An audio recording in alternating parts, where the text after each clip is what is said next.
We're in Wisconsin today. It is day one of Taylor Schabusiness' trial, and she is accused of murdering her longtime childhood best friend and boyfriend as well. Now, the details does get pretty gruesome. They're not going to show anything, of course, but we're going to start with the opening statements. We're going to listen to the testimonies, and then at some point, because there's a lot of breaks and there's a lot of like mishaps in between, we'll probably end up catching up with the live stream. But I hope you guys had a good weekend, and we're going to start with the trial right now.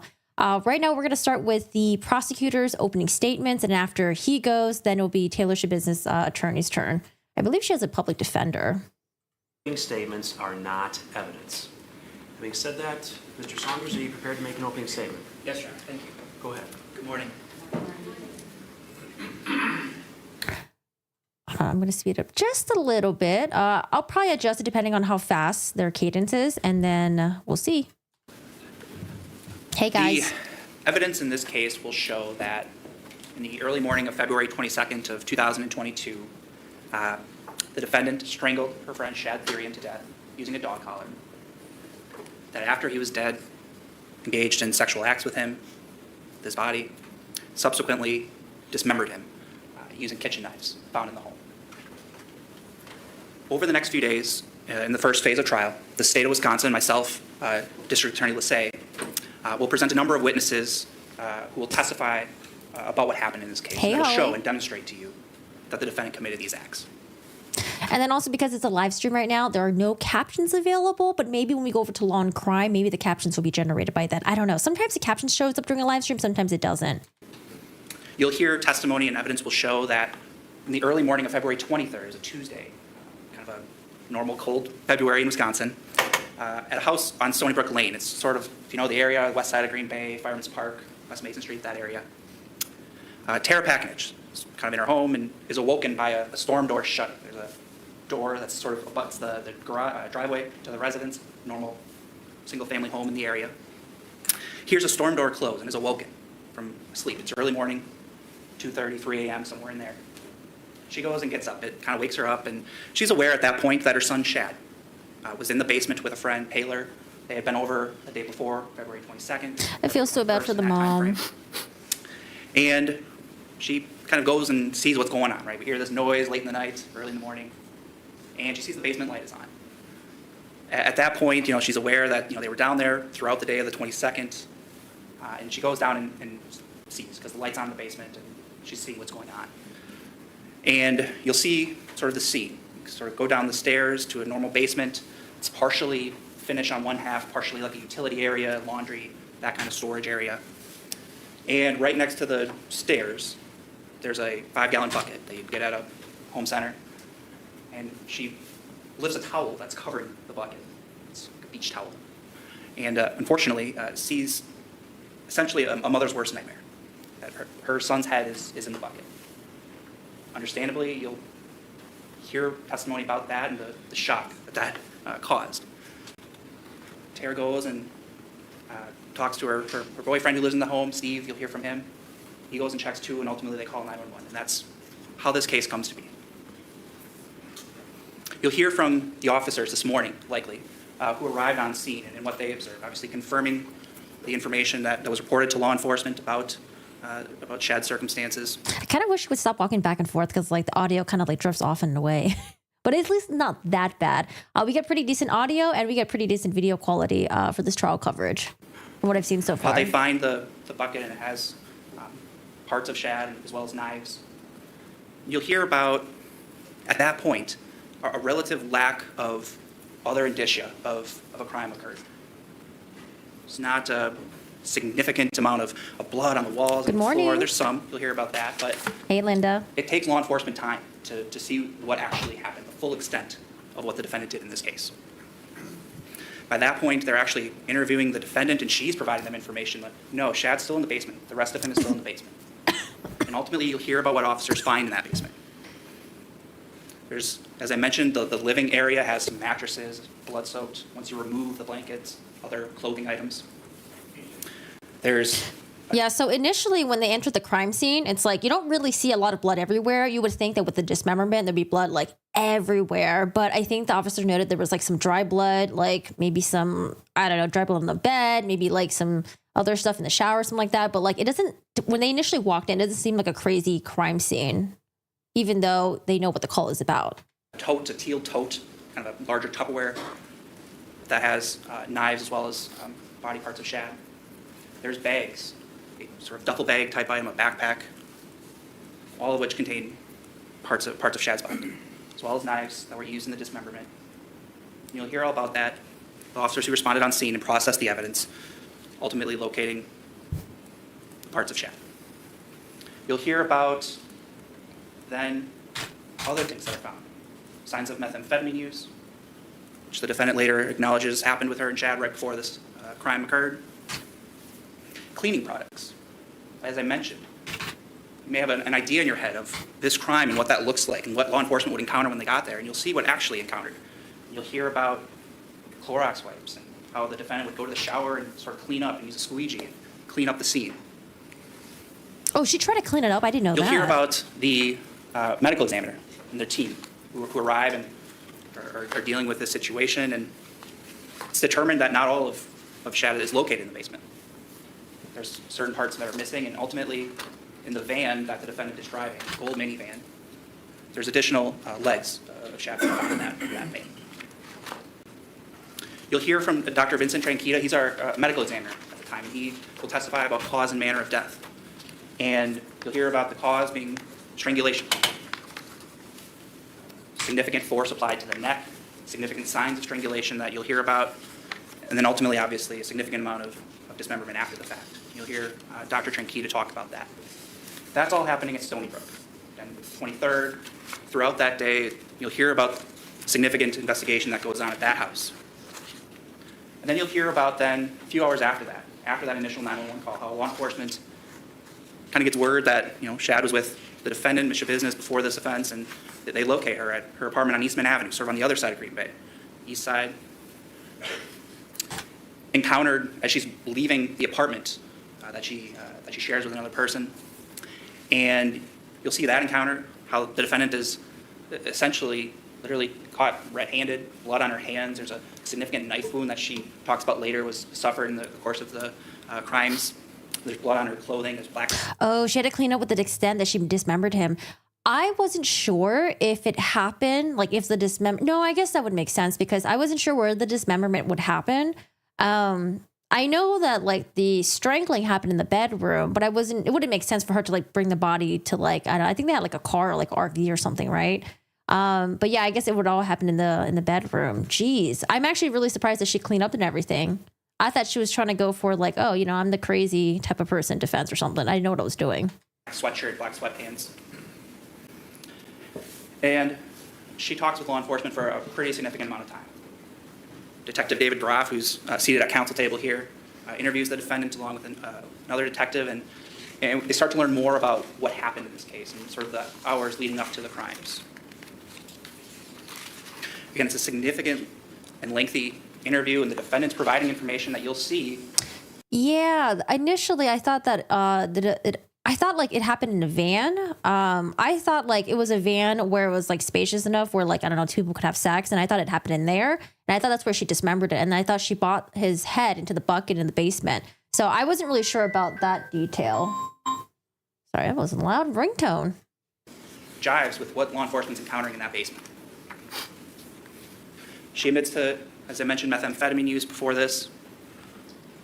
She and Shad were sort of hanging out beforehand. They were friends from school back in the day, and it seems like they were in a friendly state at the time of this offense. And you'll hear then they go to the Stony Brook Lane home and go to the basement. They're let in by Steve. You'll hear about that in the early morning of the 22nd. You'll hear the defendant describe that what apparently begins as a somewhat sexual encounter escalates to a dog collar being placed around Shad's neck. And the defendant quite vividly describes what she then did. She's yanking on the chain. She's describing what's happening to Shad. I wonder if we're going to hear the interrogation video.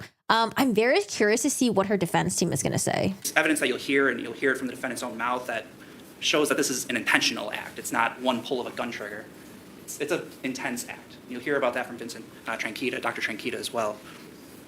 She's pulling harder, just hoping that he eventually passes, and it takes a significant amount of time. It takes several minutes, so you'll hear her say.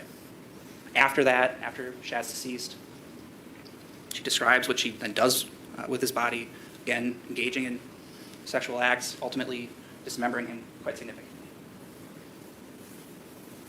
She reports that afterwards, that law enforcement would have fun finding all the body parts that are located throughout the basement, told law enforcement where to find certain body parts. Like I said, it wasn't obvious to law enforcement who initially... This is Taylor Schabusiness right here. Now, throughout the entire trial that I've seen so far, I don't know. She makes a lot of like really interesting, bizarre facial expressions. I can't really like read her.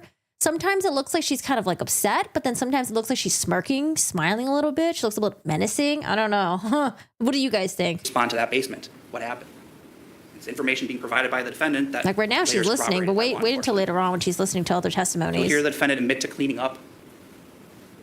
Avoiding guilt, she laughs a lot. avoiding responsibility for this. Or to me, it seems like a lot because, you know, like laughing like more than 5 times seems a little bit inappropriate. But there are times where I could see her like kind of like chuckling a little bit, but she's not really talking to anyone. She's not talking to her lawyer. She's just sitting there like chuckling to herself. You'll hear her talk about that. You'll see the signs of that, as I mentioned earlier.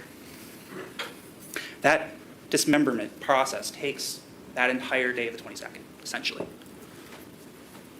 As I mentioned, Hera wakes up to Taylor leaving at about 2:33 a.m. on the 23rd. And this was a year and a half ago, I believe. The investigation doesn't stop there, despite the defendant's confessions. Law enforcement continues. They send DNA to the lab, and it confirms the accounts that we're getting here. Blood on the defendant's hands, left and right hands, or Shad's. Blood on the knives, some of the knives that are used is Shad's. Clothing item, as I mentioned, the black sweatshirt, black sweatpants, has red substances, blood on the sweatpants, all consistent with what happened, with the defendant's statements, with what law enforcement's seeing. So this case is really not a whodunit. You'll hear about the crimes that clearly occurred. You'll hear the defendant's statements. Micah, I have no idea. That's why I'm very curious to see what her defense team is going to say. I have no idea. Like, we're not really sure if she was like pissed at him, if he did something, if she was just really high off her fucking bonkers, if she's just evil. We don't know anything. But all I know so far is I don't believe that they're doing not guilty by insanity. I haven't heard anything about that. Yeah, I don't know what her defense is going to be. It's just like, yeah, she kind of just did it. And I don't know. Saying, yep, I did it. And you have DNA evidence and other investigative tools that kind of corroborate everything else. So for this, the defendant's charged with the 3 crimes that the judge read off earlier. First-degree intentional homicide, mutilating a corpse or dismembering a corpse, and then third-degree sexual assault. So we'll get into what that all means later. We'll have closing arguments where we kind of provide summation and provide all that to you. But for now, as you kind of listen to the evidence, count 1, the state needs to prove that the defendant caused the death of Shad and that she did so intentionally. As I mentioned, you're going to hear a lot about that. And it's nothing but intentional. This is not an accident. This is not a mistake. It's a significant act the defendant did. Dismembering a corpse for the purpose of concealing a crime, you'll hear a lot about that. And third-degree sexual assault, how she engaged in oral contact with Shad's body and inserted objects in his body as well after the fact. Initially, her defense team was trying to throw that part out, the sexual assault part, because they were like, well, Shad was deceased. You can't really sexually assault someone if they're deceased, but that was thrown out, so the court didn't allow for that. Let's go to, because he's going to talk about the charges. Let's go to, this is her attorney right here. Your Honor, may it please the court, ladies and gentlemen of the jury, Mr. Lassay, Mr. Saunders. Thank you for your service as jurors. We definitely appreciate you being here, serving on the jury, because a jury is an integral part of the court process. Without you jurors, our court system simply couldn't function. The lawyers couldn't do their job, and the court couldn't do its job. So we appreciate your time, your attention to detail, and your anticipated focus over the next several days that you're going to put into this very serious case. Now, in this case, the state of Wisconsin, through the Brown County District Attorney's Office, has the complete burden of proof. The state must prove to all of you jurors, beyond a reasonable doubt, each and every element of the crimes charged beyond a reasonable doubt. The United States Constitution presumes that every person who is accused of a crime is presumed to be innocent. And in this case, Taylor Schabusiness is presumed to be innocent. She doesn't have to prove anything. The defense does not have to prove anything in this case. Why? Because the complete burden of proof rests with the District Attorney's Office, with the state of Wisconsin. They have to prove up all the facts. And in this case, you're going to hear a lot of different facts. You're going to hear a lot of different accounts from witnesses, citizen witnesses, detectives, police officers, experts. DNA analysts, medical examiners, all of that. You're going to have to take all of that information into consideration when you deliberate. But the entire burden rests with the state in this case. My client, Taylor Denise Schabusiness, also has an absolute right to remain silent. Under the law, she has a right not to testify if she so chooses. Yeah, And she shouldn't If she elects talk. not to testify, you cannot use that fact alone against her in this trial. She doesn't have to testify, but she may testify. In this particular case, ladies and gentlemen, Taylor Denise Schabusiness was friends with Shad. They went to high school together. They went to school at Bayport, and they had classes together. And when they were younger, they dated for a short period of time. But basically, they were friends. You're going to hear some testimony on, it was Wednesday, February 23rd of 2022. You're going to hear, I believe, a 911 tape. You're going to hear testimony from Tara Pakinich and Stephen Hendricks. They live at 829 Stony Brook Lane in Green Bay. There was a call from Mr. Hendricks that he apparently went downstairs in the basement and saw. Yeah, she might be shackled underneath the desk. I don't think I've seen her hands yet. She might be shackled like her hands and her feet because she did attack her previous lawyer at some point. Saw a bucket, saw a human head in the bucket, and he had checked it out because his significant other, Tara Pakinich, had initially went down there and saw this and had him go check. He didn't have glasses on, but he apparently called 911, and that caused the officers to come to the scene at 829 Stony Brook Lane. And there'll be some testimony about this residence. It's a small, quaint home. It's got a loft upstairs where I believe Tara Pakinich and Stephen Hendricks were sleeping. And it has a floor level with a kitchen, living area, and then it has a basement. And there will be testimony. We believe that Stephen Hendricks last saw Shad at the house on Monday night, which I believe would have been February 21st of 2022. He will indicate that, both of them will indicate that they really did not see Taylor Schabusiness leave. They heard a vehicle start, a door slam, caused them I think we can speed him up a little bit. to wake up. Officer Wanish, you'll hear from him. He came to the house and went down the basement to make some observations that the officers did. Is this the guy she previously attacked? I don't believe so. I think the lawyer that she attacked is gone now. I don't think he's working on the case. I can look it up really quick. Detective sweep. They walked around Pretty the sure. basement and the entire house to see if there were any other people there on February 23rd, 2022. The only people that were there were Tara Pakinich, the owner, Stephen Hendricks, and daughter Ava Wheelock. Those people were there. No Taylor Schabusiness was there. She wasn't in the basement. She wasn't anywhere in the house. But obviously there was some investigation and evidence was apparently found. And it's true that law enforcement officers didn't have a clear picture, clear understanding of what was really happening or what happened. Yeah, and so this they're is trying new to lawyer. figure things out as they went along. There would be some testimony from other officers with regards to the other scene, which is 2353 Eastman Avenue in Green Bay.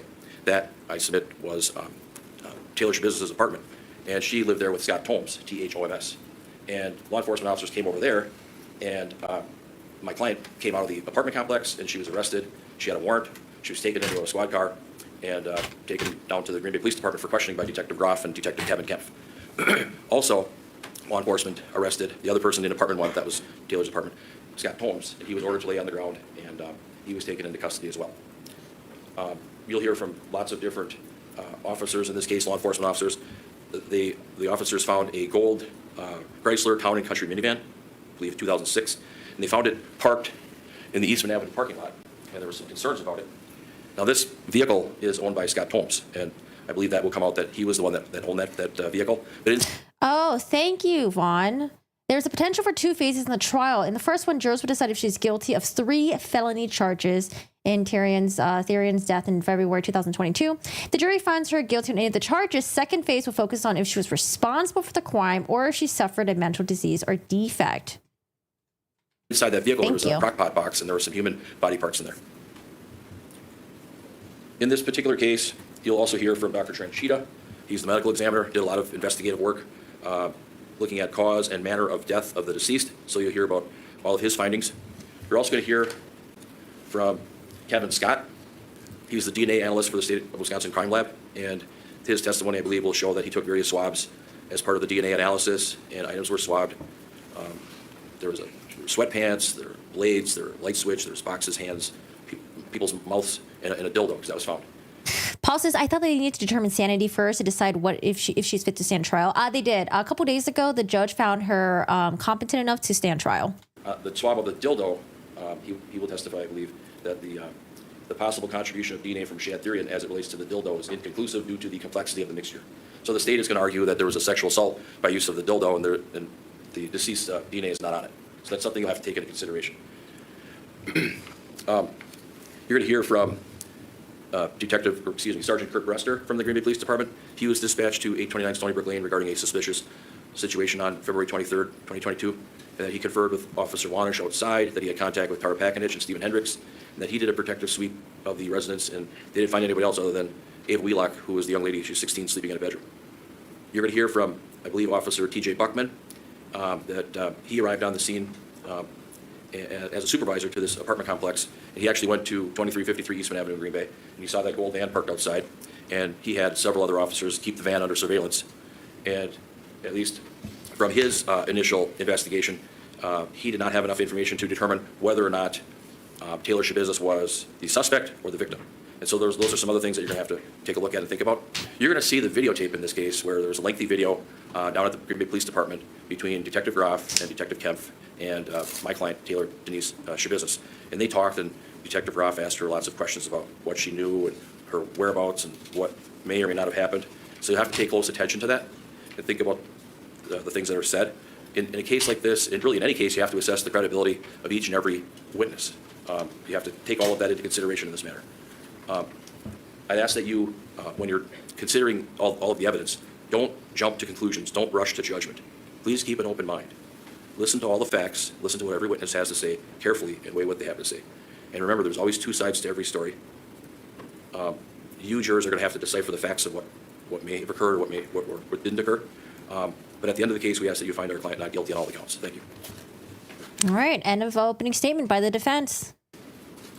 And then, Mr. Saunders, are you ready to call your first witness? Yes.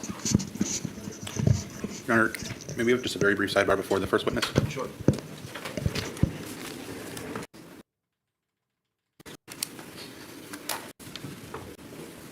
you solemnly swear to tell the truth, the whole truth, and nothing but the truth in the matter now before the court, so help you God? Please have a seat and state your name for the record. Amy Shannon. Before we go on, it wouldn't be a jury trial if we didn't have technical problems. So there's going to be an audio play shortly, and we're having a hard time getting the audio on. So, What was her last name? Amy Shadem? May I get it done quickly? I'm going to excuse the jury and call somebody up. My name's Ms. Cole. Ambulance services and fire departments within Brown County. As part of that, all calls and radio traffic that come in through our center are recorded, and then they are held in our center as evidence for 120 days. As were requested by agencies, we release that evidence back to them because it's technically their evidence. We are just the holders of that evidence. And if a law enforcement agency makes a request that you retain a particular call or record, is that something that your agency does? We do. And are those calls, are they something that are easily discernible by the date and the location of the call? Yes. Does the system actually store the location of a phone call that comes in? It depends on how it comes in, but yes. And essentially, are you able to serve as a record keeper or records custodian for the 911 center given your current role? That is part of my role is to be the records custodian. And how long have you worked with the 911 center overall? Overall, over 10 years. And were you asked by the Green Bay Police Department to record and maintain a call from February 22nd, actually February 23rd, 2022, I believe, at 3:24 a.m.? Yes. And as part of your work with the 911 center, did you have an opportunity to review a recorded phone call that came in on February 23rd? Oh yeah, if you think they're, it is sped up. So if they're talking too slow, sometimes I speed up a little bit, just because we're behind on the trial, and I usually can't sit it for 8 hours. My body won't allow it. I have back and neck issues. But if you think they're speaking too fast, let me know. I'll definitely slow it down. It depends on the person who's talking. Sometimes they speak fast, sometimes they speak slow, and it sounds good at 1.5. So depends. Let me know. At 3:24 a.m. from a residence located at 829 Stony Brook Lane? Yes. You had a chance to listen to that entire call? I did. And if we played that phone call for you, would you be able to identify that call? I think it sounds good right now. And at this point, I would like to have that call used as an exhibit. Any objection? Oh, I didn't hear what he said. He wants to offer the recording as an exhibit, and then recording might be hard to understand. Okay, I will slow it down a little bit for the recording.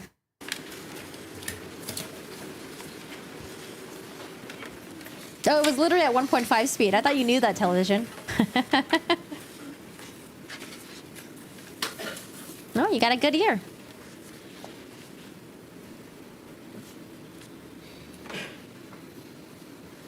County Public Safety, how may I help you? Yes, I'd like an officer at 829 Stonebrook. Girlfriend just woke me up and swears that she found her severed head of her son in the basement. Okay, can you repeat the address, sir? 829 Stony Brook. Okay, S-T-O-N-E-Y? Is it EY, right? Yes. No E. Just a Y. Is that a house, apartment, or duplex? It's a house. What's your phone number? My number is 327-3748. My name's Steve. 327-3748? Yes. What's your last name, Steve? Hendricks. Okay, tell me what's happening there again? I have no clue what's happening. My girl swears that she's found her severed head of her son in the basement. Did you go down there? The bucket. I went down. I can't tell what the fuck it is. I just part of my leg. I'm kind of freaked out. Okay, did she just wake up and say that? Yeah. And whose head is it? She's claiming it's her son. How old's her son? 24, 25. Yeah, I think Steve, the mom's boyfriend, is just shocked. I think he said he wasn't sure what he saw. 911 dispatcher is also kind of shocked as well because later on they're going to be like, do you think it's like fake? Do you think it's a real head? Are you sure? Has he been missing, or? No, yeah, he was here yesterday with some chick, and then now all of a sudden nobody's here. And she came up to use the restroom a couple times, and she keeps calling and calling, and now she's saying that she hears the phone down there too. Okay, is she with you right now?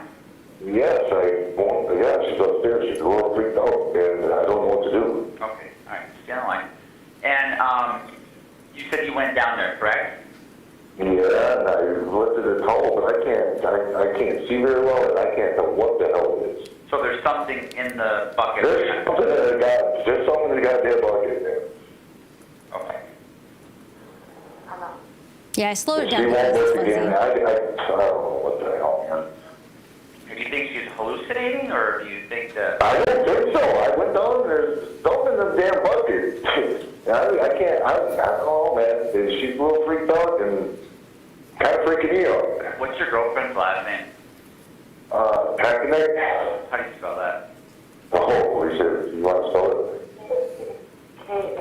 P-A-K-A-N-I-C-H. N-I-C-H. What's her first name? Tara. T-A-R-A. What's her middle initial, date of birth? What's your middle initial? Hello? Hello? Hello? Yeah. Yeah, I'm still here. Hello? Yeah, can you hear me? Oh, yep. Okay. What's her date of birth? What's the date of birth? 5/14/74. All right, can I talk to her? Yes, you can. Hello? Hi, Tara. So can you tell me what's going on? This is Are you the positive my son's head is in a bucket, a young bucket in my basement? What makes you think that? Because I looked in the bucket, And what did you see? exactly what I told you. Okay, where's the rest of the body at? No idea. Okay. they don't know. When's the last time you saw your son? Well, I guess today is Wednesday, so I picked him up from his dad's on Monday. And because he doesn't normally stay here, he was going to stay here for a few days. He got his left the laundry. He was here a couple hours, then he left with Taylor. And they had some big Taylor, Who's that? girl, Taylor Coronado. You know how to spell her last name? Coronado. No, not exactly. Okay. But it's the common spelling from around here. All right. That is He cool. went to middle school and high school with her. Okay. I don't know if he doesn't live with me. When's the last time you saw him? Well, he left with her. They both came back. I believe they both came back while we were sleeping Monday night. And I assume they slept all day yesterday, so I haven't seen him since Monday night, physically. I thought they were sleeping all day. I was gone for a little while, just yesterday, Tuesday. And I don't know. We might hear about it during trial. I don't know if she's going to have any family members or friends testifying on her behalf. 25, I'm on a basement. All right. What are you doing? You know what I mean? All right. Well, we've got help. And then I heard my door and her minivan start, and I went downstairs and I went to the bathroom. The lights were out in the basement. I heard them off, and I looked around and no one was there. So then when I turned around to come back upstairs, there was a 5-gallon bucket with a towel over it. And I'm like, oh great, that's why they're down here all day yesterday. They're pissing in a bucket. And then I looked, and that's not what was in that bucket. What is your son's name? Schabusiness. C-H-A-D. S-H-A-D. How do you spell his last name? T-H-Y-R-I-O-N. What's his date of birth? 9797. Is there, is there blood down there? No. Okay. All right, ma'am. I have officers that are headed over to your house right now, okay? Head over. Okay, I'll go down there. I guess just stay away from it. Just stay away from it. That area, but we're on the second level, so we're going to go down to the kitchen and not to the basement. Okay, We yeah. can answer the door and stuff. Okay, all right, ma'am. My 16-year-old daughter is sleeping. Excuse me? My 16-year-old daughter is here sleeping. Okay. So they do not make a lot of noise. I don't know. Okay, just let them know that. I'm sure they won't try, okay? My heart and jump out of my head is being so. So it's the mom's boyfriend, and then the mom also has another 16-year-old daughter at the house as well, who was like sleeping at the time. And, I mean, you're sure it couldn't be like a fake head or something? Not touching it. I'm not looking at it again. Okay. All right, ma'am. Just go ahead and wait for the officers, okay? Okay. All right. Thank you.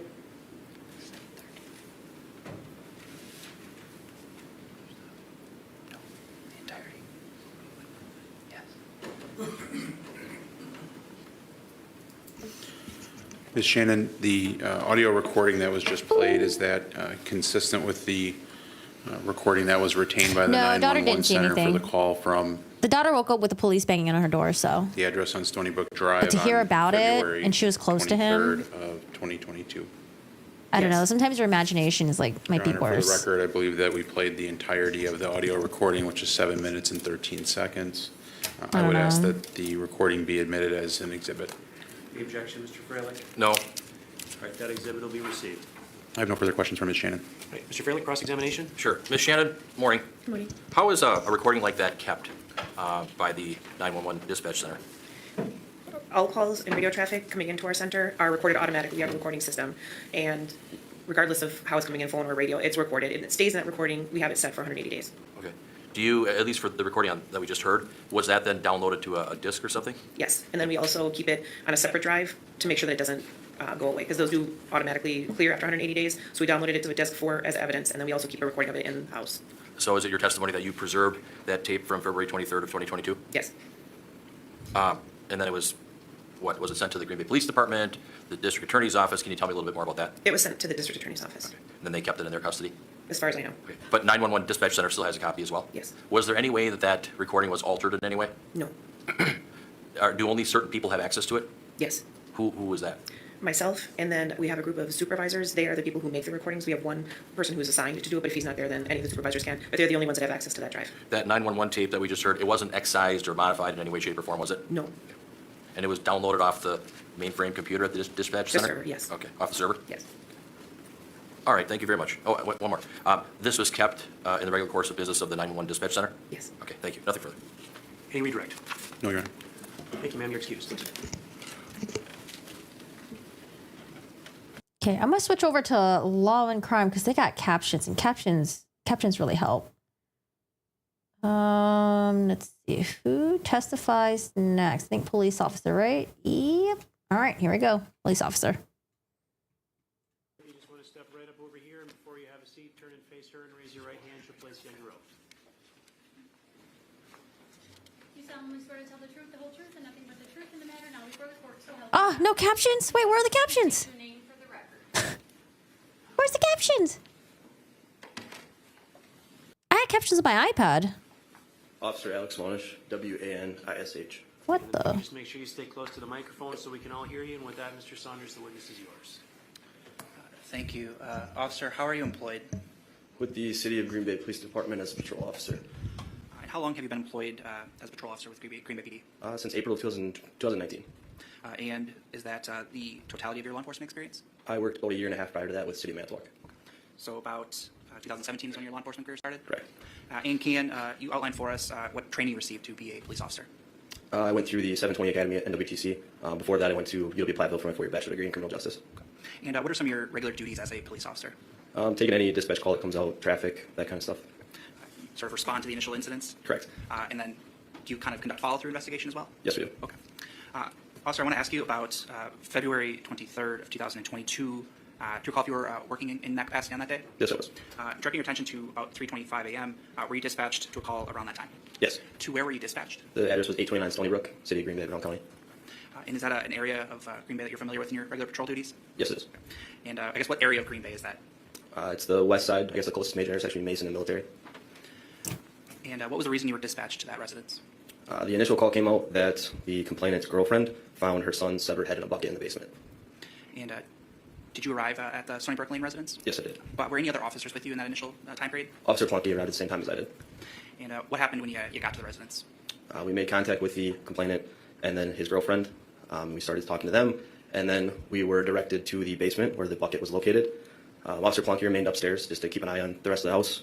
I went downstairs. At the bottom of the stairs to the right, there was a green bucket with a shower towel on top of it, just to verify we had an actual head in the bucket. Lifted the towel off, and there was, in fact, a human severed head in the bucket.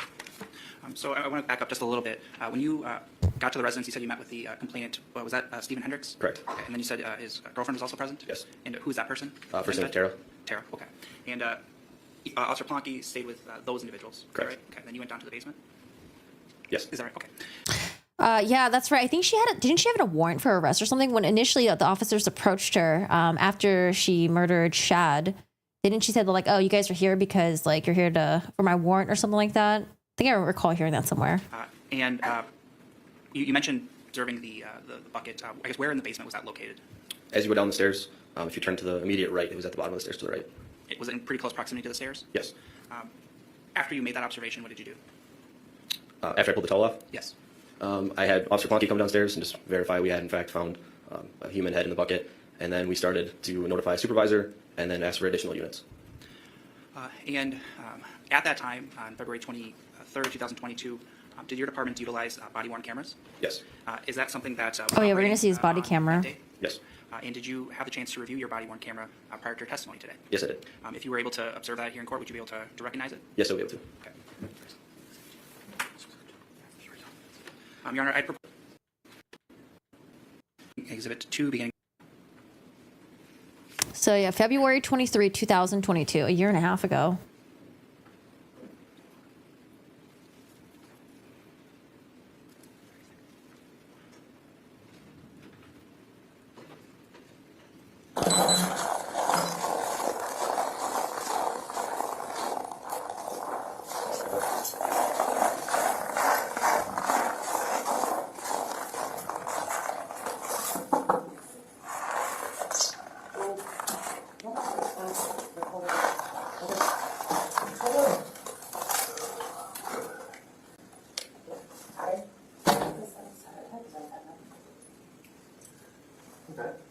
Did you both see this? I opened the towel, I picked up the towel and dropped it, because I don't know what the fuck it is, man. I have bad vision. And she's like, is that what I think? I'm like, I don't fucking know. What the fuck is it? You want to stay with those two? I just want to see it. Where's that? Right there. Look right there. Bucket with towel on it.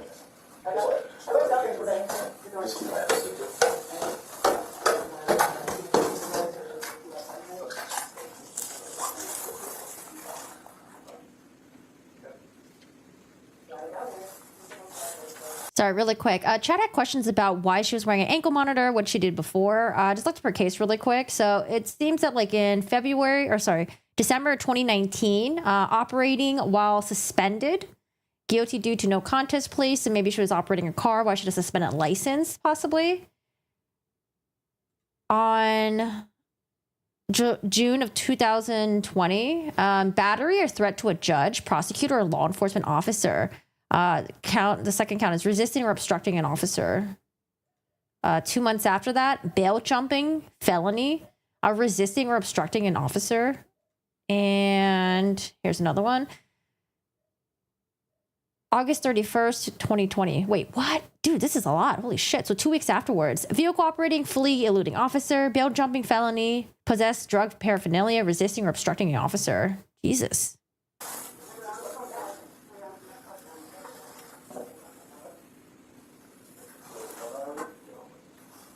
Good it is.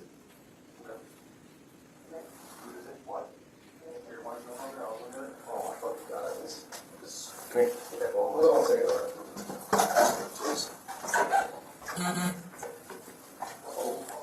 Yeah, I think everyone at the scene is just like really shocked right now. The officers, definitely mom, stepdad, or mom's boyfriend.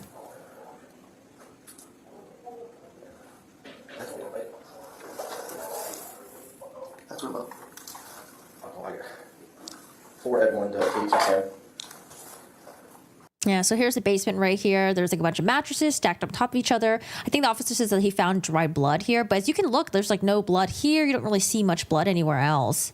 But it's a little bit hazy, dark, and you can't really see. It's grainy. You probably have to like be there in order to see it. I know you're busy over there, but this is actually what it's going to be. It's not going to be a 961 thing or a 96 thing, so we're going to need more unity. Shocked and puzzled. Yeah, I mean, something so bizarre. Sometimes when that happens, you're just like, you just don't really know how to like process it. They're kind of like, what the fuck happened?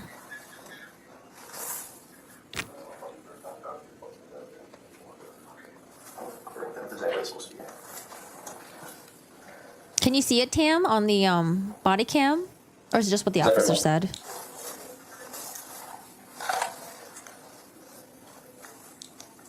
No further now. Yeah, I don't really see anything.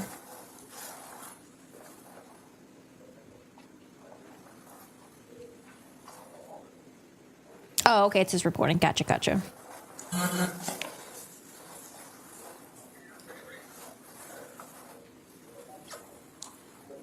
If we could get more units here sooner rather than later, that'd be appreciated. We've got quite a bit of blood down here. I want to clear this rest of this house. We've got 2 people in the house for sure. Okay, so he sees the blood.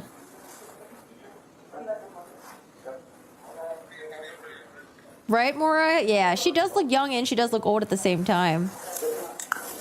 Drugs, maybe? Meth?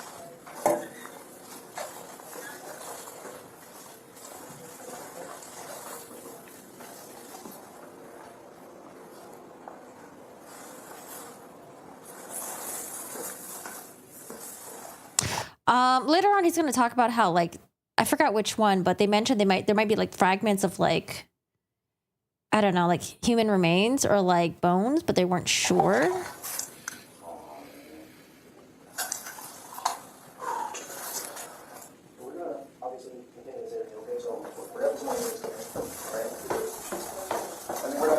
And for the record, the entirety of Exhibit 2, approximately 5 minutes 59 seconds was played. Officer, having reviewed the exhibit, do you recognize the video that was depicted? Yes, I do. Does that appear to be consistent with your body-worn camera footage that you observed? Yes, it is. And does that appear to also be consistent with your recollection of the scene on Stony Brook Lane on February 23rd? Correct. I'd move Exhibit 2. The objection? No objection. The Exhibit 2 will be received. So, officer, I want to ask a few questions about that. When you arrived, which door to the residence did you enter through? Would have been the side door off the driveway. Okay. And was there a sort of a storm door that was a part of that door as well? Yes, I believe so. All right. After you observed the bucket, it appeared that you walked around the basement area of the residence. Is that right? Yes, I did. At that point, did you see any other parts of the human body? No other parts of the human body, no. Okay. Did you notice any areas of potential blood? Yes. And where was that? Beyond the stack of mattresses, there appeared to be blood on the floor and then small chunks of human flesh. In other areas of that basement, did you locate any obvious signs of blood? There was a dried blood stain on the mattresses, and that was all that I remember seeing. After you and Officer Plonky, was that the officer who was also depicted in that video? Yes, it is. Did other officers arrive on scene? Yes. And what did you and the other officers do at that point? Sergeant Bresser was next to arrive on scene. Kind of informed him of what we had up to this point and then what we needed to do next. We had 2 other officers responding. Once we got all the officers there that we needed, we conducted a protective sweep of the residence just to make sure there was no other people that we needed to know about, just to make sure that there was no other potential threats. And you're the first officer to testify, so I'll ask you Give me this. 1 second. You've heard this term. What is a protective sweep? It's not a search or anything like that. It's just conducting a sweep of the house just to make sure there's no other people hiding or no other threats. So essentially a search for people? Yeah. Okay. Other than the towel that you lifted off the bucket, was any object moved or rummaged through by officers? Not the initial responding officers, no. Okay. And then at some point, do detectives and other personnel arrive on scene? Yes. I guess what do you do after the protective sweep then? We maintained the scene. Officer Linsmeyer and Officer O'Donnell transported Stephen and Tara to the police department along with their 16-year-old daughter, Ava. Sergeant Brester, Officer Plonky, and I remained on scene just to secure the scene and then wait for additional resources to respond, such as detectives. What efforts did you undertake as part of your maintaining the scene that you referenced? Just making sure that no one got in or out of that residence. Started a crime scene log just to keep track of who was coming and going as far as officers go. And then we ended up putting up crime scene tape around the house as well. The crime scene log, is that something that you maintain? Yeah, until I was relieved by day shift. And I guess that just tracks who enters and leaves the residence? Correct. And there was, I think you mentioned crime scene tape that was affixed as well around the house? Yes. Thank you, officer. Nothing further, Your Honor. Cross-examination. Officer Wanich, good morning. Morning. You were working for the Green Bay Police Department on February 23rd of 2022, correct? Yes, I was. And you were on uniform patrol in a fully marked squad, correct? Yes. And you were dispatched over to 829 Stony Brook Lane, correct? Correct. That area is kind of by Fireman's Park where all the kids go sledding, correct? Yes. It's behind it? It would be to the east of it. Okay. Who dispatched you over to this location? It was a dispatch call, and we were the only available units in the city, so Officer Plank and I responded. Okay. And were you told that there was a suspicious situation over there? I believe that's how the call was coded. And the complainant was the male that you heard on there, correct? Yes. Did you later find him to be Stephen Hendricks? Correct. Who was the first person you talked to when you got to the Stony Brook Lane residence? Female by the first name of Tara. Was it Tara Pakinich? Yes. And that video, the officer that first entered was Officer Plonky, correct?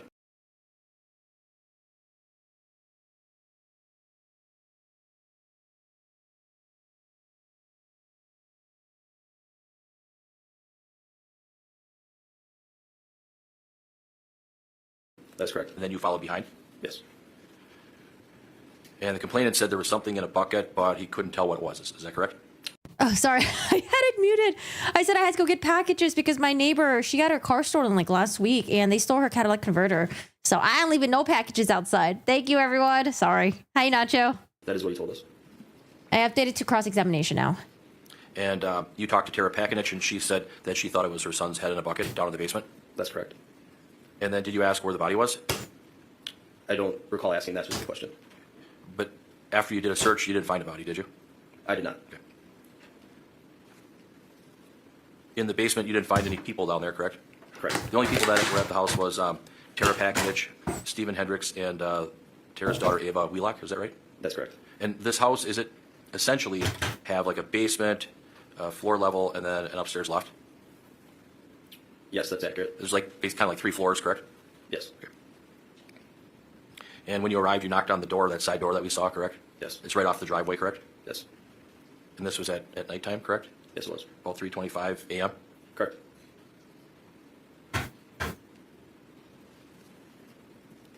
And Yeah, I would be interested to hear what if Bruce Rivers like goes over this case. I'd be interested to see what Bruce Rivers thinks of like the defense's questions. I know there's some questions that he has. I'm like, I don't really understand where he's going with this or why he's asking, but I'm not a lawyer, so I have no idea. Got to hear from another like criminal defense attorney or something. the people that you had contact with, Tara and Stephen, were they in shock? Yeah, they both seemed to be in a state of shock. Had they been sleeping prior to your arrival? They were both awake and in the kitchen when we made contact. But before you got there, was it your understanding that they went to bed and then something happened where they woke up and then they called the police? Yes. Okay. And did both Mr. Hendricks and Ms. Pakinich attempt to describe to you what they found or what they saw? Yes. Did they indicate that Shad Therian would come to the residence on Stony Brook for a few days and then would leave and come back and do laundry and things of that sort? Yeah, they said that it was not his primary residence. When he's questions, like he's trying to reach the minimum wage requirement. You're the first one that went down in the basement? Correct. And you had a flashlight with you? Yes, I did. It's kind of a high-powered flashlight so you can see, right? Yes. You went down to take a closer look at the contents of the bucket? Correct. And when you got to the bottom of the stairs, was there a laundry room area? Yes, as we go down the stairs, the laundry room was directly to the left. And then there was an open room as well? Yes. Was the open room to the right? Yes, it was. And was that used for storage? It appeared to be. And then there was a stack of mattresses in the middle of the room as well. And at some point then you saw the bucket, correct? Yes. And was there anything over the bucket? There was a striped towel. And was it over the top of it? Yeah, it was completely covering the inside of the bucket. Was it your discretion or duty to move the towel? Yes, I had to verify what we had. Okay. Now, did you have gloves on at all? Yes, I did. What kind of gloves? Just regular patrol gloves. Okay. When did you put those gloves on, do you know? Typically, I put them on as soon as I got out of my car to go to any call. But for this particular night, did you have them on? Yes, I did. When did you put them on? Typically, I put them on right after I got out of my car, so I believe I would have put them on at that point. Right after you got out of the squad car? Yes. Okay. Did you have them on when... Well, for the most part, he already knows what they're going to say because typically they already kind of go over this like in deposition or something like that, you know? So it's like not really going to discover anything new. But yeah, I don't know. I'm not a defense attorney or anything like that, so I have no idea. You went in that central? Yes, I did. And did you keep them on during the entire time that you were in the Stony Brook Lane house? Yes. You removed the towel? I did remove the towel from the bucket. And then at some point, did you ask Officer Plunky to come and take a look as well? Yes, I did. At any point in time after you were done looking, did you put the towel back? Once it was removed from the bucket, it was not placed back on the bucket. Was it just allowed to lay on the floor, or what? Tell me what you know about that. I believe it was just moved to the side and it was put on the floor next to the bucket.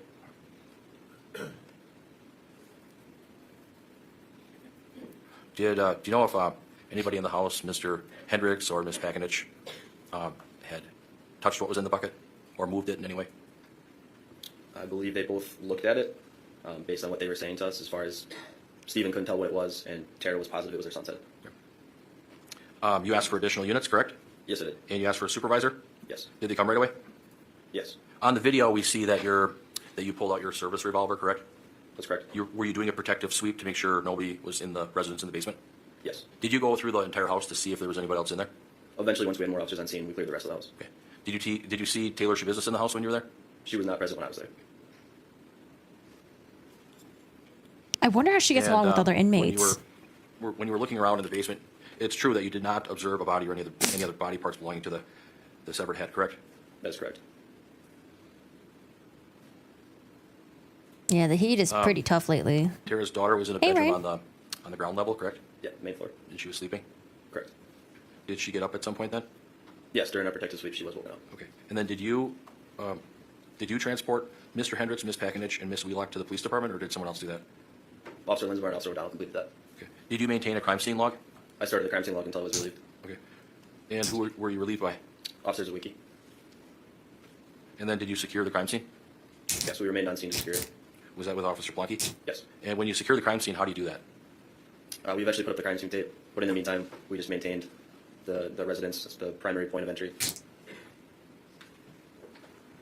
Now, on that video, when you're walking up the driveway, whose vehicles are in that driveway? Do you know? I don't recall exactly who's the registered owner of those vehicles. Do you know if the vehicles belong to Ms. Pakinich or Mr. Hendricks? I don't know for certain, but it's possible. Did you confirm if any vehicle belonging to Taylor Schabusiness was in that driveway on that particular date when you were there? I personally did not.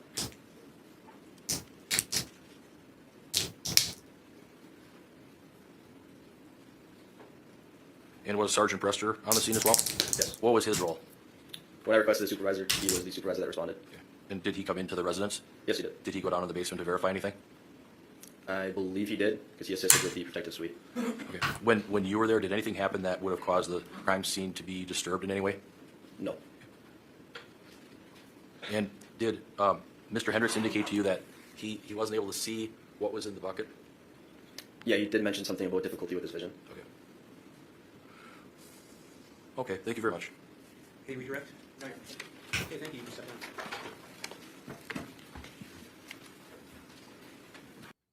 Sure, and then before you have a seat, if you can turn. This is the second responding officer.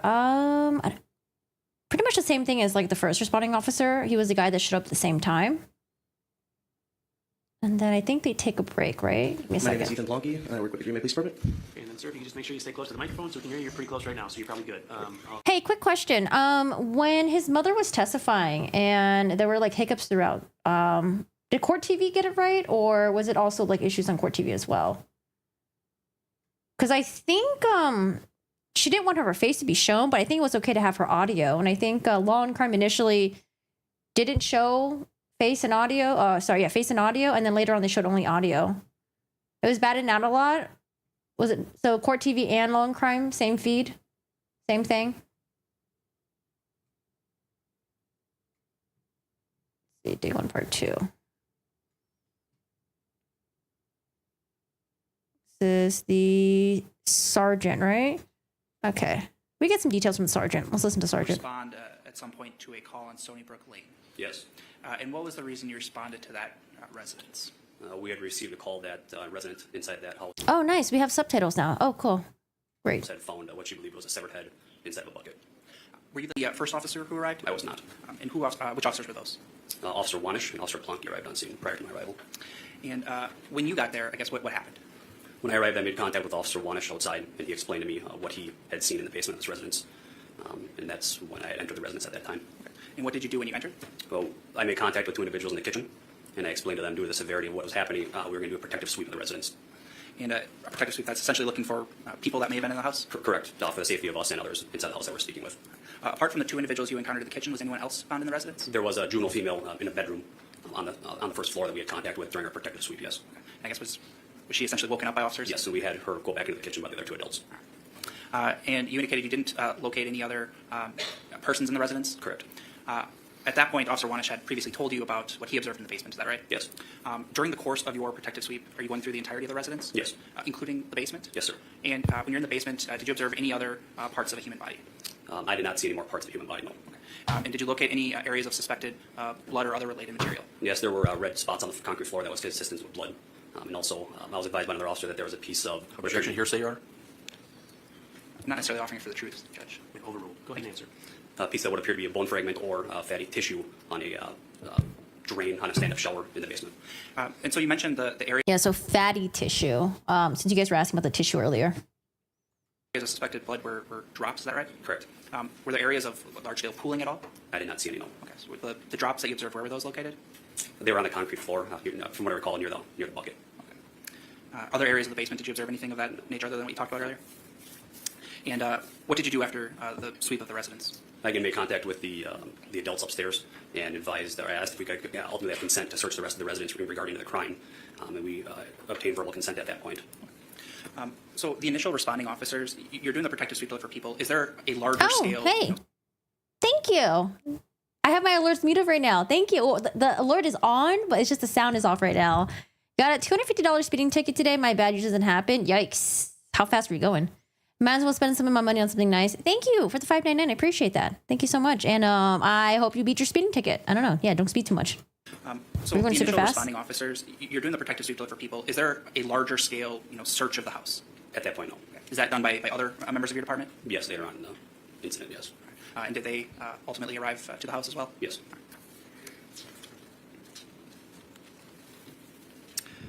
Thank you, Sergeant. I have nothing further. Cross-examination? Sergeant Brester, morning. You were on uniform patrol on February 23rd of 2022? Yes, sir. What was your shift? I was a night shift sergeant at the time, so I started at 10 p.m. and worked until 6:30 a.m. And you were on patrol in a different area in the Adams district, correct? Yes, I was on another call at the time. Okay. And were you asked to come over to 829 Stony Brook Lane? Yes, sir. Who asked you to come over there? Officer Wunsch. And was it regarding a suspicious situation over there on Stony Brook? Yes. Did you hear something from dispatch? Did they give you any details as to why you were supposed to go over there? Yes, while I was on the initial call I was on, I did hear the Stony Brook call being dispatched out, and I did hear the nature of the call at that time, yes. So then you left the Adams district, went over to Stony Brook, and where did you park? From what I remember, I parked down the street, not far from the actual address of the incident. And you walked up on the sidewalk? Was sidewalk into the driveway, correct? Okay. And did you see Officer Plonky and Officer Wanish there then outside? Yes. And did they kind of brief you on what was going on? Yes. Was that outside? I believe I was outside, yes. And did you try to figure out a game plan as to what to do? Yes. Officer Wanish needed your assistance because this was kind of an unusual situation. Is that fair? Correct. And they wanted you as the supervisor, as Aw, the sergeant, to Cars kind is of a good verify movie. what they were seeing, correct? Yes. And you had responded to this location at 829 Stony Brook Lane with your emergency lights and sirens on, correct? Yes, sir. It was a kind of a dire emergency situation, correct? From what we're gathering at the point, yes. So then you walked inside to the residence? Yes. And who did you talk to first? I talked with a male and female at the kitchen table. I believe her name was Tara, and the male was Stephen. Okay. And did you have any concerns about what they were saying? Whether Not that they're saying, I don't know if they're in shock, but yeah, they were. He appeared to be drinking alcohol, but other than that, I think there was nothing out of the ordinary at the time. you were able to converse with them? Yes. I hate to be the one having to defend her. Yeah, morally, definitely sucks. But professionally, this could be like an interesting case for him and like very unique, something that he's never seen before. So maybe like a challenge. And then were you asked to go down to the basement to check it out? Yes. And did you? Yes. Did you have patrol gloves on? But man, I don't know how some lawyers do it though. I feel like I wouldn't have the passion to defend someone like that. Just be like, oh God, I barely want to do this. I don't know. But you know what? That's why I'm not a lawyer. That's why I'm not a public defender, criminal defense attorney. So yeah, that's a hard job. I cannot recall. Okay. Tell me what happened when you started your descent down into the basement. It would be really Well, hard for me to be without the basement, objective, I feel from what like. I remember I asked where the bucket was, and we found the bucket at the bottom of the stairs off to the right. And there was what appeared to be some kind of towel or cloth over the bucket, and we opened it up, and I confirmed that it appeared to be a human severed head. Okay. And when you were down in the basement, were the other officers down there? Plonky and I Wash? believe at least one came down there with me. I thought maybe one stayed upstairs with the two adults. Okay. Just to maintain. Right. And then did you just... Yeah, see, like, I don't know if you guys just saw that just now, but like, it looks like she's smirking and it looks like she's kind of laughing. The two adults. Okay. Just to maintain. Right.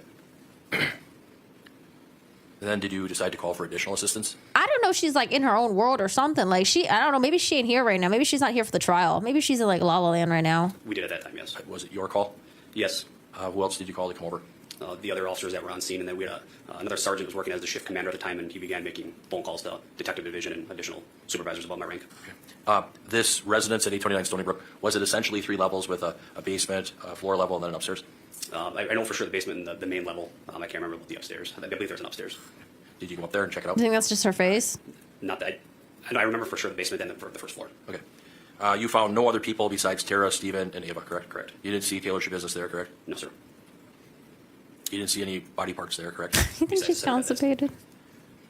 The downstairs, was it fair that it was sort of in disarray? It was it appeared to be a living basement bedroom that people were somebody was living in. Yes. How long did it take before Mr. Hendricks, Miss Pakinich, and Miss Wheelock were taken out of the home and brought down to the police department? I would say within the first 20 minutes, half hour I was there. Okay. And was her bedroom on the ground level off the kitchen? Whose bedroom? Miss Wheelock, Ava Wheelock, was her bedroom like on the same floor as the kitchen? Yes, between the kitchen and the living room. Can you describe that ground level when you come in that side door? Sure. So you come up the side door, you walk up a few stairs into the kitchen to your left, and then when you go through the kitchen, there's a hallway that runs, I guess, north and south, with the living room on your right and the bedroom in the right as well. I thought the last officer, was it the one that I skipped over? Because the first officer, I thought he said he put the towel back into the bucket. Down the hallway. Is there a bathroom there on the first floor? I believe there was. Okay. And that's all there is to the first floor? Yes. It's a very small house, correct? Yeah, it's a smaller house. Cape Cod style? Yeah. There's a separate garage there? There was a detached garage, correct?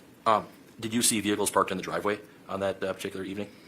Not that I Sarah, thank you. She always has that look on her face. could recall. Okay. It's a while ago, correct? Pardon? This was a while ago, Yes, sir. correct? But it was dark outside and there was snow on the ground, correct? Correct. Kind of a cold night, correct? Yes.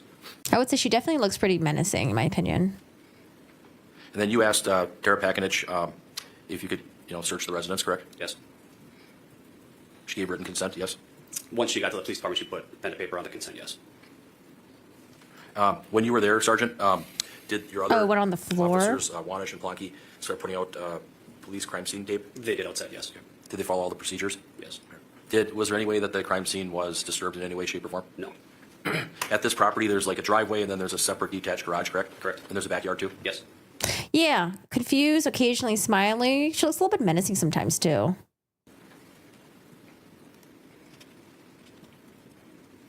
Did you ask Tara Pakinich if she had moved the bucket at all? Not that I recall. Did you ask Stephen Hendricks if he moved the bucket at all? No. Was it your understanding that Ava Wheelock did not even go downstairs? Correct.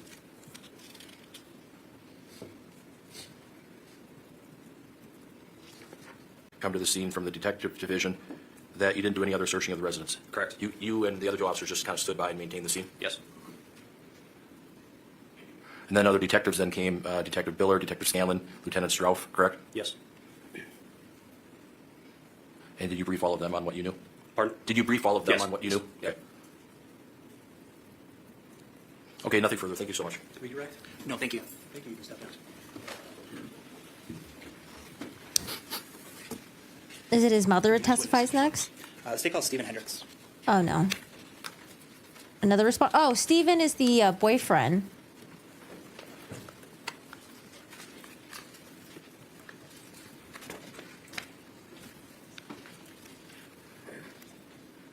Okay, sir, if you just want to step up over here, and then before you have a seat, turn and face her and raise your right hand to place under oath. Nah, she looks evil too. Nothing but the truth in the matter, not before the court, so help you God. Please have a seat and state your name for the record. My name is Stephen Hendricks. And then, sir, if you can move up a little closer to the microphone so we can Stephen hear you. Hendricks. All right, and with that, Mr. Saunders, the witness is yours. All right. Oh, I really wish they made the people spell out their names. That really helps a lot. Is it okay if I refer to you as Steve? Yes. Okay. Steve, how old are you? 50. Okay. And where do you live? Green Bay. Okay. And do you still live on Stony Brook Lane? Yes. And that's in Green Bay. What area of Green Bay is that? West Side. All right. How long have you lived at Stony Brook Lane? Almost 3 years. And who do you live there with? Tara. And what's Tara's last name? Peckman. And are you in a relationship with Tara? Yes. All right. And how long has that been? Almost 3 years. Okay. Oh, 3 years. That's, I guess, why you live at that house now? Yeah. Okay. Does anyone else live at that house? Part-time Ava. Okay. Her And daughter. who's Ava? Tara's daughter. All right. And is she still a juvenile? Yes. Did Tara have any other children who, on occasion, would be at the house? Yes. And who is that? Shad. And Shad, was that her son? Yes. And did he live there full-time, part-time? I guess what was that arrangement? It's partially when he wanted to eat, change, or do his laundry and whatnot. And I guess looking in like February of 2022, by that point, was Shad an Oh, I adult? get some water real quick. Yes. So I want to ask you, Steve, about February 21st, 2022. It was a Monday. Do you recall the date I'm talking about? Yes. And on that date, or were you still living at the Stony Brook Lane house with Tara? Yes. On that date, did you have contact with Shad on that date? Yes. Okay. And I guess what happened on the 21st? Well, 21st during the day. It depends what you're referring to. There's several different occasions. At some point, did you and Tara go to dinner? Yes. And who did you go to dinner with? With Shad. And do you remember where you went? Courthouse Bar and Grill. Is that also in Green Bay? Yes. East Side. Do you remember what time you would have gone to dinner? It was during the day. 3-ish maybe. I'm not positive, but Okay. And then were you there for a little bit of time? yes. Do you remember what you did after dinner was done? I believe we went home. And what time would that have been, if you remember? I'm not positive. It's still light out. All right. And you went home, do you mean the Stony Brook Lane house? Yes. And what happened when you got back to that house?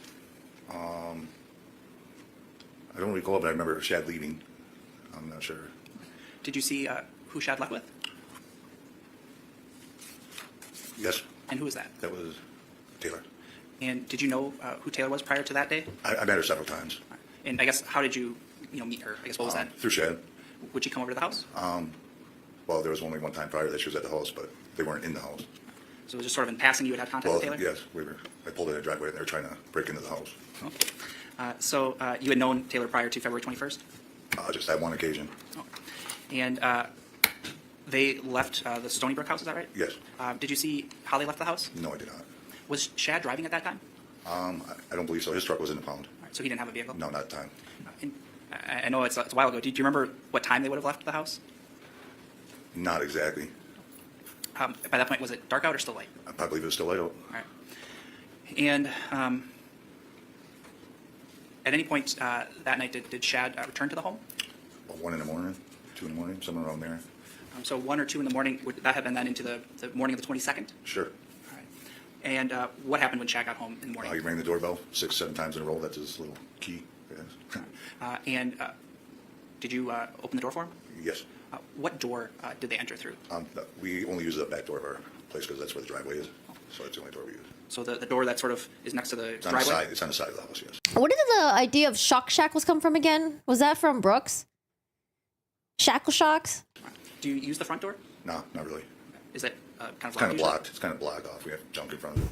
So is it that whenever people are entering or leaving It's that home? always backside door.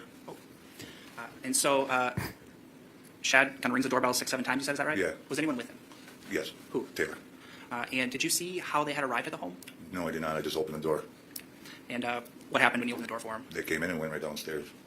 In that time, in that 1 or 2 a.m. on the 22nd there, did you notice anything out of the ordinary behavior-wise with either Shad or Taylor? No. Had you previously had contact with Taylor, right? Yes. Anything different from that time versus the prior times you met with her? No. When she came over earlier in the day to pick up Shad, did you have contact with Taylor then? Yes, she came in the house. Sort of asked the same questions. Was there any kind of odd behaviors that you were observing? No. So then when Taylor and Shad then go into the basement, how do you get to the basement from that door, that storm door? Straight down the steps. So it's Right by the door continues to go down. If you take a left right at the top, you'll go into the kitchen. But if you go straight down, it goes to the basement. So they go right down there. What do you do? I went back upstairs, so back to bed. So I want to ask a few questions then about the layout of the home. Okay. So the area that you're talking about, the door, is that on the main level? Yes. Are there any bedrooms on that level of the home? Yes. And who is using those bedrooms? One of them is just an empty room, an empty bed that Shad keeps his stuff in, and then Ava's room. That's on the main level. Your room and Tara's room, I should ask first, do you share a room? Yes, it's And on the where's- second floor. Okay, that's on the second floor. Yes. Are there any other rooms on the second floor of the home? No, it's just a long hall, closet space, and then a bedroom. So after they go to the basement that morning, you go back up to the to your room? Second floor, yes. All right. And do you go back to sleep? I'm not sure. Pretty sure. Okay. After that point, do you have any other contact with Shad? No, it was the last time I seen him. And that was 1 or 2 a.m. on the 22nd? Yes.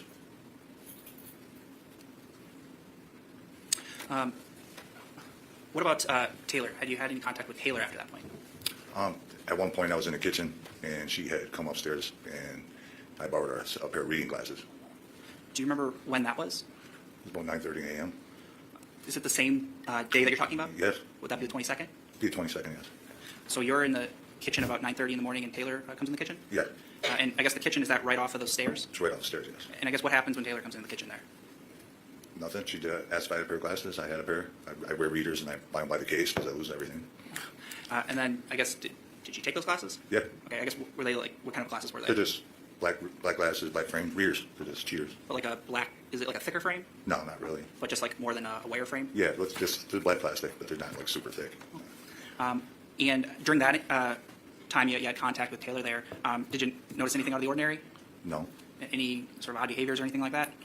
not that I was aware of.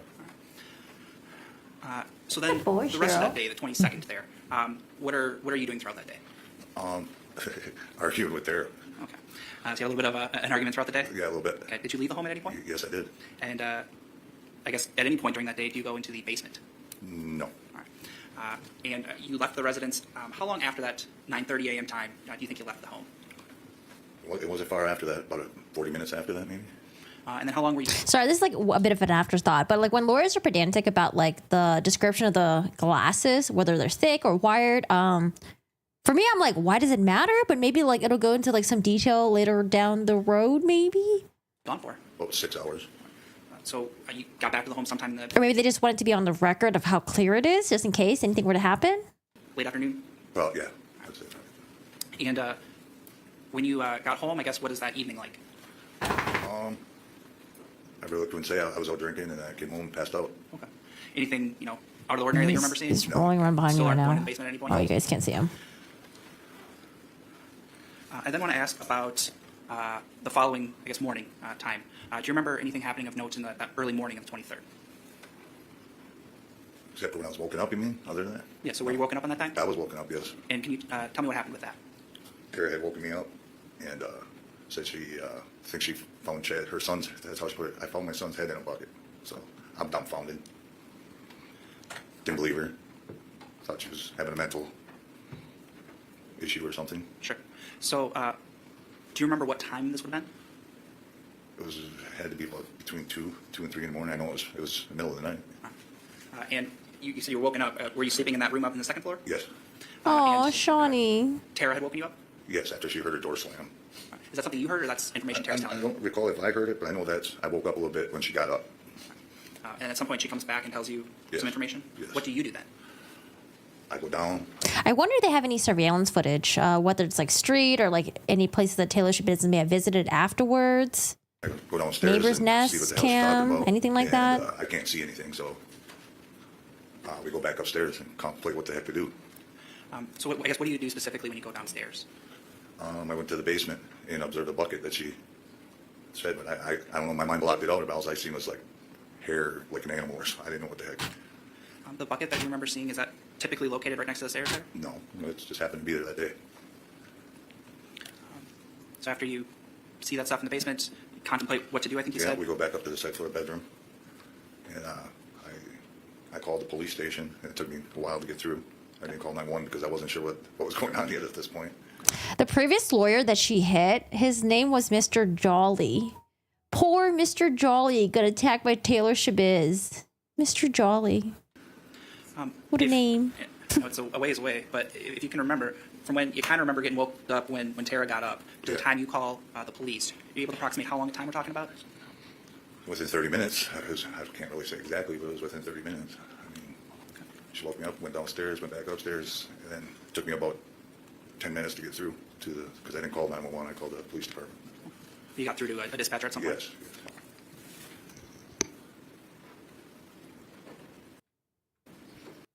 So after that point, did officers arrive at your home? Yes, 2 uniformed officers. Did you speak with them about sort of what you observed? Yeah. And did you go down to the police department then and speak further with officers? Well, they had us put our phones on the table and then waited for, I think they escorted us to the Green Bay Police Department at that time. Good morning. Yes. In February of 2022, was he? No. He lived with his father, Michael Therian, correct? Correct. He would come over to the residence on Stony Brook to eat, take a shower, do laundry, things like that? Sure. And to come and visit you and Tara, his mom? Well, more Tara. All right, this is cross-examination now. But you knew him, right? Yes. You had only met Taylor Schabusiness one time before? Prior to that, yes. And that was a brief meeting, is that correct? Yes. And sir, was it your understanding that Taylor Schabusiness went to high school and maybe middle school with Shad Therian? That was my understanding. And that they went to high school at Bayport together, correct? I understood that. Yeah, that's crazy. They've been friends for a long time. The last time you saw Shad Therian was when? About 2 o'clock in the morning on Monday night, going into Tuesday.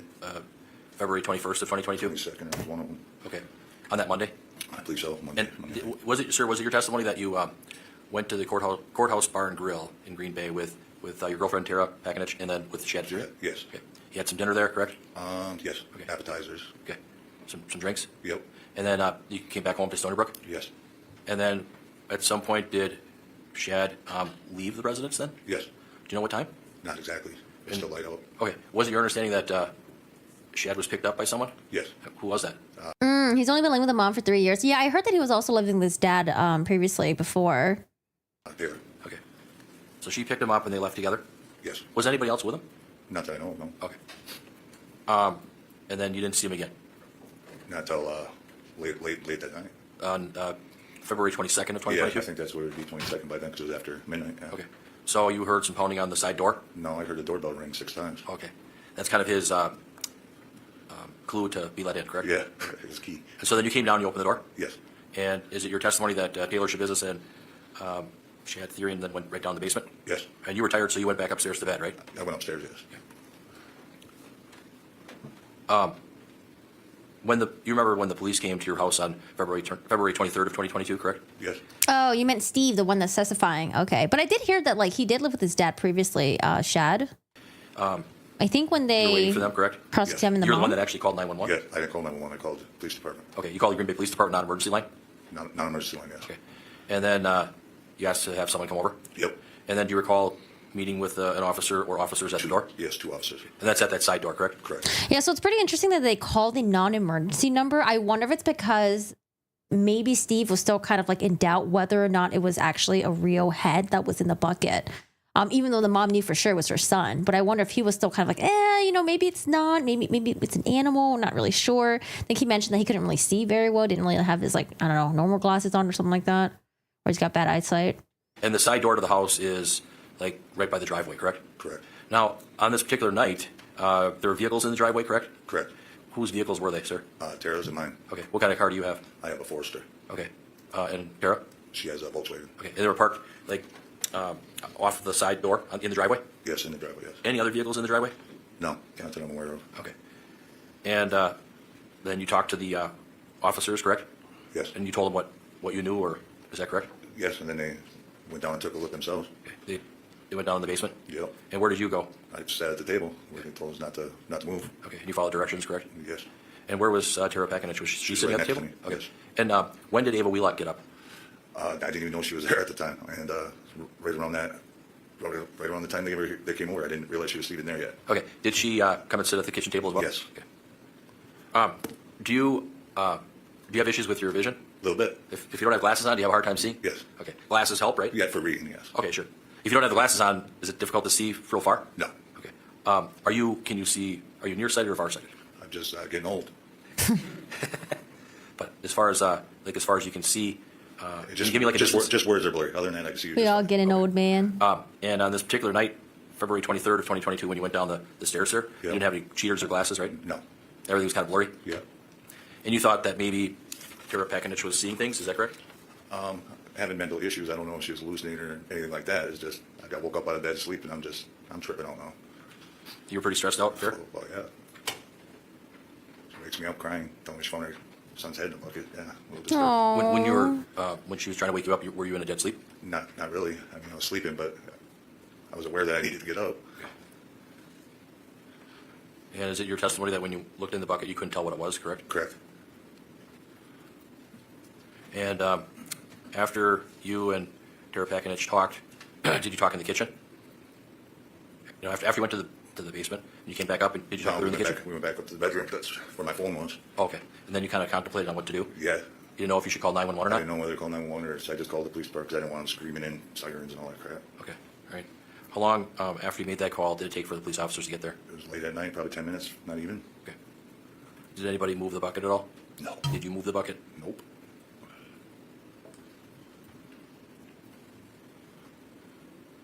Okay, nothing further. Thank you. We redirect.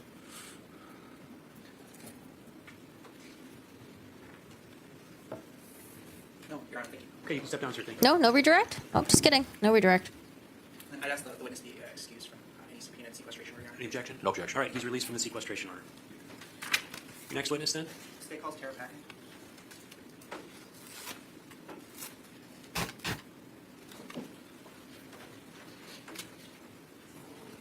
Ma'am, if you want to step right up here, and before you have a seat, turn and face her and raise your right hand. She'll place you under oath. You solemnly swear to tell the truth? So she doesn't want to be on camera. They're not supposed to show her right now. And then they ended up muting her audio for most of her testimony. At some point, it does come back on, though. Let me see if I can find it really quick. Yes. Okay. Again, this is the victim's mother who found her son's head in a bucket. And was there anything over the bucket? And you didn't back down. Okay, I think I found the spot. Okay. So to speak.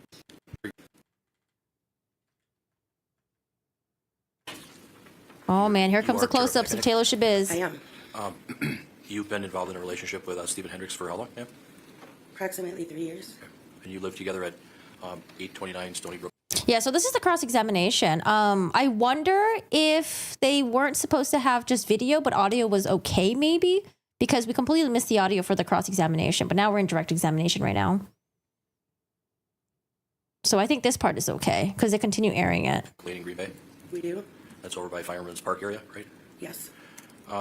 With regards to Stephen, does he wear cheater glasses? See ya, Kira? He does. Does he sometimes have issues with missing his glasses or losing his glasses? He does. I order 5 pair at a time. Okay. Does he have difficulty seeing if he doesn't have his glasses? Yes. With regards to this case, you talked to police detectives, correct? Correct. And you talked to Detective Groff, who's here, correct? Yes. You told him everything that you knew about this situation, correct? Yes. With regards to this home, you own the home? I do. And is it, it's got a basement, a ground level, and then an upstairs, correct? Yes. Would it be fair to say that it's kind of like 3 levels, so to speak? So to speak. Okay. Your bedroom and Stephen's bedroom is upstairs, correct? Yes. Is there a bathroom up there? No. On the ground level? The ground level there is. Okay. And there's also is there a kitchen there? Kitchen, living room, and 2 bedrooms. Okay. And you have a daughter, Ava Wheelock, correct? Correct. When this was all going on, she was 16, correct? Yes. Is she still 16? No. Okay. 17 now? Yes. Okay. And she was sleeping in the residence when the police came on February 23rd of 2022, correct? Correct. You and Mr. Hendricks have vehicles, correct? Yes, What kind of vehicle do you have, ma'am? I have a Volkswagen. Is it an SUV or what kind is it? No, it's a Volkswagen Jetta. Jetta? Okay. And what kind of vehicle does Mr. Hendricks have? A Subaru Forester. And do you typically park them in the driveway?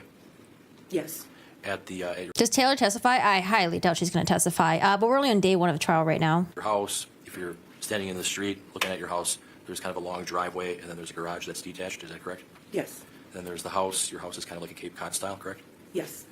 And then you have a backyard. Is that fair? We do have a backyard.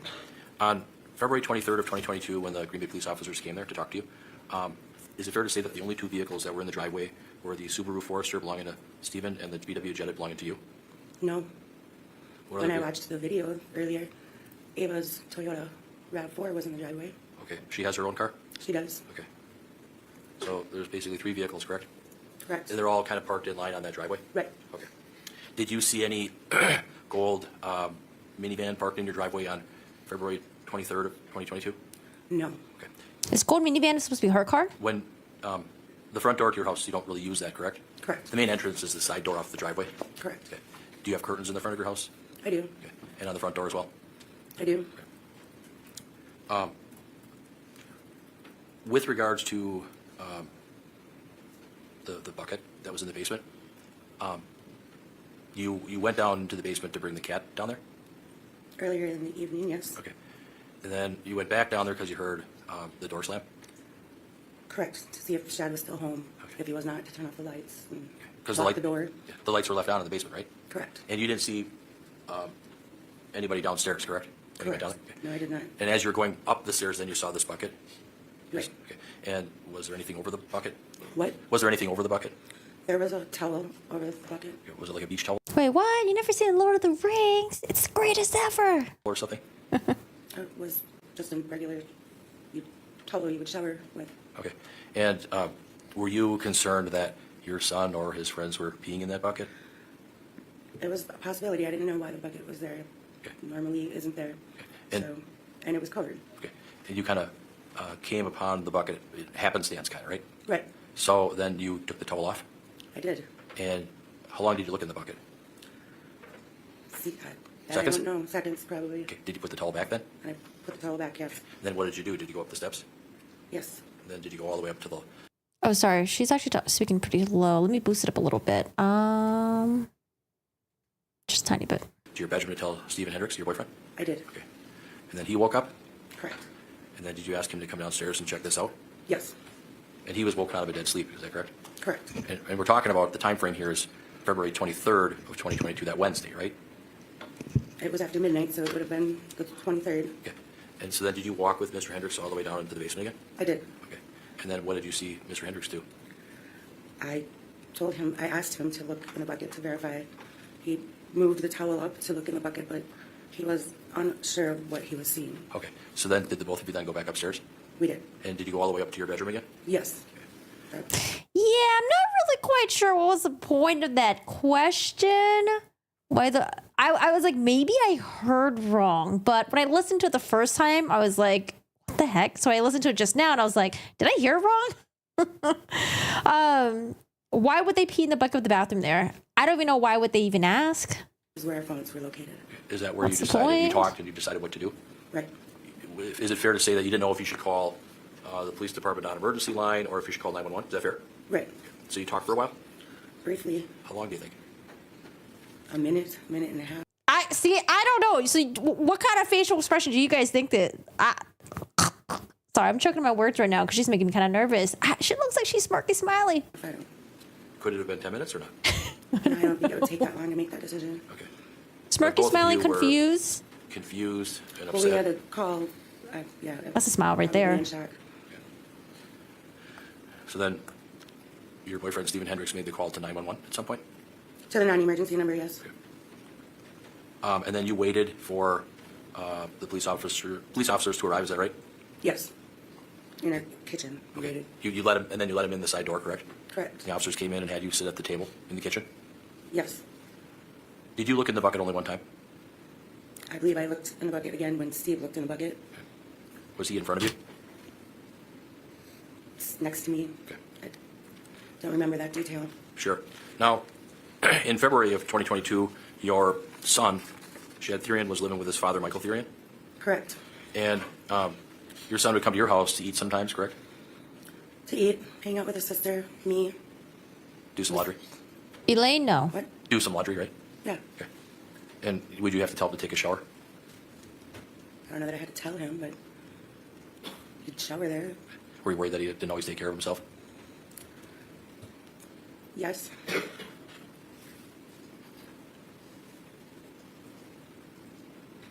Excuse me. When you heard the door slam, did you see anybody go outside? No. Did you see anybody drive away? No.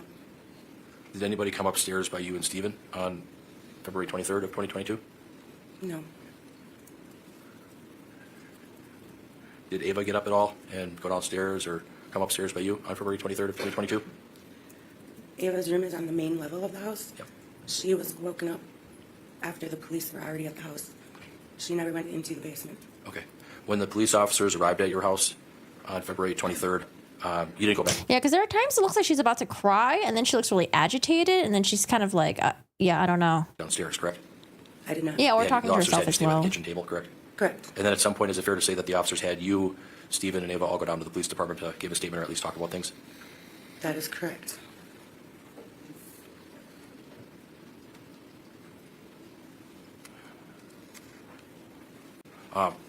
In your neighborhood, ma'am, the houses are kind of close together. Is that fair? Yes. Okay. Do people park on the street sometimes? Occasionally. Overnight sometimes? They do. Probably not in the winter. Okay. With snowplows. Is your street, is it busy with people coming and going? No, it is not. You probably don't drive down my street unless you live on it.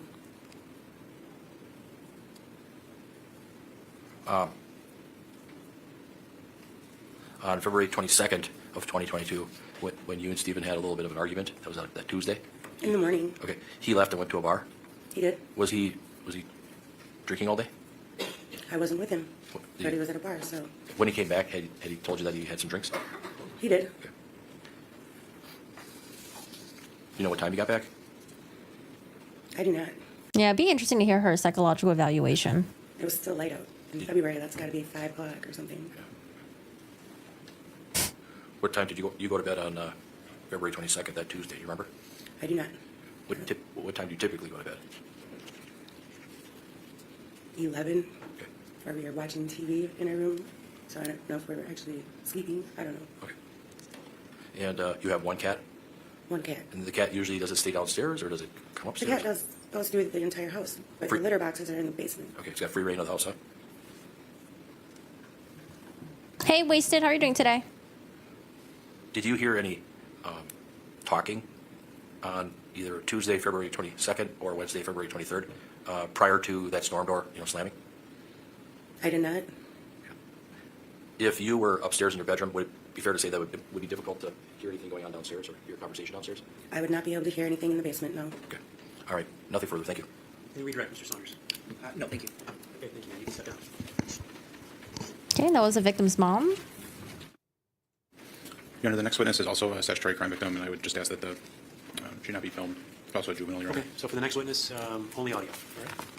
Stay with call Ava Wheelock. I think they said she was 17 years, right?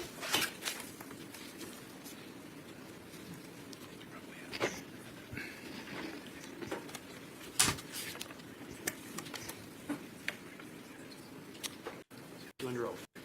I'm Ava What's your last name, Ava? Wheelock, Can you spell your last name for the record, please? Wheelock. And can you scoot up a little bit to the microphone if you could? And try to speak right into that microphone if you can. Ava, how old are you? I'm 17. Are you still in school? Yes. And I know it's summertime, but what grade will you be in next year? Senior. And who do you live with, Ava? Both my mom and my dad. Do you split time between the two of them? Yes. And who is your mom? Tara. Where does your mom live? Stony Brook Lane. And I'm going to ask to have you recall February of 2022. Did you have that same living arrangement in February of 2022? Yes. So at that time you were living half time with mom and half time with dad? Yes. And do you have any siblings? I don't know, Yes, Gigi. two. Not too And, sure. are they older or younger? Both older. Do you have a brother or sister, both? Brother, sister, yeah. And how about your older sister? How old is she? I believe she's 25. And how about your older brother? 25. And who was your brother? Shad? That's Chad Therian? Yes. Can you hear her testifying, by the way? She speaks a little bit soft, but You have a pretty good relationship with Chad? Very close, yes. Was he a nice guy? Yes. I can't really balance out the audio. You know where between the Chad two was of them. living in February of 2022? I believe with his dad. Would you see Chad occasionally at your mom's house? Yes. What were the reasons why he would come visit at your mom's house? To hang out with me, to do laundry, and to hang out with us. I'm going to ask you to specifically remember February 22nd of 2022. Do you remember that day? Yes. Started out as a day of celebration, right? Yes. What was going on that day? I was at my dad's traditional wedding. And was that in the general Green Bay area? I don't know. Okay. How far away was it from your mom's house? I don't know. At some point on that same date, did you return to your mom's house from the wedding? Yes, at the end of the wedding. And did you know about what time it was that you returned to your mom's house? No, but it was dark outside. And how did you get to your mom's house on the February 22nd? I drove myself. And when you arrived at your house, did you see anyone in the residence? No. What did you do when you got home? I immediately went to bed. And which door did you use to enter that residence? The side door. Is that the door off of the driveway? Yes. Is that the door that everyone used? Yes. And you said you went to your bedroom. If you were to enter that residence through the side door, how would you get to your bedroom? I entered the house, and down to the basement is right in front of me, and to the left is a kitchen, so I went to the kitchen, and there's a hallway. We go more into the kitchen, I went down the hallway to my room.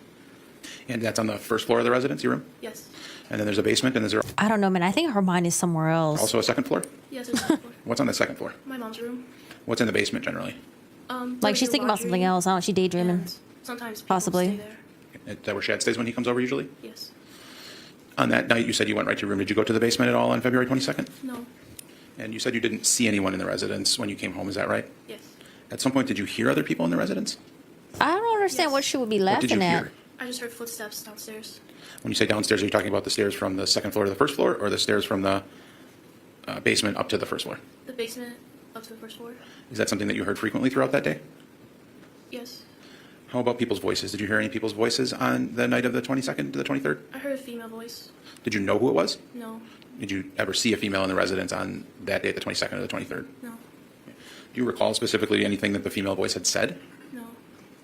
Did you hear two voices or one voice or more than two voices? Just one voice. And did you know anything about who the female was talking to or if she was talking to anyone? No. At some point, did you fall asleep on the night of the 22nd into the 23rd? Yes. And how were you awakened on that day? I was awakened to a bang on my door from the police. What happened when the police banged on your door? I woke up and they told me to come to the kitchen. And did you do that? Yes. And who was in the kitchen when you got there? My mom and Steve. And did Steve live with your mom at that time? Yes. And you had not seen either of them prior to that time frame, is that right? Yes. And did the police want to speak with you at that time? No. Did you ultimately go to the Green Bay Police Department and speak with police about what you observed that night? Yes. Did that occur that morning, the 23rd? Yes. And you told them what you could remember? Yes. Thank you. No further questions, Ava. Mr. Fairley, cross-examination. Ava, how are you? All right. Do you know Taylor Schabusiness? Yes, when I was a kid. How do you know her? My brother's I feel like when he asks her question, the upcoming questions, I don't know. I really don't know where he's going. best friend. Okay. Where did your brother go to high school? I don't remember. Okay. But you're going to be a senior this fall? Sorry? You're going to be a senior this fall? Yes. Where do you go to high school? Objection relevance. Yeah, I think we're going to need some more objection relevance from the prosecutor, please. I'll withdraw. I can withdraw. So you have a car, correct? Yes. You have a RAV4? Yes. And your mom has a car, right? Yes. It's a VW Jetta? Yeah, maybe. I'm not sure. Okay. You've ridden in it? She does. Have you look taken a ride in intimidating. your mom's car in the past? Yeah. Okay. And then Steve Hendricks, that's your mom's boyfriend, correct? Yes. He's got a car, right? Yes. So when you're at the house, when you're at your mom's house, do you all park your cars in the driveway? Yes. Okay. When you went to your dad's wedding, that was on February 22nd, is that right? Yes. I think it was a Tuesday, right? I believe so. At some point, the wedding was over and you went to your mom's to spend the night, correct? Yeah, no, like Tisha, she was just trying way too hard. Way too hard. She was like, how do crazy people look like? Okay, I'm just going to try to emulate that. Yes. And did you pull into the driveway at your mom's house on Stony Brook? I don't remember. Okay. Typically, when you go to your mom's house, do you park your car in the driveway? Yes. Did you see any other vehicles besides your car, your mom's car, and Steve's car? Yes. What else? What other cars did you see? A van Where was it? in the driveway. When did you see it? Sorry? When did you see the van? When I came back from Nat's wedding. Okay. So did you pull behind the van then? No. Okay. Where did you park your car? The side of the road. Okay. Did you went in the house then after the wedding, correct? Yes. And what did you do? I went to my room. You went straight to your room? Yes. Did you talk to your mother at all? No. Did she know that you were home? I don't know. How about Steve Hendricks? Did you talk to him? No. Okay. And you went in your bedroom. Did you leave the door open or did you close the door? I closed the door. Okay. And then did you go to sleep? Yes. What time did you go to sleep? I don't know. Okay. Do you remember what time you got to your mom's house that day? No. Okay. But it was in the evening? Yes. After dinner time? I don't know. When you came in the house, did you ever see Taylor Schabusiness in the house on I don't know. I have Tuesday, no February idea. 22nd of 2022? No. Did you see your brother Shadtherian in the house on that date? No. I'm like waiting for him to go for the slam dunk, but maybe that will be like in a couple of testimonies down the road. Did you ever hear his voice? No. Maybe he's just priming Or us Taylor's right voice? Did now. you hear her voice? Mumbles. You didn't know what it was though, correct? Did you go in the basement on February 22nd, that Tuesday? No. Did you go in the basement after you woke up when the police came to your house on Wednesday, February 23rd of 2022? No. When the police came to your house, is it your testimony that they knocked on your bedroom door? Yes. And you woke up then? Yes. And then you went to the kitchen? Yes. And did they have you sit by the kitchen table? Yes. And then you waited for further directions, correct? Yes. And then is it true that at some point then you, your mom, and Steve were all taken down to the police department to talk? Yes. What? Okay. Why are we just repeating everything? Your brother, Shadtherian, would he have people come over oftentimes to play video games or hang out in the basement? Object relevance. Well, it goes to people coming in the house, people that he would invite Sustain over. the objection. Ask another question. Okay. How often would your brother come to the house? I don't know. Was it just kind of sporadic, like kind of whenever? Yeah. Okay. There wasn't any kind of set schedule, is that fair? Sorry? There was no set schedule, is that true? Yeah.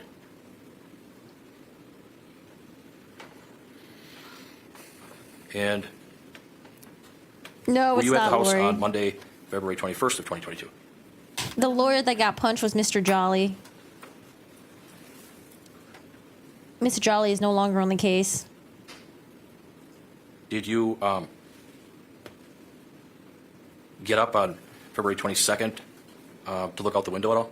No. Okay. When you went to bed, you were out. Is that fair to say that you were sleeping until the police knocked on your door? Yes. You didn't wake up to go get something to eat or anything like that? No. And the house at 829 Stony Brook Lane, there's a basement down there, correct? Yes. It's kind of like I believe his name is Christopher Froelich. Christopher Froelich. Okay. Frolic. a finished basement, right? Lawyer Frolic is here. And then there's the We got Lawyer floor Frolic. level We got with a Lawyer kitchen, Jolly. living room, Lawyer Jolly is in gone. your bedroom, right? Yes. Bathroom, correct? Yes. And then the upstairs is kind of like the loft area. That's where your mom and Mr. Hendricks, that's their bedroom? Yes. I actually don't think I saw the attack video. 22nd, you couldn't Sorry. hear any conversations or anything like that, correct? Yes. That's true, right? Yes. Okay, nothing further. Thank you. Redirect. I have no redirect. I just want to confirm that the state had not subpoenaed this witness. I want to make sure that she's released from the defense subpoena. Yes, she can be released. Right. Very good. You can step down. Point in time, I wonder if the court would entertain allowing us to break for the noon hour at this time. All right, I think they're going to take a lunch break. Poor sister, man. She said she was close with Shad. Like, even though she didn't see Shad's head in the bucket, doctor- it's like, I don't know, sometimes with their imagination, that could it could really fuck with their head. He's not qualified to render an opinion, but I don't think he phrases it that way. He phrases it as something that he viewed in other reports. So he phrases it as his review of other people's reports. I question the accuracy of his review because he mentions a condition that none of the other professionals in this case suggest that the defendant has. But to the extent that he's not going to offer a diagnosis, then I don't think there's really a dauber relative to his qualifications. But to the extent that he's offering a diagnosis, that is something he would not be, in my view. Oh, and this is when things get a little bit hiccupy. I'm going to forward it to the next witness on the stand. Well, To the arrival of Dr. Trank. that we were going to. What was your position with the Brown County Medical Examiner's Office in February of 2022?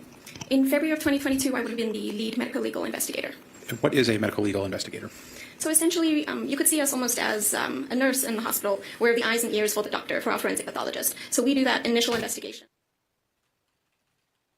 And then that is reviewed by our chief medical examiner. Sorry, it cuts off. I don't know. And you talked about a forensic pathologist. What does the forensic pathologist generally do?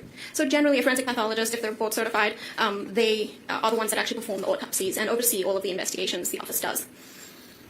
At the time of this event in February of 2022, who was the chief medical examiner that you were working under in Brown County? There was a transition between chiefs, but the medical examiner that I was working with on this case was Dr. Vincent Tranquita. I apologize for not remembering if he was the chief at the time because there was a switch over in leadership. But Dr. Tranquita was the forensic pathologist who was assigned to this case? Correct. And So the person that's on the stand right now, this is the lead medical examiner, and I do apologize for the cuts. It does cut off a little bit in the law and crime one, and I wasn't sure if Court TV had the footage, but I think it cuts off for both of them. So I don't have the beginning stuff, but this is where we're going to start with the medical examiner. the time of this event in February of 2022, which office was Dr. Tranquita stationed out of? Dr. Tranquita worked for the Dane County Medical Examiner's Office. At the time, Brown County had a contract with Dane County for oversight from forensic pathologists, and they provided our autopsy services as well. And that's not currently the setup, is that right? No, we have since hired our own chief medical examiner, who is a forensic pathologist, so we are now independently performing autopsies here in Brown County.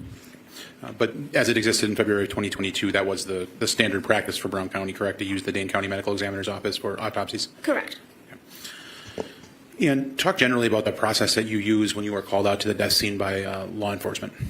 Generally, it can happen in different ways, but the most common would be that the 911 dispatch center, they give the on-call investigator a call and they let them know. Any guesses on her accent by any chance?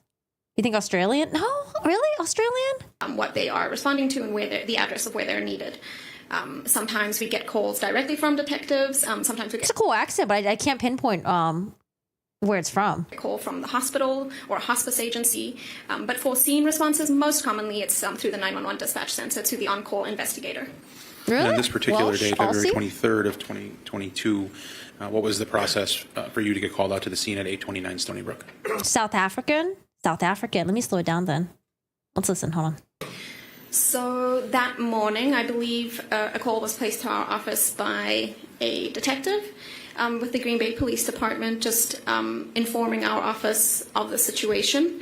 That call was taken by the on-call investigator that was in the office at the time, and the policy at that, which is still in place, is that they are to then notify the lead medical legal investigator, which would have been me at that time, of such a case. Oh, did I forward too much then? She got her degree in South African schools. Oh, okay. Maybe I forwarded too much then. And once you were notified, what did you do? I then tried to gather a bit more information. Things were very preliminary at that stage, and we asked to be notified once they were ready for us. And did you receive follow-up notification from the Green Bay Police Department? Yes. And what did you do then before going out to the scene? Before going to the scene, I just made sure that I had all of my supplies. We had a general understanding of what the case was that we were going to, so I made sure that I had all of the supplies I may need, and then using the on-duty vehicle, I would have traveled to the scene. And were you or was law enforcement responsible for notifying then the actual medical examiner or the forensic pathologist? I was actually, when I was initially notified that morning, I would have notified Dane County's Director of Operations, and they in turn would have notified Dr. Tranquita, the forensic pathologist, that his response would be needed. And we kept in touch that morning with regards to a general time, seeing that they would be coming up from Madison. We just wanted to make sure that we timed things out correctly, and obviously with law enforcement needing to do what they need to do prior to us coming, we were just... That's what I hear. I feel like I hear like a mix of accents. Waiting for that notification when they were ready for us. And do you know about what time you arrived on scene that morning? It was probably around 11 o'clock in the morning. When you arrived on scene, what did you do? I would have introduced myself to police officers on scene, and I believe I placed PPE on and entered the living room area of the residence, where there were various members of law enforcement, and they briefed me on the scene and what information they had at that point. What was your understanding about the information law enforcement had collected at that point? My understanding was that the head of a male individual had been found in the basement, and that they had reason to believe that there were additional human remains within the basement. They had informed me that they had a suspect at that time, and they informed me that there might be a secondary location. Geez, I don't remember. How long after the discovery of the body did they finally find Taylor Schabusiness? Do you guys remember? I remember reading it on stream. Oh, I don't remember. For human remains as well. And you mentioned PPE. What is PPE and what is the purpose of using it? Sure, I apologize. PPE would generally be personal protective equipment. So we use that both to protect ourselves as well as the integrity of the scene. So in this case, it would have been a Tyvek suit or a bunny suit, which would have been included booties, and it goes all over, and it even has a hood around your face. So, and I would have, once we went down into the basement, I would have been wearing gloves. I probably was not wearing gloves initially.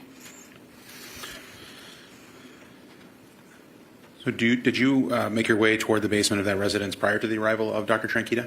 Correct. We tried to make the pronouncement of death as soon as possible from when we arrived. So once we gathered information, or once I discussed information with law enforcement at least, then I would have proceeded down to the basement just for a cursory view of what the situation was, as well as to pronounce death.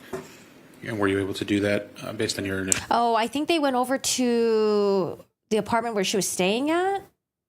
She emerged from the apartment building. Upon seeing officers, she stopped. Officer Russell could see that Schabusiness had what appeared to be dry blood on the front of her black hooded sweatshirt, as well as black sweatpants. How could you see blood on black sweatpants and black sweatpants? Oh, sorry, black sweatshirt. Maybe you can. Officer Russell later found Schabusiness' hands appeared to be smeared with blood as well. Okay, so they probably went to like where she lived, like her apartment or something like that. She just went there like nonchalantly. Observations on scene. Yes. And again, is that something? Oops, sorry. I think. Oh God. Oh God. Come back, please. Was deceased? Okay. Yes. Baby, Law come enforcement back. provided the UV presumptive light. identification at that point. They carry UV provided lights the with name, them? date of birth, and we later then also asked for additional photographic evidence of for identification purposes for comparing. And did the deceased have any distinct marks that allowed you to easily identify him? Yes, he had a tattoo on his. I can't believe, I forget which side it was, but on one of the temporal regions on the side of your head here, it would have been a question mark. And after identification was made, what did you do? After pronouncement and identification were made, what did you do? I would have backed out the scene and waited outside until Dr. Tranquita arrived so that we would do the rest of our duties together. After Dr. Tranquita arrived, describe what steps you took at that point. So we were working very closely with the Green Bay Police Department's forensic science unit with this case. So we were moving around the scene kind of together. And the first thing that we would have approached would have been the bucket with the human head in it. And where was that located? It was located downstairs in the basement, just to the right as you came down the stairs into the finished portion of the basement, which seemed to be used as a bedroom. So there was a bucket at the bottom of those stairs to the right.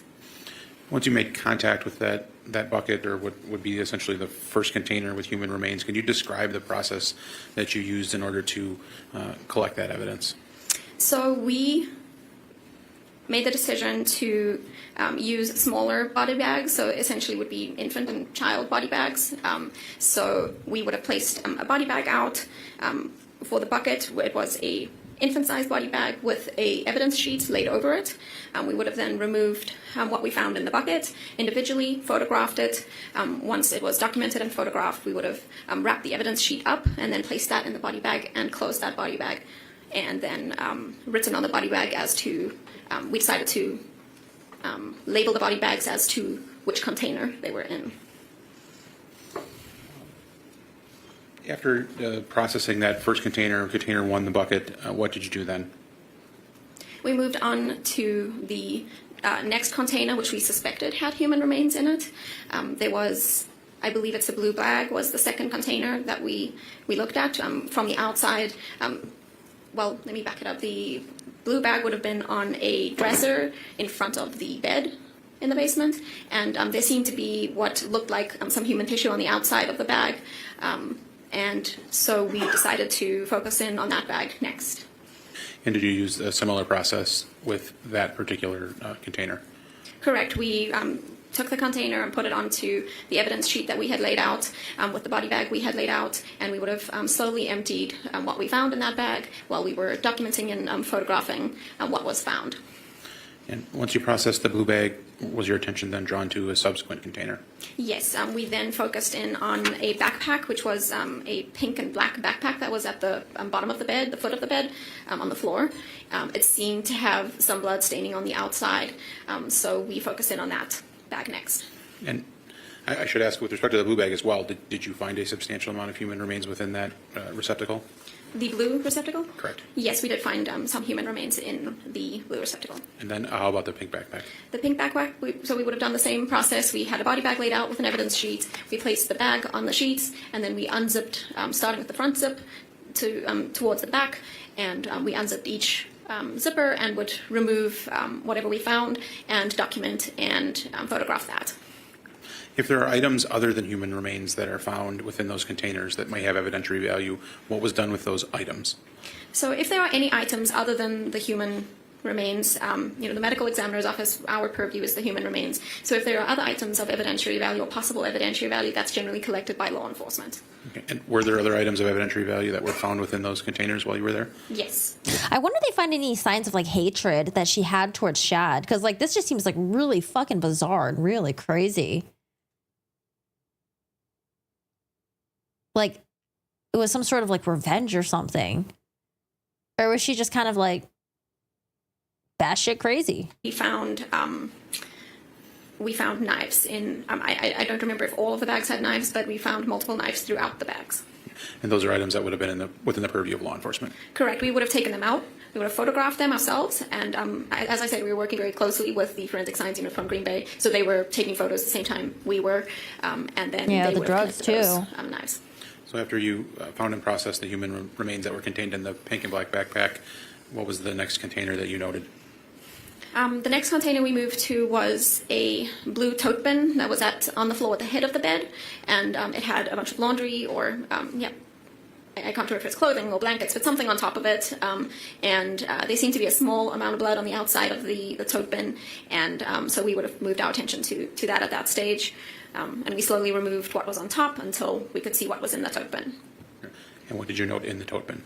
In the tote bin, we found a substantial amount of blood at the bottom of the tote bin. We also found a torso of a human male.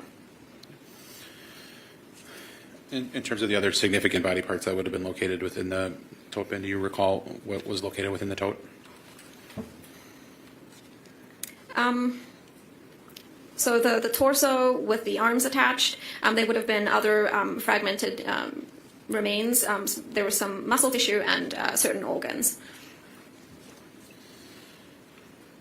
So those are the four containers that we've discussed already. In addition to the four containers, were there any other containers located in the room that had a substantial amount of human remains? No.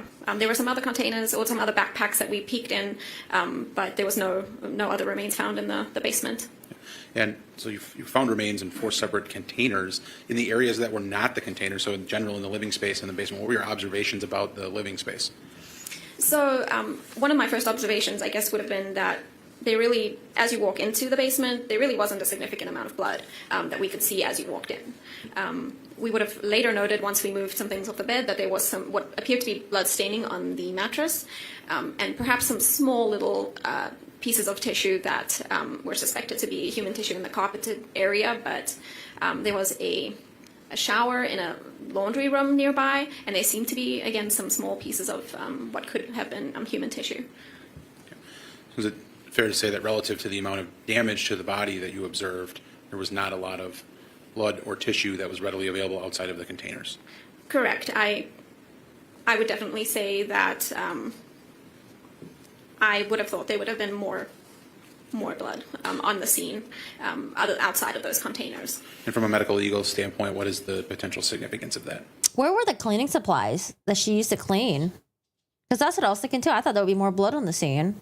Did she wipe it up with towels or something? Did she throw it away? Did they find any of that? Objection calls for speculation. I think it calls for her professional opinion. Foundation? Overruled. Go ahead and answer if you can. Could you repeat the question? Sure.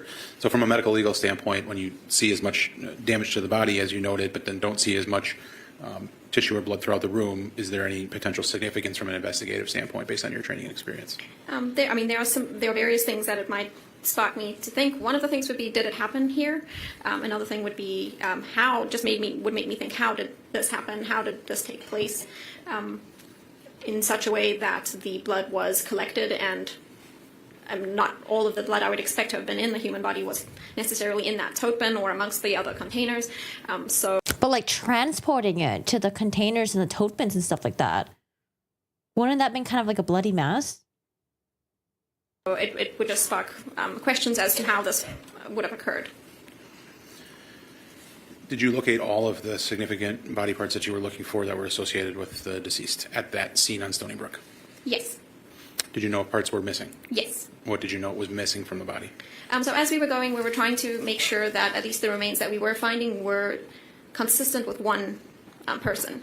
And by the time we were done processing the human remains in the basement, we seemed to be missing a significant portion of the lower limbs.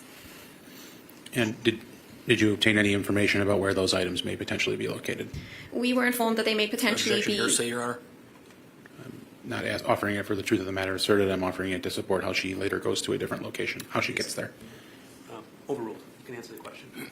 We were informed that there were potential human remains in a van that had been towed by the Green Bay Police Department to their evidence storage unit. Did you ultimately respond to that location? Yes. And who went with you to the evidence storage unit? Dr. Tranquita would have been with me too, as well as various members of the Green Bay Police I mean, she mentioned she's never seen anything like this before. Or maybe she mentions it later on. Department. And upon arrival at the storage unit, did you continue to use your PPE and all of the other evidence processing techniques that you discussed earlier? Correct. We would have used a new set of PPE once we arrived at that location. And what did you do once you arrived at that location? So we initially just took photographs of the outside of the vehicle. I don't believe that the police had processed the vehicle yet at all. They were waiting to do that in conjunction with us. So we kind of peered in, just noting what was in the vehicle, and then we would have opened the doors and the trunk to take a look just at a general view of what was in the vehicle. And did you locate anything of significance or any human remains within the vehicle? Yes, we ultimately did find a crock pot box that had human remains in the box. Do you recall specifically what you recovered in the crock pot? We would have Well, in the box, right? Not the actual crock pot. I mean, not like it matters, but recovered the full set of we would have recovered parts of both lower limbs. And were those then collected using a similar methodology as what you described at Stony Brook? Correct. So we took the crock pot box outside of the van and we placed that on some... Wait, in the kitchen floor? Paper material next to our evidence sheet, and then we unpacked what was found in the crockpot box and documented and photographed that as we had previously. And what did you do once you packaged the human remains at the scene at Green Bay Evidence? So we would have closed the evidence sheet, put it in the body bag, sealed that body bag, and transported the remains to our the Brown County Medical Examiner's cooler. And where is that located? Or was it at the time? Yeah, we have changed location since, but at the time we had a temporary cooler out at the Brown County Highway Department. And once it's placed in storage at the temporary cooler, what is the process for moving the remains to another location? So while we were contracted with Dane County... Hold on. Lawyer's looking around. You think he got something? Seeing that all our examinations or autopsies would take place down in Madison. So Dane County, as part of their contract with us, had a transport van and an individual that was hired as a driver. So they would have come up and collected the body bags from us, and it's a cooled van, and then that's transported down to Dane County for further examination. And I should backtrack because I don't think I asked this question with respect. Honestly, the guy in the back, he has the worst seat ever. I understand why he's hiding. It's because, like, if anyone captures any thumbnails with Taylor Schabusiness, like, he might be in the background in it. So he probably doesn't want to be in the thumbnails or anything like that. That's probably why he's hiding. Back to Stony Brook, what happened with the remains that were taken into the possession of the medical examiner's office at the Stony Brook address? For the home address, we, as I described previously, we had packaged each container into a body bag each. Those smaller body bags were then all placed together in one larger adult-sized body bag, and that body bag was sealed and dated, signed, timed. The policy of our office is to have funeral homes assist with adult-sized human remains. Oh my God, the and funeral so we would have homes. contacted the closest funeral home just for assistance with transport. And I believe the closest funeral home would be Blaney Funeral Home. So they came to the scene, and because usually I would follow with the funeral home to the cooler, but in this instance, when we knew we had another scene to go to, I had our morgue technician at the time. She came to the scene and then made that transport with Blaney Funeral Home for us so that I could go to the next scene. And the information about the transportation logs that are associated with the remains, is that something that in your current role you have access to those records, and that's a record maintained in the regular course of business? The information regarding transport? Correct. Correct. We do document that. And do you know if that was documented in this case? Yes, As part of your work in this case, did you prepare a report? I did. Have you reviewed that report prior to court here today? Yes. I wonder how long it took for the meth and the trazodone to kind of like fade away.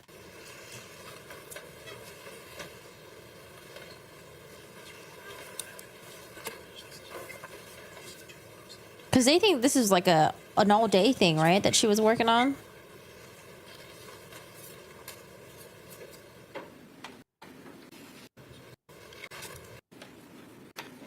The portion of the report that is mine. The objection? No objection. 4 is received. And then, could you describe for the record exhibits 5 and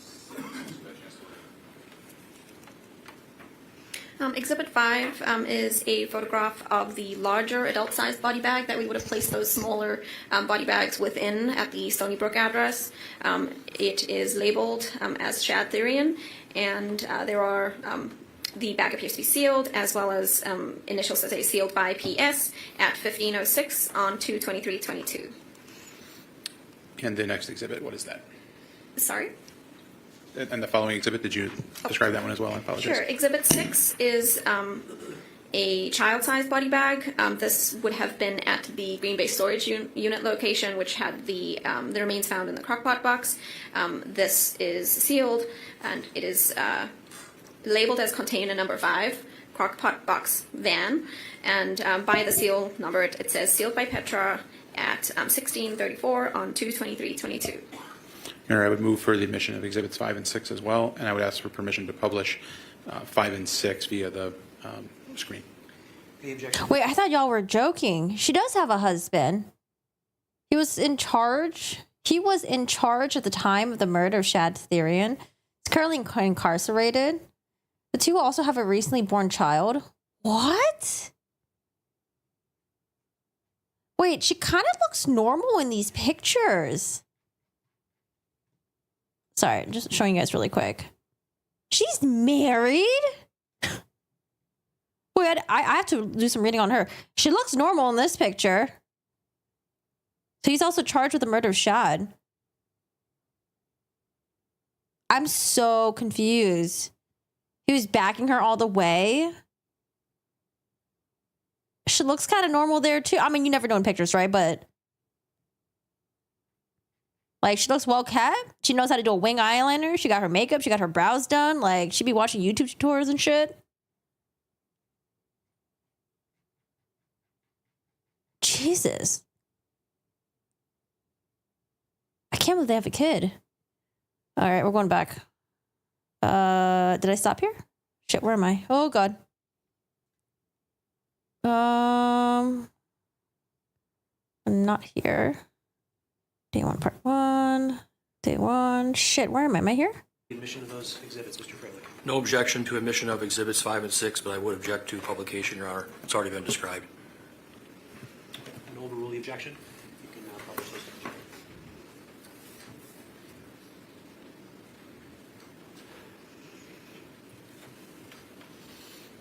Ms. Schwab, does the screen, I think there's a screen down in front here as well, is the screen accurately depict what is contained in Exhibit 5? Correct. And then I think if it's toward the right-hand side of the screen or the photo where it indicates the name and then the information that you indicated about the date and the sealing, that's toward the right side of the photo, is that correct? Correct. Near the zipper there, but with the seal. And the purpose of the seal and signature again? It's to document chain of custody, essentially. When I sealed that bag, and then once it gets to Dane County for autopsy, does that seal tag still match? There's numbers on that seal tag, so that is documented both on scene, and then again, prior to autopsy, before cutting that seal, they make sure that it is still that same seal that I initially had placed, and they document it too. And then the photograph that's now depicted on the screen, is that Exhibit 6? Yes. And again, contains... I don't know. I'm getting like mixed messages. Hold on. This one says that he's in jail before unrelated charges. He was in jail when his wife allegedly killed Shad.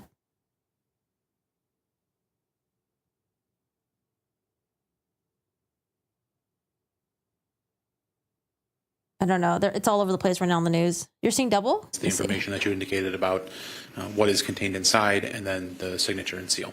Correct. I have no further questions, Your Honor. Cross-examination, Mr. Freilich. Ms. Schwab, good afternoon. Good afternoon. Different parts of the body. Oh, wait, yeah. Why is the split screen like this? We don't need this law and crime. What is this? Of the deceased were in different areas, correct? Correct. Some parts were at the Stony Brook Lane property, correct? Correct. In the basement? Correct. And then some other body parts were inside of a gold Town and Country minivan, correct? Correct. And that minivan was found in the parking lot of Eastman Avenue apartment complex?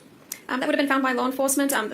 The street name does ring a bell, but they would have towed it from that location that they found it to the storage room or storage warehouse that I responded to.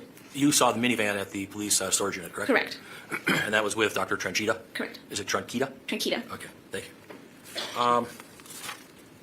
You were given some information as to what may or may not have happened at the 829 Stony Brook Lane property, correct? Correct. And you went there for the very first time on February 23rd of 2022? Correct. What time did you get to the Stony Brook home? Would have been around 11 a.m. In the morning? Correct. And you were let in by law enforcement? Yes. Who let you in, do you know? It would have been a detective. I do not remember, which there were multiple detectives at the scene. Did you talk to the owners of the house? Not at that time, no. They were not present. When you got there, you already had your PPE gear on? Mm-hmm. Yes? Yes. And then did you immediately go down to the basement? Not immediately, no. Okay. How long did it take before you went into the basement? Probably about 15 to 20 minutes. What took so long before you went down to the basement? They were briefing me on what had occurred, and they were making sure that I was okay to go down there because they were processing, I believe, already. So we would just have been discussing what had been found so far, what information we had so far prior to taking me down. So you had to be cleared, so to speak? So to speak. Okay. And when you went down the stairs, what was the first thing you looked at? As I went down the stairs, I would have turned to my right, which would have been a finished portion that seemed to be used as mixed-use area, bedroom type area. And I would have probably turned my attention to the bucket that was at the bottom of the stairs that I had been made aware of. Okay. You looked at the bucket and the contents? Correct. Downstairs, fair to say that if you go to the right, it's kind of like a living area where you could sleep or watch TV or hang out, correct? Correct. Do you see like a Pac-Man game down there, video game? I remember some sort of console game, but yeah. Do you see a round table down there? Yeah. And lots of clutter, lots of things? Yes. With regards to the bucket, what color was it? Black. And you did your investigation with regards to the contents of the bucket, correct? Correct. When you got there, had the scene been disturbed in any way from what you know?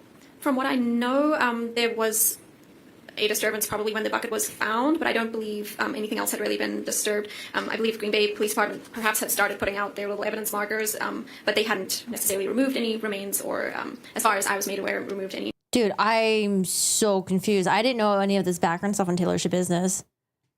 She looks so different. Like, look at her pictures right here. That's her right there. That's her also. Oh, this is her in the mugshots from before. She's married and has a newborn son. Wait, someone said she had like 3 kids. Why is there so much like weird information right there?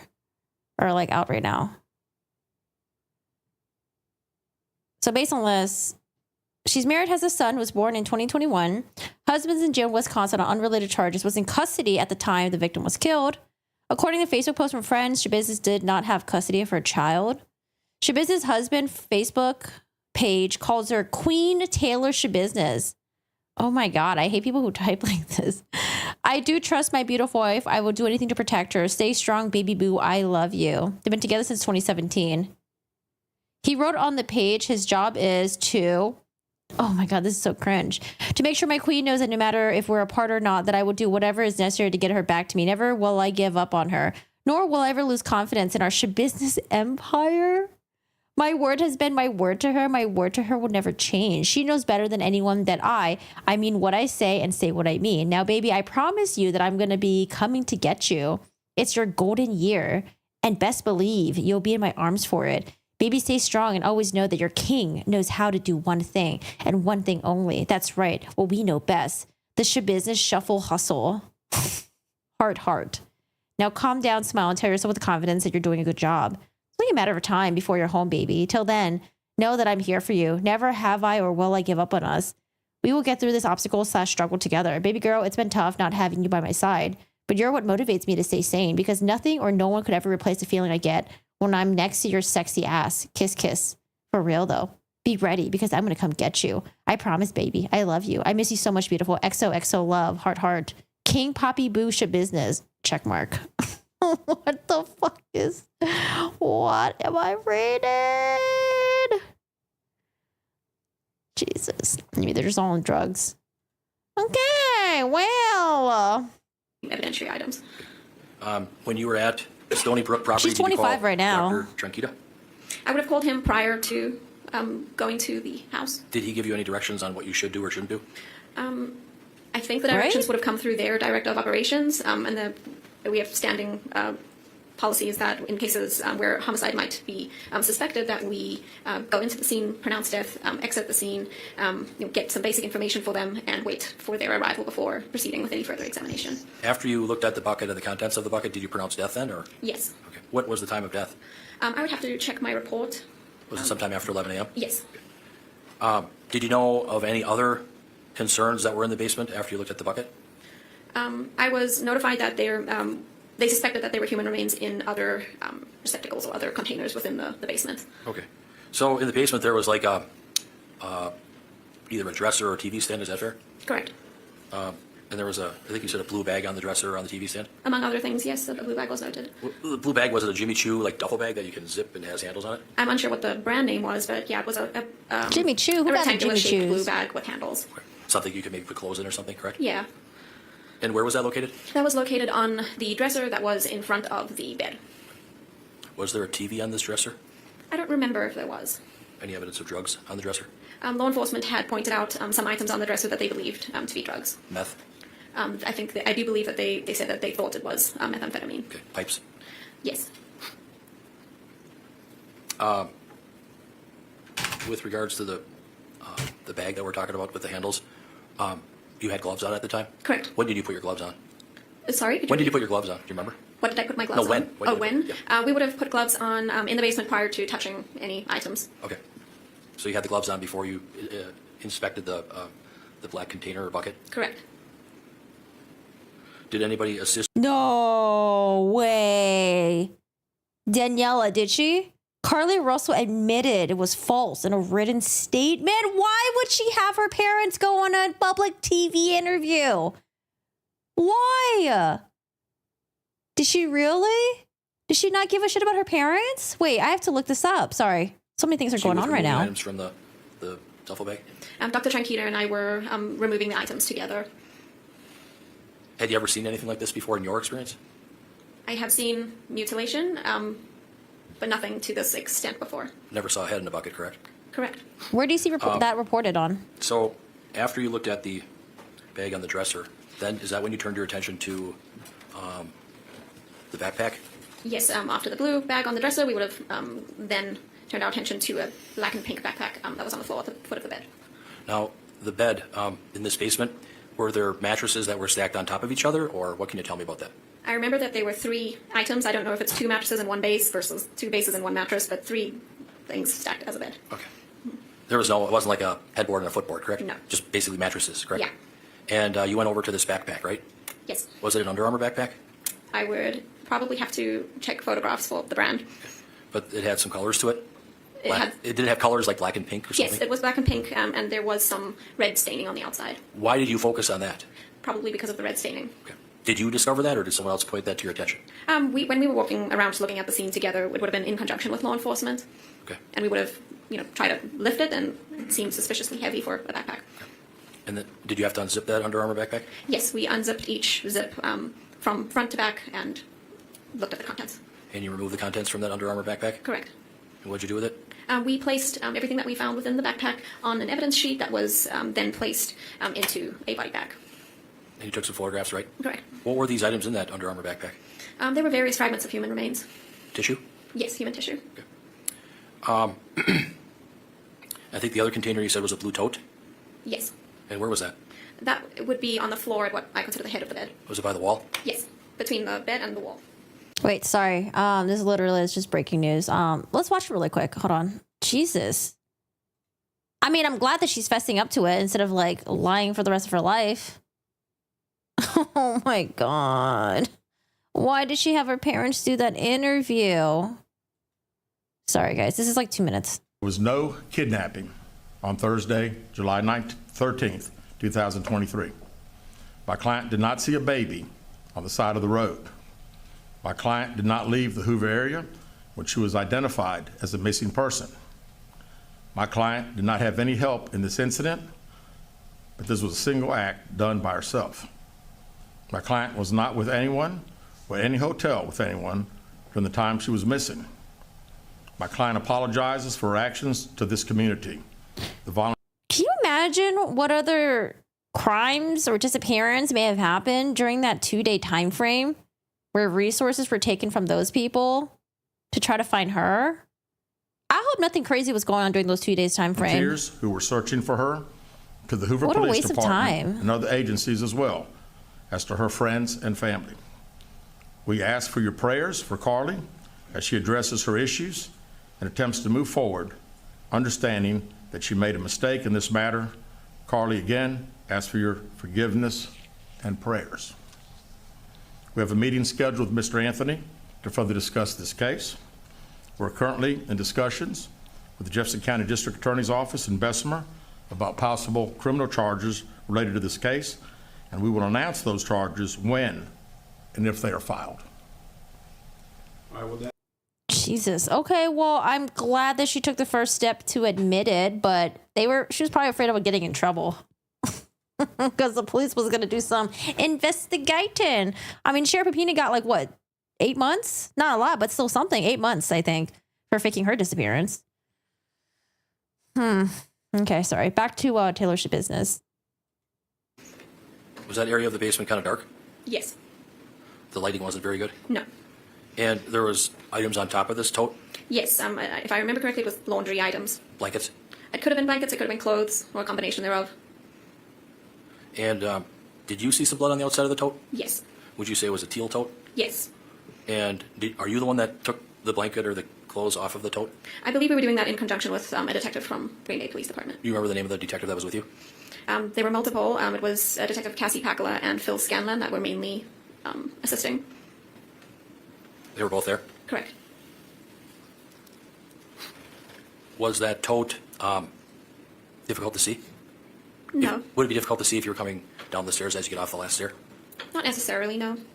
But it was towards the back of the basement, is that correct? Yes. So the black bucket, the duffel bag with the two handles, the Under Armour backpack, and the tote, those items apparently had human remains in them? Correct. And you didn't know whose remains they belonged to, did you?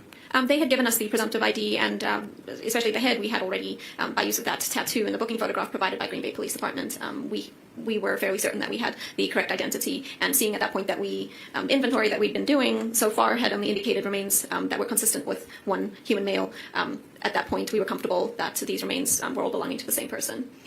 Who was able to confirm that?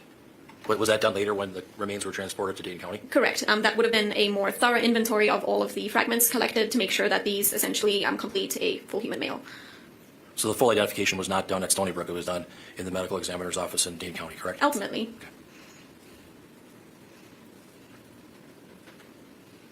And fair to say that both you and the detectives had a lot of questions on what occurred and how this could occur, true? Yes. And everybody was trying to figure out what happened. Is that true? Yes. chain of custody was followed? As far as the human remains that I was involved with, yes. And the bucket, the duffel bag, the Under Armour backpack, and the blue tote, were those all taken from Stony Brook, from the Stony Brook Lane home, and brought to the police department for further examination? I did not remove them myself, so it was likely removed by the Green Bay Police Department, but we, as the medical examiner's office, do not collect those sorts of items. Okay, nothing further. Thank you very much. Redirect? No, Your Honor. Okay, you can step down. Thank you. Seat, if you could turn and face her and raise your right hand, she'll place you on your oath. Do you solemnly swear to tell the truth, the whole truth, and nothing but the truth, and matter not before the court, so help you God? Yes. Please have a seat and state your name for the record. Michelle Cherneski. MICHELLECZARNESKI. And with that, the witness is yours, Mr. Saunders. Thank you. Can you tell us how you're employed? I'm employed with the City of Green Bay, the Green Bay Police Department, in the Forensics Unit. And how long have you been employed with the Forensics Unit? Almost 5 years. And can you outline for us what sort of training you've received for your current occupation? I have an associate's degree in forensic science. I am a certified crime scene analyst through the International Association for Identification. And I have various other trainings related to crime scenes, including crime scene photography, alternate light source, and shooting recon. And you've been sort of working in that capacity for the last 5 years? Yes. So can you outline for us, I guess, what are some of the duties you're commonly asked to perform for your department? We were asked to process crime scenes. We would photograph, do videotape, search for evidence, and collect evidence. And you kind of use the we. Are there other members of your team that you commonly work with? Yes. And who are they? Kristen McMullen and Bailey Andre. And is it commonly the case that you sort of work in tandem with those people in the performance of your duties? Yes. For instance, if one person's photographing things, the other's collecting it, things like that? Correct. All right. So then I want to ask you about February 23rd of 2022. Were you working in that same capacity on that day? Yes. Do you recall responding to a residence on Stony Brook Lane on that day? Yes, I do. And was another member of your team with you? Yes. And who was that? Forensic specialist Bailey Andre. And what sort of information did you learn when you arrived at that residence? That there was a body part located in a bucket. And I guess at that point, that's the sum of the information you had at that point? Yes. What did you do at that point? Once the warrant was signed, I was able to videotape the exterior and interior of the scene. And then Bailey Andre did the photographs, and then I labeled the evidence. So at some point when you're at do Stony Brook 1.25. residence, are you involved in evidence collection? Yes. And can you outline for us what goes into you collecting an item of evidence?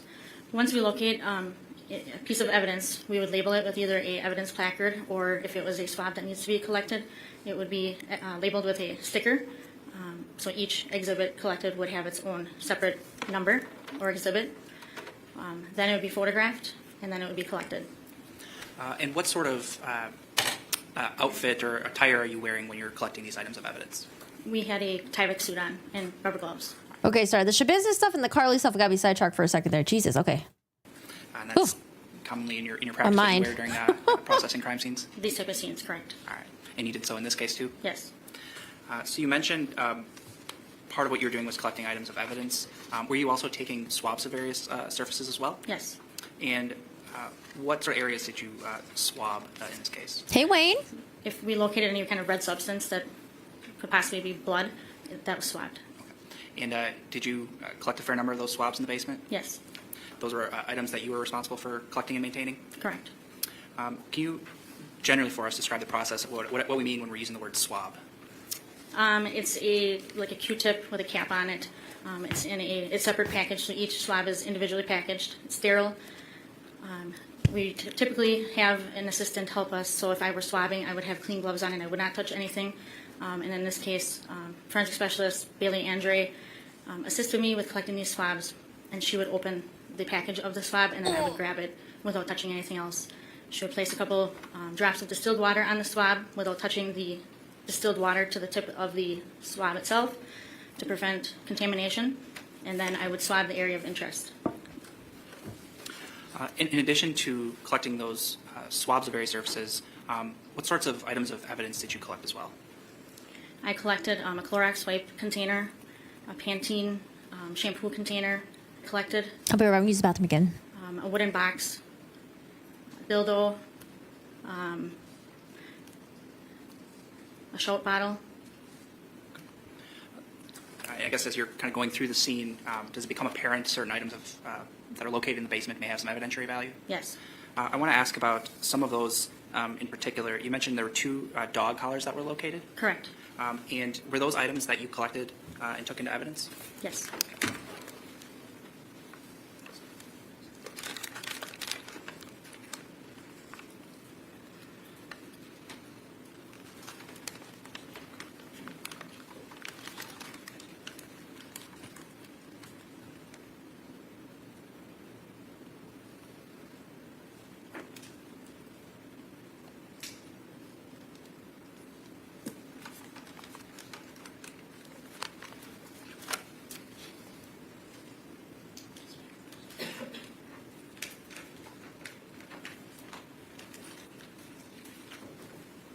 So I'm going to show you what's been marked as exhibits 7 and 8. Okay, I'm listening on my iPhone just so like every time I use the restroom, I don't have to pause it for you guys. First, I'll ask, do you recognize exhibit 7? Wait, this is the dog collar? Yes, I do. And what do you believe that to be? It's a silver dog choke collar located on the bar table. And how do you know that's what's contained in that envelope? My evidence description. Do they have pets, by the way? Various initials on the packaging as well? Yes, there is. And what do those signify? My initials and then the date it was collected. So for instance, MMC, does that refer to yourself? Correct. And you noted there was an evidence description.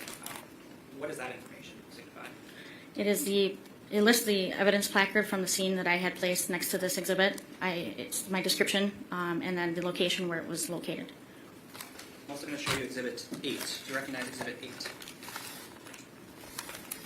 Yes, I do. And what do you believe exhibit 8 to be? Silver dog choke collar chain. And how are you able to determine that? Again, it has my description, my initials, and date. So both exhibits 7 and 8 were those items that you collected from the basement of the Stony Brook residence? Yes. And then once you collect an item of evidence, what happens to it? It is placed in the evidence submittal room in a secure area. Do you maintain custody and control of those items? Yes, until it's placed into the locker. All right. So you take an item of evidence from a location, kind of keep it in your custody and control. I'm going to skip this. I'm going to wait for them to enter into evidence. Recognize exhibit number 9. Yes, I do. And what do you believe that to be? It's a knife with a silver blade and brown wood handle with red substance. Was this the bread and knife? Is that an item that you collected? Yes. And if you recall, where was that knife collected from? This was collected from a Jimmy Choo bag that was located on a TV stand in the basement. And is that an item you collected from the basement and entered into evidence as well? Yes. Apart from your sort of description of what's contained in there, are there any other Damn, was Taylor Schabusiness wearing like luxury shit or something? unique identifiers that helps you classify what that exhibit is? Yes, it has my computer number, which is 543. Is that Andre's with you as well? Yes. Is she photographing essentially what you're doing? Correct. And apart from your time in the basement of Stony Brook, did you process any other scene on February 23rd, 2022? Yes, I did. And where was that? It was in our off-site storage location. And I guess what did you process? It was a Chrysler minivan. At that point, it had been brought to the your, I guess, secure facility? Yep. Okay. And what did you observe or locate in the van? We observed a crackpot box with a human remains in it. We collected several swabs from the door handles of the... You guys were talking about the crock pot earlier. Was there an actual crock pot involved as well, or just the box? Minivan. The crockpot box that was located, did that contain any objects? Yes. And what did that contain? I'm sorry, say that? What did that box contain? I believe it was human remains inside of it with some clothing. I want to then ask about those were items we've talked about that you've collected. Was there a date that you subsequently assisted Ms. Andre with processing the specific items themselves? Yes. And I guess what items were processed? The crackpot box, the Schott bottle, the Clorox wipe container, the knives. And by process, what do we mean? They were rephotographed. The knives were swabbed and photographed with scale. And then some items were dusted for fingerprints. Oh, when did that happen, Rain? So when you're at a scene, Recently? and you're swabbing a particular area, there are sometimes you do swabs on scene. Is that fair to say? Correct. But are there times then where you later, with individual objects, process them further? Yes. And that's what was done in this case? Correct. on that date? Ooh, they got to be careful with the pictures and stuff like that, with the angles. 10 through 15? Yes. And what are those? Exhibit 10 is a photograph of a Clorox wipes container. Exhibit 11 is That she may have used to clean. the Schott bottle. Exhibit 12 is a photograph of the back of the Schott bottle. Exhibit 13 is a photograph of a knife. Exhibit 14 is a photograph of the knife with scale. And Exhibit 15 is a photograph of a crock-pot box. Are all those photographs that you took in this case? Yes.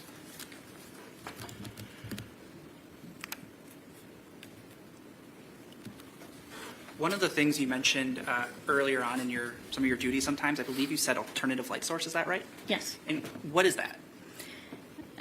ALS is a light that uses specific wavelengths to detect certain kind of materials like biological fluids, like bone, latent prints, anything that's not visible by the naked eye.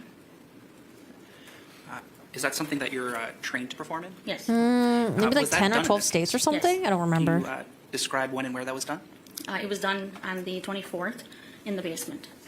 And what specific areas were you looking at and utilizing that alternative light source method? We used the ALS in the shower at the basement and then also near the mattress. And what sort of, I guess, can you describe the process of ALS in terms of like In 2019. locate? We were looking to locate any type of biological evidence, specifically blood. When you use an ALS, the blood actually will absorb, so it'll appear as a dark color. At that point, then, if we locate anything, we can swab it. It's more of a presumptive test, and those swabs will be sent to the crime lab. Essentially, you're detecting things that you couldn't see by your naked eye. Correct. All right. And that was done on the 24th? Correct. Thank you. You utilize the alternate light source Cross-examination method happening now? as part of your investigation. Correct. Tell me a little bit more detail about that. Is it a light or what is it? What kind of device is it? We actually had a Schwaber on Public Safety come in with their crime light auto. Holly Moss is the one who conducted that, so I just assisted her with it.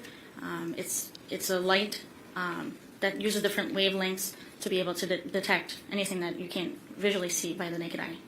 What was that lady's name? Holly Moss. Wait, what? 27 states? No way. Really? I thought it was only like just a handful. Like I was thinking like 10 or something like that. Holly Moss?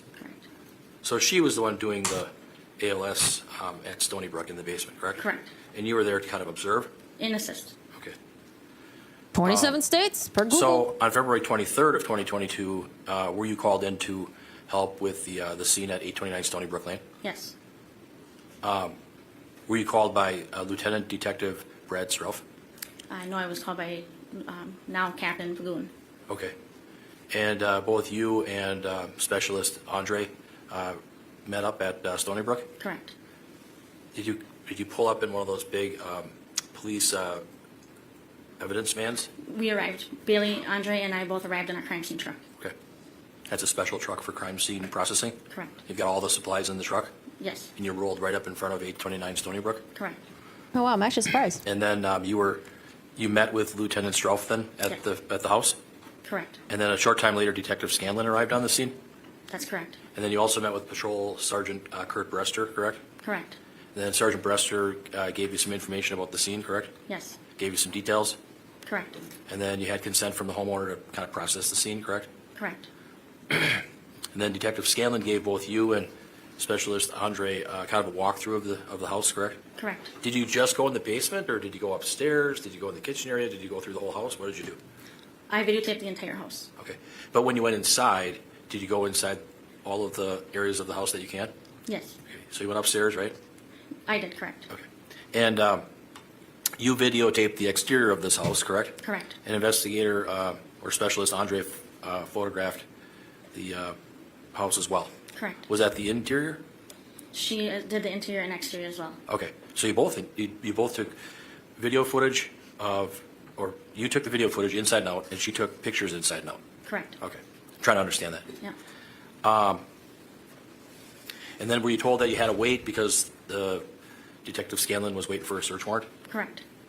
And you were told to wait until that process was complete, is that right? It's all good, Paul. And after that, then Phone you you have. had the green light to go and do your investigation, correct? Right. Yeah, if you guys ever have a chance, read about the death penalty stuff that was happening in Alabama. That was wild. They kept fucking up, and some people had some very they had some very harsh deaths. Man, it was pretty crazy to read about it. And I can't believe it actually happened like recently too. Because when you're reading about it, you're like, oh, this happened back in like, I don't know, the 90s or something like that, maybe the 80s. But like you're reading, you're like, wait, this happened like a couple years ago. But yeah, read the Alabama stuff. It's wild. At some point, Detective Cassidy Pacula arrived as well. That's correct. So then you went upstairs and videotaped upstairs. Correct. Did you see anything that was concerning upstairs? Not that I recall. You had to turn on some lights in multiple rooms to get a better view, correct? Correct. And then at some point, is it fair to say that the Brown County investigator Petra Schwab came there? Correct. And also the forensic pathologist from Dane County, Dr. Vincent Tranquita, he also arrived? Yes. A lot of people at the house, correct? Yes. There were some cell phones on the kitchen table, those were collected, correct? Correct. And then you assisted with collecting these different phones, correct? That's correct. One maybe it was a blue one, or two blue ones and a black one? I don't recall what colors they were. They each had a different colored case, correct? Yes. Then you did some swabbing of DNAs on these cell phones, is that right? I don't recall if I swabbed the cell phones. Okay. You did a lot of different swabs of the door and the locks and the handles and all of that, correct? That's correct. You did swabs of diapers downstairs, toys, flooring, correct? Correct.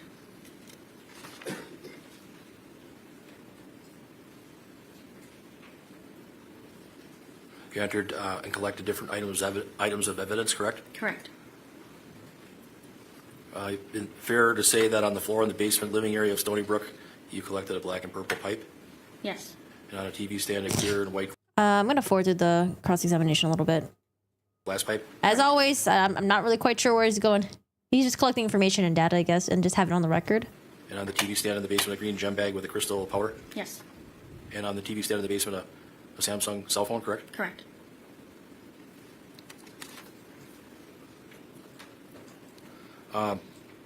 Did you go with Dr. Tranquita and look around in that basement area as you come down the stairs and go to the right? Did I go with Doctor? Yes. He was there. Did you walk around though to look at things? Yes. Okay. Did you find, did you see a black and blue Jimmy Choo bag? Yes. Was that on the TV stand? Correct. And inside of that, was there anything in there? There was bags and then there was some human remains in there as well. And then, did you see a pink and black Under Armour bag? Yes. Where did you see that? That was on the floor next to the bed. And when you say bed, are you talking about stacked mattresses? Correct. And Dr. Tranquita moved that Under Armour bag, correct? Yes. And he was the one that removed the contents? Correct. Were you there when he was doing that? Yes. And where was that Under Armour bag, do you know? It was on the floor. By a dresser or a bed? Next to the mattresses on the floor. Okay, thank you. And did you list all of the different things that you observed down there? Yes. I gave them all exhibit numbers, correct? Correct.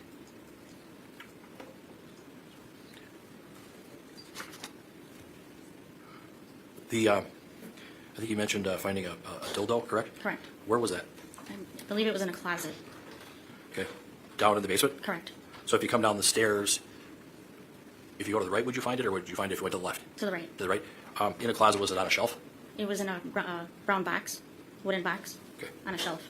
Was the box open or closed? I don't recall. I think it was closed. Okay. Did you open it? Did you open the I box was to the see one what who was in located it? it. You located it? I didn't locate it. Okay. I was informed that Okay. it was there. But then you went to take a picture of it, correct? Correct. And did you open it to see what was inside the box? Yes. Okay. When you photographed it, did you take it out? Yes. Okay.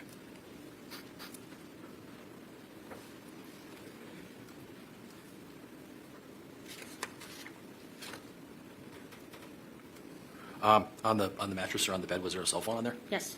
Did you label that and take a picture of that? Yes.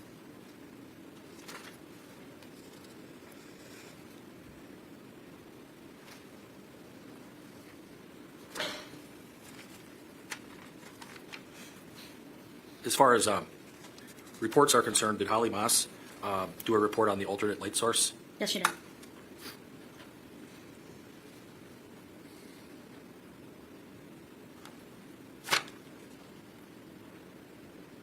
Yeah, that exhibit, I think it's 11. Is that charcoal or what is that? No, that would be fingerprint coder. Okay, what is that? Tell me what that's for. It's to enhance fingerprints. To see if there's fingerprints on there? Correct. Okay, did you see any? Yes. It's a cleaning solution. Did you Shout. dust for fingerprints on any of these other items that have been offered in evidence, exhibits 10 through 15? I did not dust for fingerprints this day. Forensic specialist Bailey Andre did. Okay. Which items did she dust for fingerprints on, do you know? I don't know. When you went to the off-site storage, was that on the same day, on February 23rd of 2022? Yes. Do you remember what time you got to Stony Brook?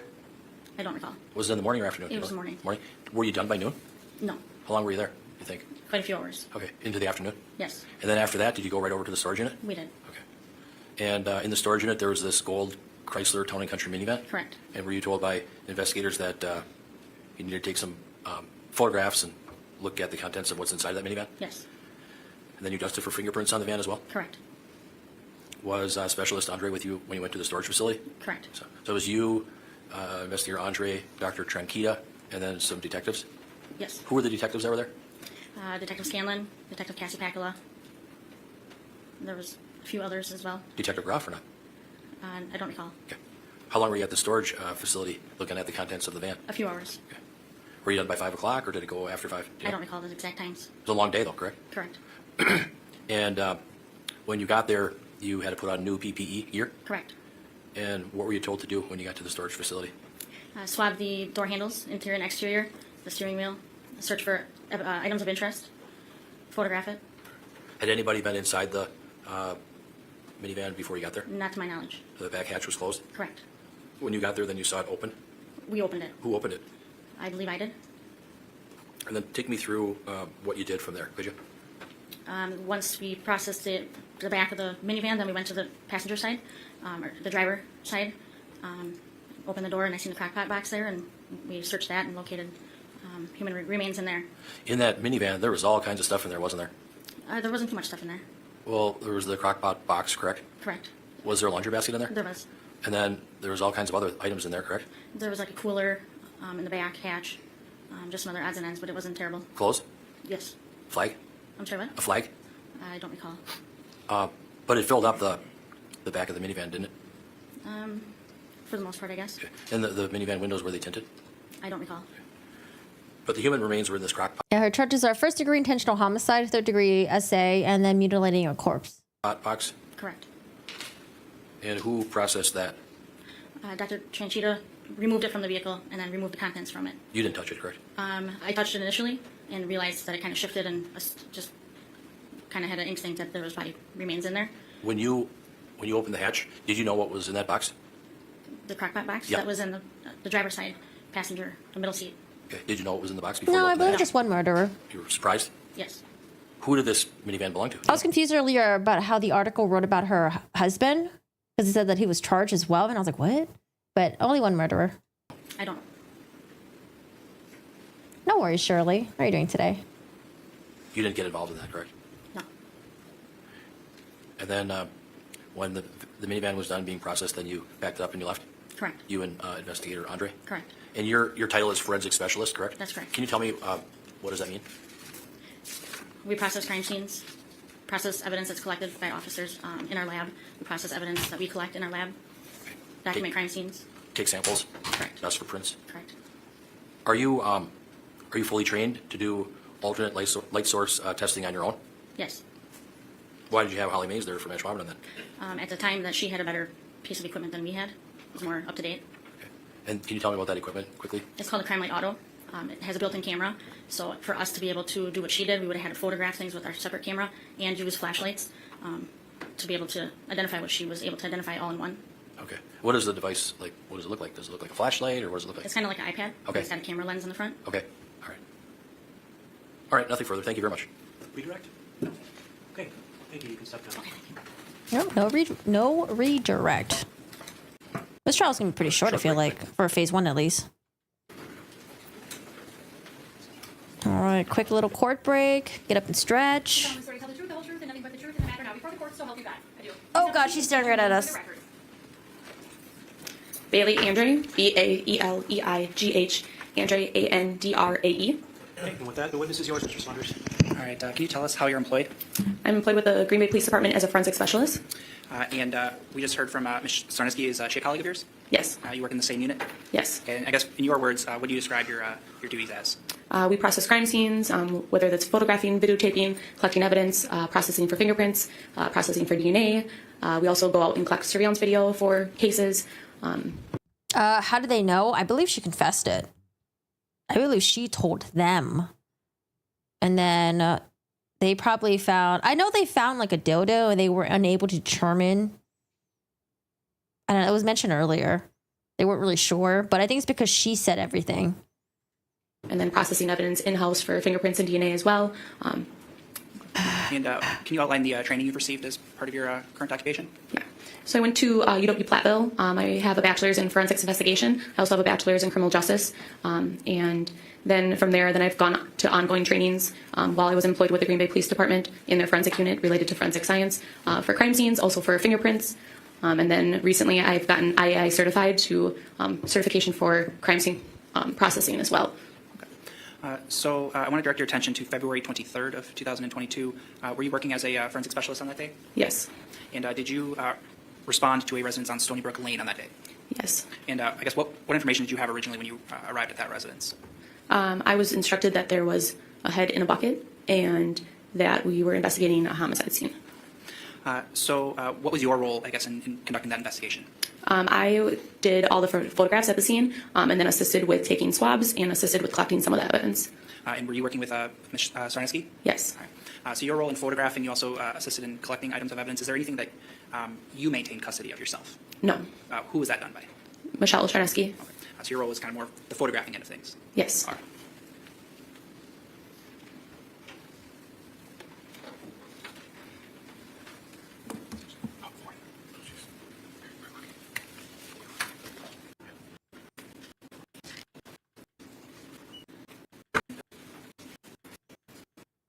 Apart from it, prior to removal or department? Sorry.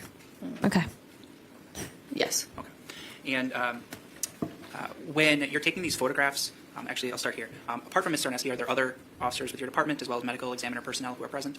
Yes. Are they all sort of involved in, I guess, locating items of evidence? Yes. The photographs that you're taking, do they depict the scene prior to removal or messing with some of those items of evidence? Yes. All right, so the photographs are done first and then an item is collected? Yes. All right. So the exhibits we just referred to in Exhibits 16 through 54, do they appear to fairly accurately depict the scene in the basement that you encountered on February 23rd? Yes. I'd move Exhibits 16 through 54. I'd ask that the court delay that decision until I get a chance to cross-examine on some of these pictures. I'm satisfied that she's laid the foundation for them. Certainly, cross-examination is permissible, and whether they get published to the jury is another issue, but I'm going to receive the photos based upon the foundation that's been laid, and we'll go from there. Thank you. Your Honor, Yes. further argument as to Exhibit 45, there's an objection that's more prejudicial than probative. And then as to 46 and 47, they're duplicitous, essentially the same pictures, but maybe a different angle. And same thing for 51 and 52, that they're kind of like doubles. So that's my objection. Okay, very good. Go ahead. Thank you. So apart from photographing the scene and assisting Ms. Sarneski with collecting those items, is that some of your involvement in the basement on February 23rd? Yes. Were you involved in part of this investigation in another location on that day? Yes. And where was that? It's an off-site storage facility. And what did you do when you got to the off-site storage facility? We processed a vehicle that we had a warrant signed for. And do you recall what sort of vehicle it was? Yep, it was a Town and Country minivan. Remember the color? Gold. And at that point, it had already been transferred to the Green Bay Police Department facility? Yes. And what was your role, I guess, in processing the van? I was doing photographs again, so I photographed the van itself and then items of interest, areas of interest. Okay.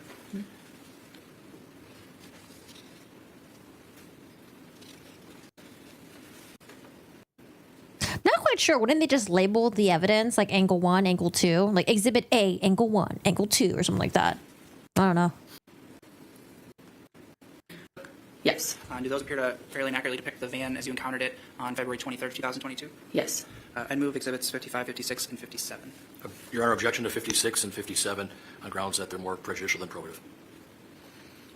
Okay. Well, I'll hold receipt of those then in advance. I'll receive 55, and we'll in 56, 57 at the break. Thank you. And your involvement with respect to the investigation of the van was strictly photographing the scene? Yes, and then assisting Charneski with swabs.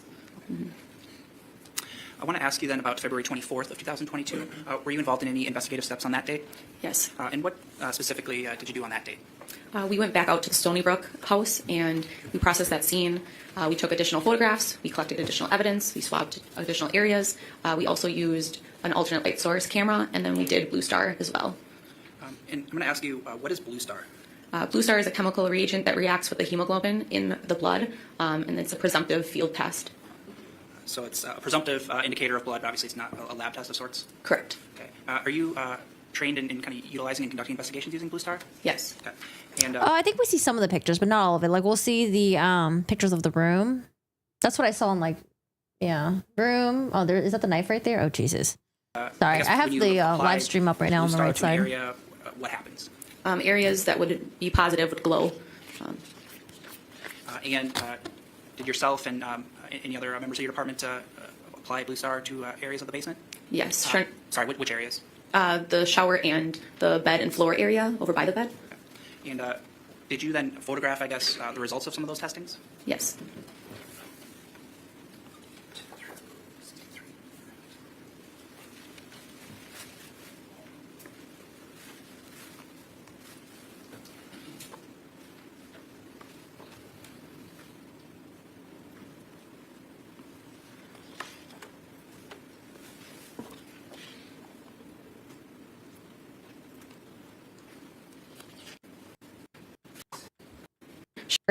On the bottom of the shower, on the shelf of the shower, and then there's 2 photographs that show the floor area underneath the bed. Half of that area is concrete, half of it is a carpet, and then one photograph is in like a natural white light, and the other photograph is showing the Blue Star reagent. Are those photographs that you took yourself? Yes. And those appear to be fair reproductions of the photographs you took on February 24th? Yes. I don't know. Maybe this is just a guess here. I have no idea. If anyone has any other guesses, feel free to drop them in. But maybe having 2 angles of the same, let's say, for example, it's like of the fatty tissue in the shower or something. Having there be 2 angles of it shown to the jury may make it seem like there's more fatty tissue than there really is. I don't know. I feel like you would just clarify it because a lawyer, her defense lawyer, says that the evidence is more prejudicial than probative, but I'm not really quite sure. So maybe we'll get into that in a bit. I'd move 58 through 63. Any objection? No objection. 58 through I don't see what's the issue of having And I'd multiple ask angles permission to publish either. as well. Because you would just clarify, like, oh, it's the same Yes, angle. sorry, It's the 58 through 63. same picture, but just different angles. Thank you. Or same evidence.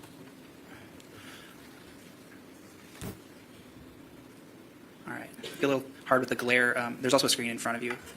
Screen's right down there. You can see it. So does this appear to be Exhibit 58? Yes. Okay. And what does this depict? Just an overall photograph of the shower area. You can see a bunch of stickers throughout the shower. It's sample stickers for areas of interest that we swabbed. But this isn't just like a natural white light. Get up and stretch, guys. Don't be sitting there all day. Yes. All right. And then Exhibit 59. So that's going to be the edge of the shower, and that's that Blue Star reagent reacting on the edge of the shower, and that's actually the left side. It's a photograph of it. So the sort of bluish highlighted area, is that the Blue Star reacting in those areas? Yes. All right. And then Exhibit 60. Yeah, so that's an overall photograph of the bottom of the shower, and that'd be the Blue Star reacting with that floor area and drain area of the shower. And then you can see on the right-hand side is the sides of that little like ledge. And is that then 61? Yep, and then 61 is an overall photograph of that ledge with the Blue Star reagent reacting in that shower. And then are we looking at Exhibit 62 at this point? Can you repeat yourself? Sorry, is this Exhibit 62 that we're looking at? It's a little hard with the glare. Do you need the light off over there? If we could, Judge.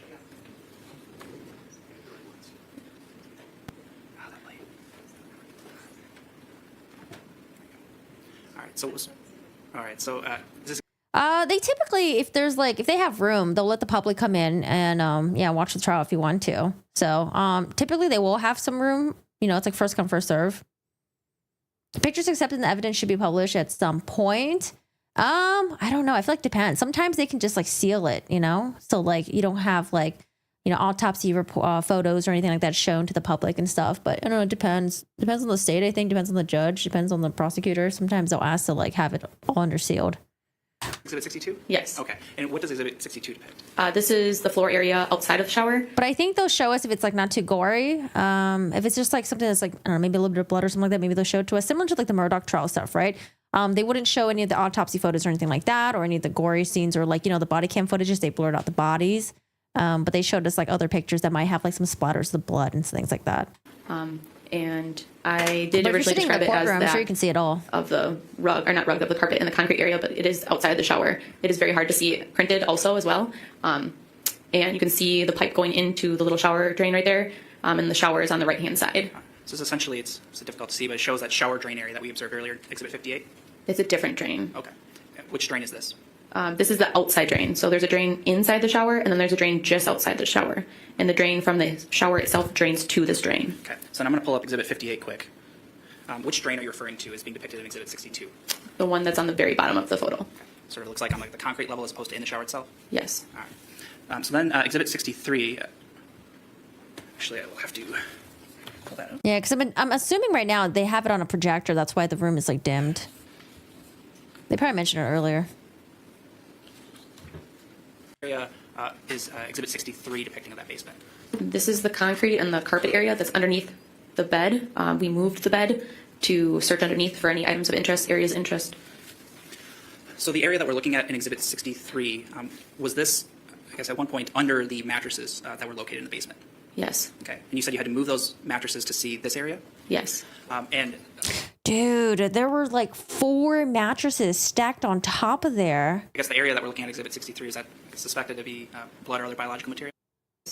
The mattress itself, the top mattress that was in the basement when you were there on the 23rd, did that have an area of blood spot on it? It did have red substance, yes. I guess in your observations, did it appear that the red substance we're seeing in Exhibit 63 had sort of soaked through the mattress at all, or was it, I guess, were you able to determine its origin at any point? It did soak through the mattress, and we did look into it further to see how far, but not to determine where it came from. Okay. I guess how far did it soak through the mattress? Calls for speculation objection. It's based on a direct observation. Overrule the objection. Go ahead and answer. So how far did it soak through the mattress? It went through multiple layers of the mattress. I don't know exactly how many inches it went down. So you're talking about the top mattress? Correct. Okay, not the other mattresses that were below it? Correct. Oh, okay. Soaking through or anything like that in those mattresses? No. Okay. Thank you. Because I was like, there was like 5 mattresses on there. Then I want to ask about February 25th of 2022. Did you assist Michelle Zarneski with processing items of evidence on that day? Yes. And what, I guess, items did you process? We processed the shampoo bottle. We processed Clorox wipe container, shout bottle, a bunch of knives, the crock pot box, a rag, a towel, a pair of shorts. And there might have been another thing. We processed a bunch of evidence that day. Who's operating the camera So right what now? was, I guess, your role specifically in processing those items of evidence? So I took all the swabs that day and then collected all the samples for that. And then I also dusted for fingerprints and then collected the fingerprints that were obtained.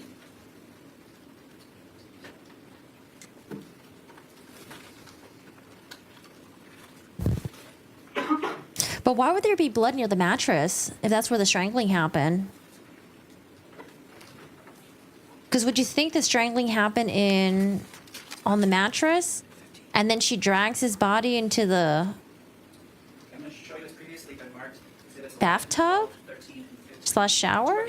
What those depict? Yes. And I'm going to ask to publish 11, Oh, but she 12, was 13, transporting pieces of the body around, I guess, in the bedroom. All right. So once we come through here. Why did she so this do is all me this? depicting Exhibit 11 that we're looking at on the screen? Yes. Okay. And what is Exhibit 11 depicting? It's a photograph of the shout bottle. It also has a latent that's labeled on it as latent 2. Okay, I want to pause here and ask about that. So what are latents? Latents are going to be fingerprints that are not visible to the human eye unless they're processed with either like a powder or a chemical or with super glue. Or you can also do different lights at oblique angles as well. Are you trained in, I guess, dusting or whatever the word is, items for fingerprinting? Yes. All right. You've done that in the past on cases? Yes. It's part of your common duties in the evidence department for the Green Bay Police Department? Yes. All right. So the sort of black I guess, substance that we're seeing on the shout bottle? What is that? That is that powder. So once we took all of our DNA samples from this exhibit, then I dusted it with a traditional black powder, and then we searched it and then labeled any latents that were, I guess, deemed suitable or showed any ridge detail for comparison purposes. What do you mean by a latent being deemed suitable? So there's a difference between having like an outline or what looks to be a fingerprint or like a smear of a fingerprint. Fingerprints are ridges. So if you have enough ridges and minutia, you'd be able to do comparison purposes. So with fingerprints, you need enough, and there's not essentially deemed what you need for enough. It's just that as a comparator, you would have to be able to look at it and see if you have enough unique characteristics to make a comparison and say it would be a hit. So there are times, I guess, when you observe something that looks like a fingerprint, but you're not able to compare it to anything. Is that fair? Yes. All right. So as we look at Exhibit 11, then, there appears to be a label called Latent 2. What does that signify? That's the second latent that was located while we were processing this evidence that day. The first latent, was that able to be developed any further? No. This second latent print, were you able to compare that to any other known fingerprint? Yes. And in the course of this investigation, did you have cause to compare that to a fingerprint card of Ms. Taylor Schabusiness? Yes. And what were the results of that comparison? Latent 2 was a hit. I don't remember which finger offhand. Wait, what time is it in Wisconsin right now? Are they 2 hours ahead of us? And it's all written in the details. Okay. But there was a comparison, or a match, I suppose? Yes. Be hey, Adam. Fair to say that you processed a lot of items of evidence in this case? Yes. All right. Would refreshing your details help you remember the match that was associated with Ms. Schabusiness? Yes. All right.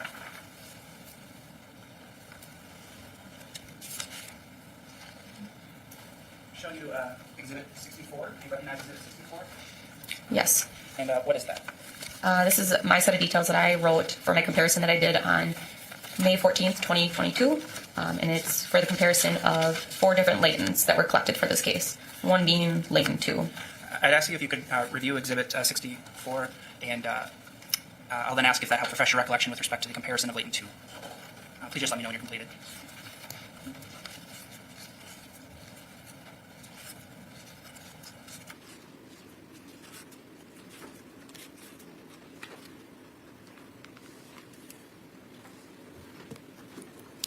I'm all good. Okay. In comparing latent 2 that we're looking at here, what comparison was able to be made with respect to Ms. Schabusiness's fingerprints? It was a hit to the right middle finger of Schabusiness's 10-print card. And I guess what's a 10-print card? Anytime someone gets booked into jail, there'd be a 10-print card collected or palm print card collected, and then it would be essentially connected to that record. Okay. So I then want to look at Exhibit 12. Does that appear to be Exhibit 12 that we're projecting here? Yes. Okay. And Exhibit 12, does that depict the same shout bottle as Exhibit 11? Yes. Sort of on the different side of it? Yes. And there's a sticker that's affixed to that. What does that signify? That is latent 3, so that's the third latent that we located in this case. Oh, they're central. Okay. And was latent 3 able to be compared to any other? All right, I'm going to skip through the shout bottle. 15 Still on the shout bottle. Yes. Okay. And what does Exhibit 15 depict? This is a photograph of the inside of the crock pot box, and there is a sample sticker on the glove that's in the photograph, but it's very hard to see as it was washed out with the flash or with the camera, with how much light it was pulling back in. Did you process the crock pot box as well in terms of swabbing it? Yes. What area did you swab, if you recall? I believe it was a red substance inside the box. Sort of on the bottom of the box as we're looking at it? Yes. All right. And that sample that you collected of that area of the box, did you use the same protocol in collecting this swab as the previous one we talked about? Yes. Okay, and that was also entered into evidence in the Green Bay Police Department? Yes. This case to... Of the dildo along with the sample 1 sticker next to it? Is that an item of evidence that you would have swabbed in this case? Yes. Okay. And the photograph as well? Yes. You took the photograph? Yes. Thank you. I move Exhibit 65. Any objection? No. 65 is received. They're not going to show that to us, are they? The sample sticker that's sort of denoted in that photograph, what does that signify? So that's sample 1. And typically when we start a new day, even if it's the same case, we'll start over with sample 1 through whatever we end up going to, just so that there's no confusion on duplicating samples. So this would be sample 1 because this was a new day that I was processing this single item. The swab that you took of that object, where specifically were you swabbing, if you remember? It was the entire thing. I don't know, man. These pictures are getting me on the edge a little bit. I'm like, what are they going to show? They're usually pretty good at not showing things, but And that swab that you collected, was that done in the same manner that you described earlier? Yes. Was it also then similarly submitted into the evidence room? Yes. I just want to say, before the Johnny Depp Amber Heard trial, when Law and Crime, Court TV, they always like air these like live streams of trials and stuff like that. This was like 6 months before the JD and Amber Heard trial. They would show like autopsies, like the actual bodies and like the cuts and all that stuff. So maybe now that, I don't know, maybe there's more viewers, maybe that's why they stopped showing it. But they used to show it. I remember I was like sitting here, I was like watching and streaming, and then they showed the victim's body, and I was like, oh, I didn't know they would show that on live streams. I was just at the Green Bay Police Department. Okay. So on February 23rd of 2022, you worked with forensic specialist Sarnecki to process a gold minivan, correct? Yes. Was it a Chrysler Town & Country minivan? Yes. Oh, wait, shoot. Was that direct examination the entire time? Sorry, I forgot to update my thing up there. I think that was direct examination. Now it's cross-examination. I'm sorry, guys. And that was at the storage facility? Yes. And you processed the minivan for DNA, latent prints, and other items of interest, is that correct? Yes. And you had a chance to look at it, correct? Yes. You walked around the outside of it? Yes. You saw the inside of it, correct? Yes. Who else was there? Specialist Zarnecki.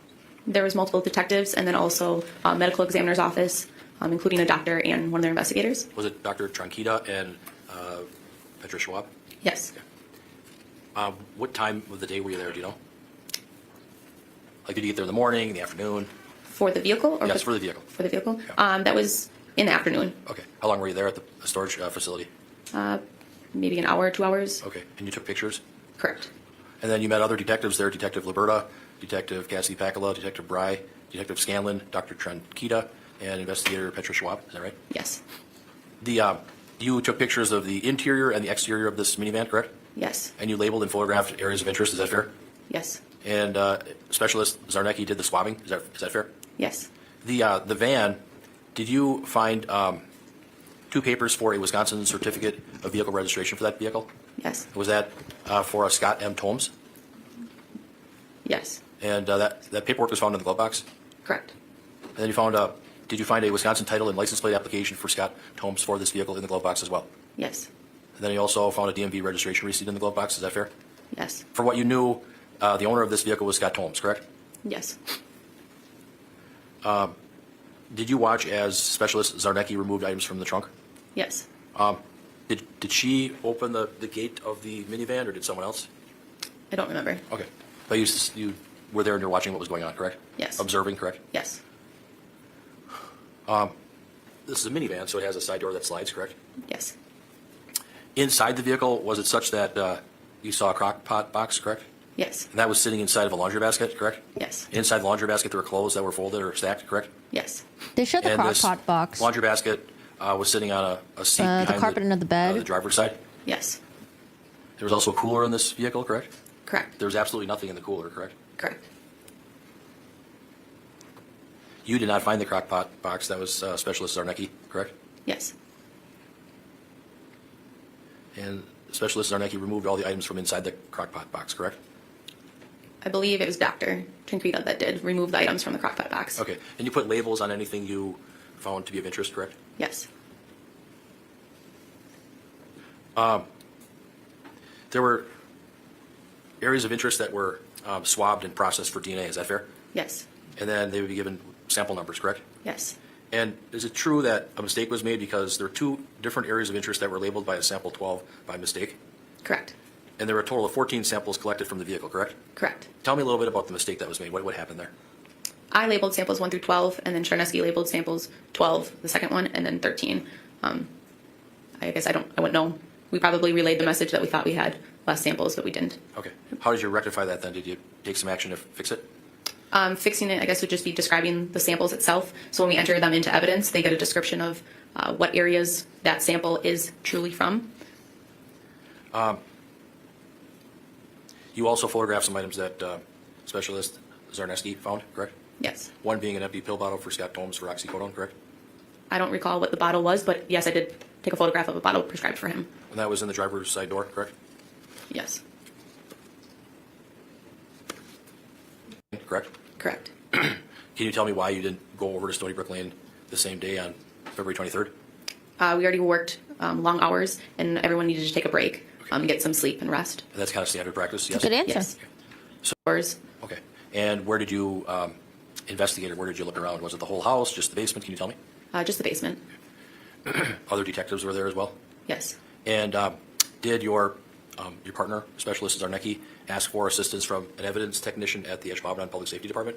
Yes. And that was to utilize the ALS camera? Yes. Does the Green Bay Police Department have a camera that it can use for alternate light source investigations? We now do. Okay, but at the time you didn't have one? Correct. Were you trained to use this device back on February 24th of 2022? I did not use it, and no, I was not trained. Okay. You were there kind of like for observation? Yes. I do wonder if she's on any evidence medications technician right Howard now. Moss that was using the camera and taking the pictures and doing all of that? Yes. The blue light, the exhibits 59 through 63. I don't know if you have them up there. There's a lot of exhibits. So the blue means blood? Yep. Such as bleach, but I don't know the list of what it all reacts with. But certain chemicals can cause the blue light? Yes. It could be like a false positive. You might think it's blood, but it's something else? Yes. Okay. And I think it's exhibit 58. I tried to take good notes. Do you have that in front of you? Yep. Is that the shower? Yes. It shows the inside of the shower and a drain inside the shower, right? Yes. And then it also shows the shower drain. Let's write that. It shows the shower with a drain inside, and then it shows a drain on the outside, correct? Yes. The blue light was coming from which drain? Do you know? It was from the drain inside the shower. Inside the shower? For all of those exhibits 59 through 63? No, there's one photograph that shows the drain on the outside of the shower. So 62. Okay.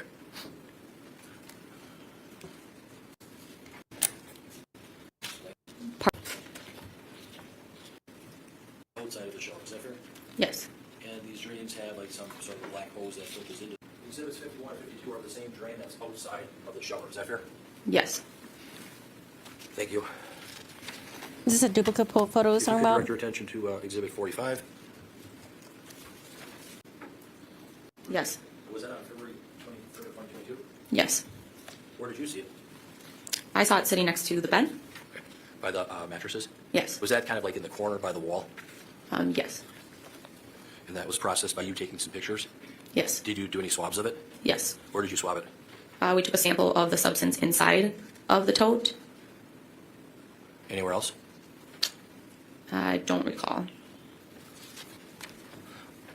When you initially saw the tote, was there anything on top of it, or was it just exposed? There was items on top. What was on top of it? Miscellaneous clothing, a rope. Did you remove the items off of the tote? No. Who did? I believe it was Detective Scanlon. Okay. Did you watch that process unfold? Yes. Yes. Did you do any scientific testing as far as the, the blood going through the mattress at all? Can you re-ask that question? Well, did you do any kind of formal testing as far as how far or how deep the penetration was with regards to the blood into the mattress? We did cut through the mattress to look to see if it continued through the layers of mattress, but I don't believe that we took a photograph of the depth itself. Okay. Did you do the cutting? No. Okay. Someone else did? Yes. Exhibit Hey, Cheryl. 63, the buddy. concrete and the carpet, when you move the mattresses, did you do some swabbing and testing of whatever was on the floor? Yes. Where did you do the swabs? Because it's kind of a big area. We labeled different areas on that floor along either spots that were red in substance or they reacted with the Blue Star reagent. Was it your understanding that there was a cat in the house? That there's a kitty litter box down there? Yes. Oh, it's a cat. After you took all your samples, what did you do with the samples? Did you send them somewhere? They all got entered into evidence with the Green Bay Police Department, and then it's up to the detective and the crime lab how many samples can be sent and which ones to send. So the detectives are the ones that send the samples into Madison? Correct. To the state crime lab? Correct. That's how that works, correct? Correct. Okay.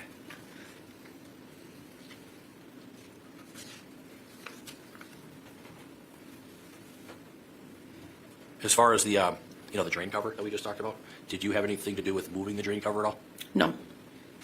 I want to know why he's so obsessed with the drain cover and the photos and stuff like that. What's with the drain cover? What's bad about the drain cover? Okay, nothing further. Thank you. Briefly, so to be clear, when you were asked questions about like the ALS versus the Blue Star, those are different things, right? Correct. Okay, so the Blue Star that we observed the images of, you are trained in conducting sort of those investigations? Yes. All right. You were asked then questions about the shower drains. The drain itself in the shower. Okay. When you were kind of doing your processing of the scene, were you able to determine where it drained to? Yes. Where was that? It drained to that floor drain right in front of it.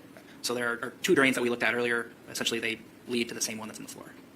Well, the drain in the shower leads to the second drain, yes. Okay. That's all I have. Thank you.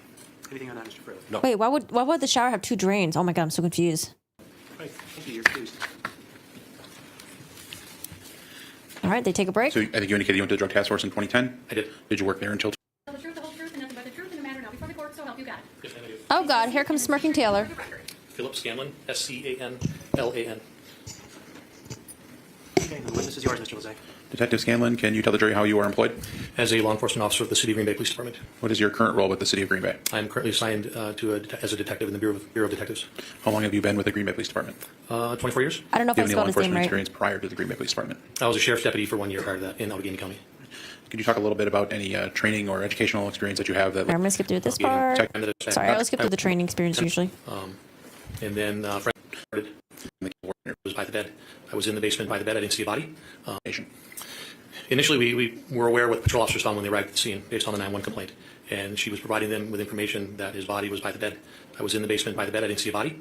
So the initial information. There was a drain in the shower, one on the floor outside the shower, both lead to the same drainage. Okay, so similar to like the Japan setup, because I think in Japan they have a drain in the shower and they have a drain on the outside because you can also take a shower outside of the shower. I just feel like that's usually not typical in American households. Information was an attempt to find the body, not knowing initially at first that we were looking for a whole person. They then provided information to look for a tote next to that motive? she had described. No idea. Which I observed. She might just be a piece of shit. Told that she had made mention of a bag, and then in a short period of time, it kind of came into perspective that we weren't looking for a whole body, and then we knew we were going to be doing a recovery of multiple parts. And in terms of actually going into the tote and going into the other bags that might have been on scene, is that something that you did right away while you were having that initial contact with detectives? No. And what were you waiting for at that juncture? We knew we had consent to be in the house from the homeowner, but we had chose to start writing the search warrant, which was very routine in a homicide investigation. We were also having kind of learned the scope of what we were looking for, not finding the body out in the open. We decided to wait for the forensic doctor, Dr. Trankaide, to arrive. They have that in Japan. I just feel like it's not really common in American households. From Dane County, and the medical legal investigator, Petra Schwab. We wanted her to arrive before we started looking through containers. And Petra's the one who testified earlier. Is that how it happened that Dr. Tranquita and Petra Schwab arrived on scene before you began? I think the one with the South American in accent. earnest, the search for the remains? Yes. And did you also obtain the search warrant that you mentioned? Yes. Prior to discussing the specifics of analyzing the scene in the basement, can you give me an overview of the home at 829 Stony Brook, the layout, and what you observed upon entrance? Sure, it's a single-family home, story and a half. It is the front of the home's a living room that opens up into 2 bedrooms on the south end of the home and a bathroom. There's a kitchen to the north end that goes down to a side door off of the driveway. And like a lot of those homes, the side door that accesses the driveway, there's a landing, and you can go up into the kitchen, into the first floor of the home, or you can go down into the basement of the home. The basement was partially finished on the west side of the home, and then the east side of the home, divided by a partition wall, was an unfinished basement for storage and laundry. In terms of areas in the home where items of evidentiary value were noted or collected, can you talk about which portions of the home were significant to the investigation? Yeah, myself, Detective Cassandra Pacula, and the forensic specialist and the doctor and Ms. Schwab, we focused primarily on the basement. We understood this far that the basement seemed to be the most likely place we were going to recover the remains. We also had some cause to compare items that were found in the basement with the kitchen. So primary focus of this investigation was on the stairway off the side driveway going down to the basement, and there were some items found in the kitchen as well. Do you know if there was anything else of evidentiary significance recovered in other portions of the home on the first or second floors? There was not. Detective, I'm going to show you a series of photographs here and ask you to review those to yourself, and then tell me once you've had a chance to review them. It is. Can we dim the lights again, Your Honor? Wow, look We at all dim the that lights again. snow. Also, Detective, there's also a video down here if that's easier for you, but you can look at either one. They're called wet rooms. And what is depicted in Exhibit 16? That is a front view of 829 Stony Brook from the street. Yeah, because typically in Japan, it's like you have the bathtub where it's used for bathing, but they shower on the outside of the bathtub, and there's like a drainage system there. And which door did you use to stage as law enforcement? So we made the decision to enter once we started the process of scene through the front door. When we initially arrived, we know a lot of the initial first response from officers talking to the residents was through the side door, which is the way the officers happened to approach that day. So when we decided to process the scene, we started to use the front door, and we kind of staged in the living room and then worked our way through there. All right. And this photograph, does it depict the side door and where it's located? That's correct. The side door's off of the driveway. And Exhibit 17, officers. There's an image of the kitchen on the first floor. with the vantage going into the hallway that leads to the bedroom in the front room. And Exhibit 18? It is. And what is that? That is another picture of the kitchen, but with the vantage flipped, focusing on the landing off the side door of the garage. It is. And what is depicted in Exhibit 19? This photograph was Oh, those are knives that she used? taken particularly of the wooden knife block that was right next to the stove.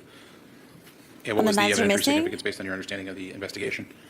When we started to process the basement, we had found several kitchen knives, what appeared to be kitchen knives, that we believed, based on how they were found, would have been involved in the homicide. And the knives were consistent both in number and appearance with the knives in the kitchen block. So it appeared that there were how many slots missing on the knife block? There's 4 knife slots missing and a kitchen shears, scissors. We recovered 4 knives that appeared to look like the knives that would have come out of that block. And the next exhibit, I think, is Exhibit 20. I don't know how she cut through. I have no idea. I mean, obviously not bone, but like you would go through the tendons and stuff that connects the bone, but like in the muscles, but like that's still an arduous task. Ugh. I don't know. Is that now depicted on the screen? It is. And what is that? That is from the kitchen looking out the I side think door. the meth into also the gives you like some sort of like driveway. And does that depict human like an strength. outside or screen door? So the inner door is open and there's a screen door to the outside? I heard about the bread knife too. And Exhibit 21. Is that now depicted on the screen? It is. And what is contained in Exhibit 21? This picture is from basically the position of the landing next to the side door, looking down the basement staircase. So after you processed the scene Hey, upstairs Samantha. and evaluated what was present in the kitchen area, you did make your way ultimately to the basement? We did. And that scene was processed by you along with the forensic team from Green Bay PD and the medical examiner's office? Yes, it was from Petra Schwab, who was from Brown County Medical Examiner's Office, and then Dr. Tranquita, who was the lead doctor at the time at the Dane County Medical Examiner's Office. The meth Once you stamina. began your inspection for human remains and collecting them, how did you and the team sort of document or parse out how you were going to locate remains? So we started with what we knew was there with the Flea Farm bucket, right at the bottom of the stairs, that we considered to be container 1 for the purpose of evidence collection. The doctor removed the human remains in front of us, and then we also examined what was in the bucket besides the remains. If there were items of human remains or portions of a body, who was Oh, that's what I was thinking too. Catherine Knight. But Catherine Knight's motive, okay, I get it. Wasn't she rejected or something like that? Catherine Knight was with, let me think. Catherine Knight had like a history of like, she had like a really shitty family. Didn't she fall in love with a man who already had kids with another woman? Because this wasn't her own kids, right? She like murdered and dismembered her lover, who I think rejected her. And then she like cooked him, trying to feed him to his children that were going to arrive soon. Was the motive that was because she was being dumped or something like that? Yeah, but Catherine Knight, at least she had like a, clear motive from what I remember. But with her, I'm just really confused. That's why I think she just might be a sadistic piece of shit, who is also a attention seeker as well, from what I've heard from the things that she did during like her interviews and things that she's done in prison. I don't know. I'll wait for more information, but that's what I'm thinking right now. responsible for collecting portions of the body? The doctor was. If there were other evidentiary items that were non-human remains, who was responsible for collecting those items? So it's just as a matter of procedure in this, with the forensic doctor being there. The doctor was the one that removed the remains. We were cautious to overexpose items in these containers. So the doctor actually removed the remains and the items in there and put them on display for everyone to observe and note. Then the doctor collected the human remains, and then forensic specialist Larson and Chernesky ultimately collected the other items that were in the containers. And who was then responsible for maintaining and processing the non-human remain portions of evidence? Forensic specialist Larson and Chernesky. And those were brought back to Green Bay PD then by members of your department? They were. And just to be clear, you keep you use the name forensic specialist Larson. Is that her current name? I'm sorry, that's her maiden name, Andre. Okay. So we're talking about the same person. Larson and Andre are the same person? Yeah, sorry. Yeah, So he you was indicated trying the to first dump item, her because she was the first crazy. container that you processed was the black pail. Is that correct? That's correct. Sorry, come on, Catherine Knight. Bye, Tam. Have a good one. Thanks for hanging out. Have a good summer. I don't know why I'm saying have a good summer. Enjoy the weather. I think that's what I meant to say. When I say have a good summer, it feels like I'm never going to see you for a while. But I'll see you, Tam. Thanks for being here. I hope you have a good day. Go outside, get some breath of fresh air, clear your mind.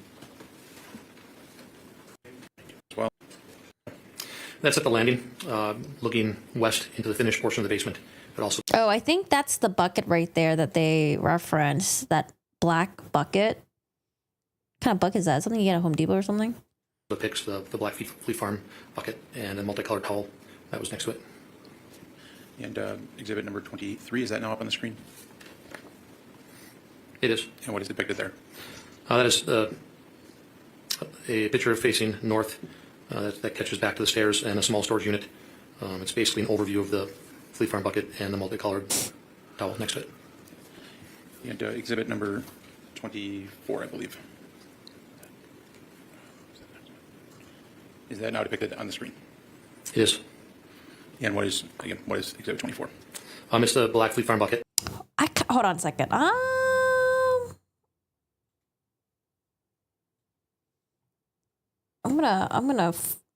Let's see, where are we at? Minus 1 hour.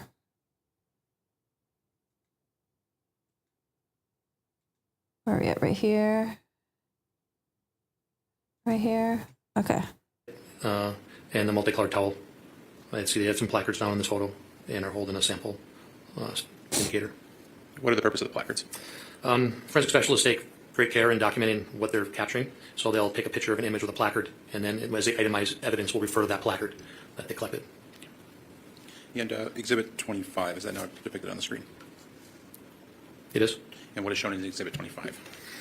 This is 2 knives, a Jolly Rancher, a nail, a razor head, and some flesh tissue was described. These were in the bottom in the Fleet Farm bucket underneath the remains that we recovered. So these are items that were located in the bucket and then ultimately collected by Green Bay PD? They were.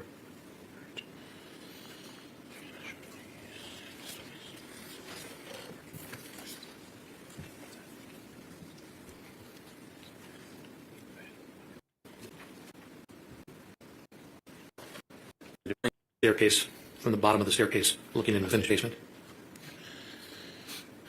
And I'm going to skip ahead a little bit, but there were several different containers that were located with body parts. Is that correct? That's correct. One was the bucket that was container 1. That's correct. Container 2 was which? Container 2 is a blue Jimmy Choo duffel bag that's not visible in this photo. It's not visible in this photo. Where was it located? Can you see the area where it was located in this photo? If you look at the photo, just to the right of the wood grain wall, you'll see a multicolored lamp. Next to that, Wait, was it a duffel bag? I thought it was just like a center, regular shopping bag. Dresser, and there's personal items on that, and including the blue bag. So that'll be on the left-hand side of this photograph. Out of view is where that Jimmy Choo bag was located. That'd be correct. And is the container 3 was what item? Container 3 is a pink and black Under Armour backpack. That is just out of view at the left side of the stack of beds. And what was container 4? Container 4 is a blue, I refer to it as a blue tote bag, or tote, or light blue. It's in the far right side of the bed, covered by what appears from here to be a blanket and some items. So exhibit 4 is depicted in this photograph? It is. Container. Just FYI, there's going to be a little bit of blood upcoming. Yeah, you'll see some blood on knives, some blood on the mattress. 4, excuse me. Container 4. Oh, and just letting you guys is it know. displayed in this photograph In case you don't want to be here for essentially that. as you found it when you first went down to the basement? Yes. And could you describe again for the jury where they could find that blue tote? So looking at this photograph, you'll see a couple box springs and a mattress towards the back of the room. If you look at the right end of the beds, between the wall and the bed, you'll see a light blue object. That's like a tote storage bin. That's container 4. And does it appear to have anything on top of it? Yeah, it's covered by personal property. There was a blanket on top of it. There was some clothing, some jackets on top of it that kind of obstructed the view of what was inside the tote. And to your knowledge, had law enforcement or any medical examiner personnel significantly disrupted how this room looked prior to this being photographed and you collecting the remains? No. Exhibit number 27. Is that now depicted on the screen? It is. And what is displayed in Exhibit 27? It's basically a photo of the same room from the opposite corner, looking back towards the staircase. It depicts the entertainment center that I just described on the wall. That was out of view from the previous photograph. It's from a distance, but you can see the items on top of that entertainment center, including what we call container number 2. So that Jimmy Choo bag is now visible in this photograph toward the right-hand side, is that correct? Yeah, it's I guess the dark blue object with the handle raised up. Oh, this right here. Are you sure that's a Jimmy Choo bag? This is like just a regular gym bag. In Exhibit 28, is that now depicted on the screen? It is. And what is shown in that photograph? It's the photograph that's inside the room facing south. south half of the room, including the bed, the entertainment. Sarah Boone is the one who's known for, they call her like the suitcase killer. Center on the left, including container number 2, which is the Jimmy Choo bag, container number 3, which is the bright pink Under Armour backpack, and then container number 4 is not visible anymore because the pub table and the video game block is view. No, I think it's been previously discussed there's a substantial amount of human remains in each of those 4 containers. As you were going through this scene and photographing it, are you making any observations about the floor, about the bed, and other items in the room as to the existence of human remains, blood, things of that nature? I was. And what did you observe? So I learned from detectives talking to her that this was believed to be the location that body was cut up. I found it kind of remarkable that there's no blood on the, I didn't observe any blood on the carpeting. There is later determined to be a significant amount of blood on the top of the mattress and the comforter that's on top of it. The carpeting doesn't extend all the way to the wall. There's a portion of concrete on the other side of the bed that the bed partially covers. You'll see what appears to be dried blood and partial pieces of bodily tissue in that area around the bed on the far side out of view. There, you can't tell from this point of view, but there's also what appears to be red substance bodily tissue on the Jimmy Choo bag. The pink backpack, when looking closely at it, you can tell that there's a dark liquid seeping through the bottom, which was presumably blood based on what we found inside. And then in closer examination of the tote bag, the blue tote, you'll see what appears to be blood or dried blood around it. Is it fair to say that aside from what's found in the containers, there's not a lot of outwardly visible blood or human tissue material that's readily visible in the remainder of the room? Yes, I walked through this room initially when I got there, and I did a kind of a quick lap looking for a person. And some of the She's unbearable. Oh my God. I'm planning on listening to her full interrogation sometime soon, but get ready. these items can come into focus until taking a closer look with a decent flashlight and looking at a closer level at these items. And is this now Exhibit 29 on the screen? It is. And what is shown in Exhibit 29? This is from the north wall looking back towards the front, I guess the right side of the bed, the east side of the bed, with the depicting primarily the black and pink Under Armour backpack, which we refer to as container number 3. And Exhibit 30, is that now depicted on the screen? It is. What is Exhibit 30? Essentially a close-up of that backpack, container number 3. And Detective, did you, along with the medical investigators, open that backpack? We did. And what was found inside there? Inside this backpack, there's human remains, including small parts of remains and a larger part of human remains, some of which were laying loose inside the backpack, some of which were wrapped inside like a plastic shopping bag. And Exhibit 31, is that now depicted on the screen? It is. And what is shown in Exhibit 31? There's a lot of things on here that this photo captured. It captured container number 2, which is the blue backpack. The container captured some Clorox wipes that we found pertinent to this investigation, along with a shell bottle, which covered a chain. It captured what I recognized to be a methamphetamine pipe, crystal meth pipe, just in front of the Clorox Beach bottle. And then to the right of that is what I would refer to as a gem baggie, that had a substance in it. And you indicated that you spent 4 years in the Drug Task Force? I did. Through your training and experience both in the Drug Task Force and subsequently with the investigative division, have you had an opportunity to come into contact with methamphetamine? I did. And you're familiar with not only the drug itself, but I think we'll see the photos, Taxi. It's something about the drains. also the items that are used to ingest it? I am. And you believed, based on that training experience, that was a pipe consistent with meth use and a gem baggie consistent with a small amount of methamphetamine? That's correct. Were those items collected? They were. Were they later field tested? I later did, yes. And what was the result? So I removed the contents of the substance in the green gem baggie that's depicted here. It was approximately 0.21 grams of crystal substance that I recognized to be crystal methamphetamine. I used a Marquis reagent field test, and it indicated the presence of methamphetamine. So you indicated we've got the drug paraphernalia, the suspected drugs, there's some cleaning products, the Jimmy Choo bag. Did you indicate that there was a chain located in this photograph as well? It's hard to see, probably from a distance, but underneath the tipped-over shell bottle on the right side of the dresser, there is like a dog's choker chain underneath it. And Exhibit 32, is that now displayed on the screen? It is. And what's shown in Exhibit 32? That is a close-up. It's a photograph of a close-up of the choker chain that was underneath that shell bottle with a placard for reference. Okay. Are there also, what's on the far left of that picture on the bottom? See a pair of sunglasses, or a pair of glasses. And that chain was collected subsequently by the Green Bay Police Department? It was. Oh, are those the glasses that the lawyer was asking about? Remember, he was asking if it was like wired frame or if it was like thick glasses. He was like asking the girl to clarify, and I was like, why is he asking her to clarify? And Exhibit 33. What is depicted in Exhibit, or is 33 now displayed on the screen? It is. And what's depicted in Exhibit 33? This would be the same choker chain presented out on a clean piece of brown paper for display for photographing. And that item was collected, you indicated, by the Green Bay Police Department? It was. I think that there are... I saw one of the YouTubers made an apology video. Did the other one? There was like 2 of them that did that, right? I'll move on with the photos, actually. Exhibit 30... Well, actually, no, I'm going to show it. You have an evidence handling kit with you, Detective? Collar chain we've just discussed. Okay. So, did you say 13 or 23? Display it for the jury.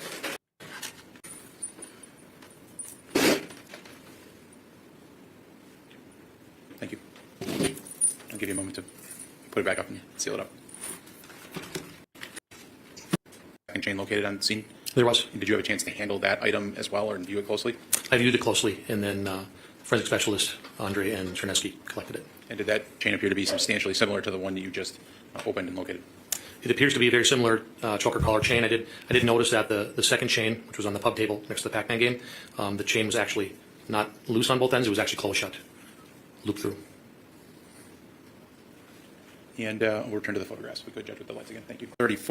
And you indicated human remains were found in that bag? They were. Do you know what other items were found in that bag? Yeah, when Dr. Oh, is that like a... What's that over there? Is that like a pipe or something? Do you guys see what this is? Or is it like a cigarette with something next to it? He arrived, he took the bag down onto Is that a razor blade right there? the floor. He removed Sorry. a bunch of plastic bags, like shopping bags. I probably mentioned it earlier. Numerous plastic shopping bags. Also in that bag was human remains, small piece of human remains, and then there was it's a pipe. like a red stain, which appeared to be blood stained Lysol wipes. They look just like the Lysol wipes that you saw in the container. One psychologist said she observed that her face expressions didn't match her statement. She found her behavior to be a bit bizarre. On the shelf. And then there were 3 kitchen knives that appeared to match this. Yeah, because like the reason why I'm just really confused about her is because she'll like kind of like smirk or like giggle or laugh about things, but like I feel like people usually do that in courtrooms when they think the person that's testifying is lying about something or being exaggerative, you know? But I feel like sometimes it's just like the people testifying just making random statements like, oh, you know, like how far were you away from the wedding? It's like, oh, I'm not too sure. And she was like kind of laughing at that. It's like, it's not really so, I don't know. It just seems like her behavior just seems to not match what's going on in the room. Same block from the upstairs kitchen in that bag. Then Detective Exhibit 36, if you could pull that one out.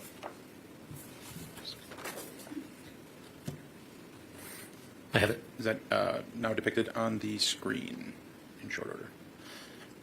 It is. And what is contained in Exhibit 36?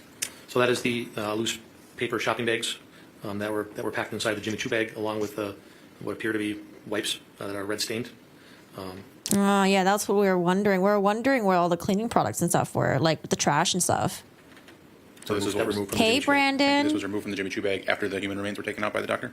The human remains were commingled inside these bags, so the doctor would reach in, take out either remains or the bags, and he was collecting the bags and the wipes, and then he was also collecting the remains separately. Okay. So he would take the remains and then leave the bag and the wipes for you to take? That's correct. Objection, leading. Overruled.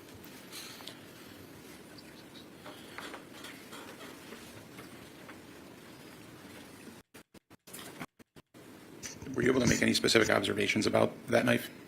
I mean, the obvious observation was the red tissue and staining on the handle and on the blade.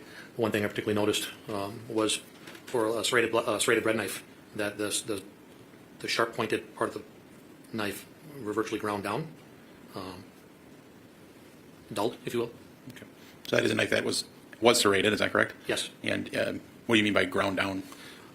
Being familiar with a bread knife, you know, it's a large serrated knife to cut bread, and it's the pointy ends are shallowed, more flattened, dulled. And Exhibit 38. Described as the kitchen paring knife. The blade appears bent, and then there is what appears to be like a kitchen steak knife out of the block. Wait, what? That's like 2.5 inches. It's tiny. Busted off. The handles are stained red, and there's some dried red material on the blade. as well.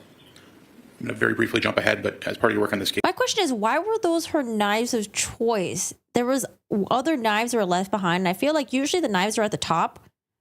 Aren't the knives at the top usually the ones that are like bigger?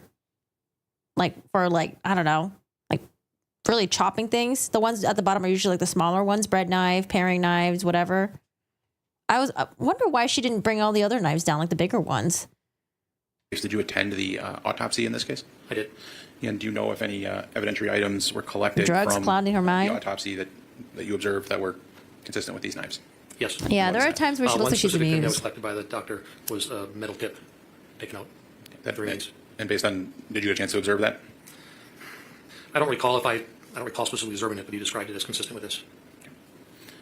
Dr. Tranquito was present on the scene when you collected these knives as well, is that right? He was.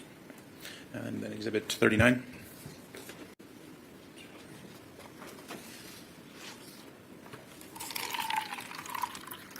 Dude, just seeing her getting up like that kind of scares me. I'm like, oh, Taylor, sit down. You don't need to get up for that. That appears to be the opposite sides of them, for the knives.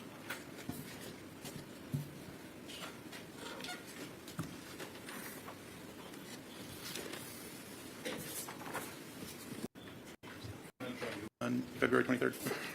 They do. I'd like permission to publish, Your Honor. I've seen exhibits 40 through 42, showed those to my client. I've showed all these pictures to my client. I'm not going to object to those exhibits and no objection to publication. What is Exhibit 40 now on the screen? Yes. And what does 40 depict? 40 is a photo of the north end of the finished basement. You're standing with your back to where the bed was in the room. It depicts what I would describe The bucket will be on the right side. as like a pub table with an arcade game. There is a choker chain on top of the pub table. And Detective, Yeah, I thought she was cuffed. I assume she might have been cuffed underneath the table, but maybe she says she promised not to attack anyone in the courtroom like last time? Exhibit 42 is that now on the screen? It is. And what is depicted in Exhibit 42? This is that pub chain placed on a paper bag and measured for display. Ankles? And is that was that item also collected by Green Bay Police Department? Yeah, that microphone really picked up the sigh. Was. That's the chain that you described earlier as being consistent with the chain that was shown to the jury? Yes.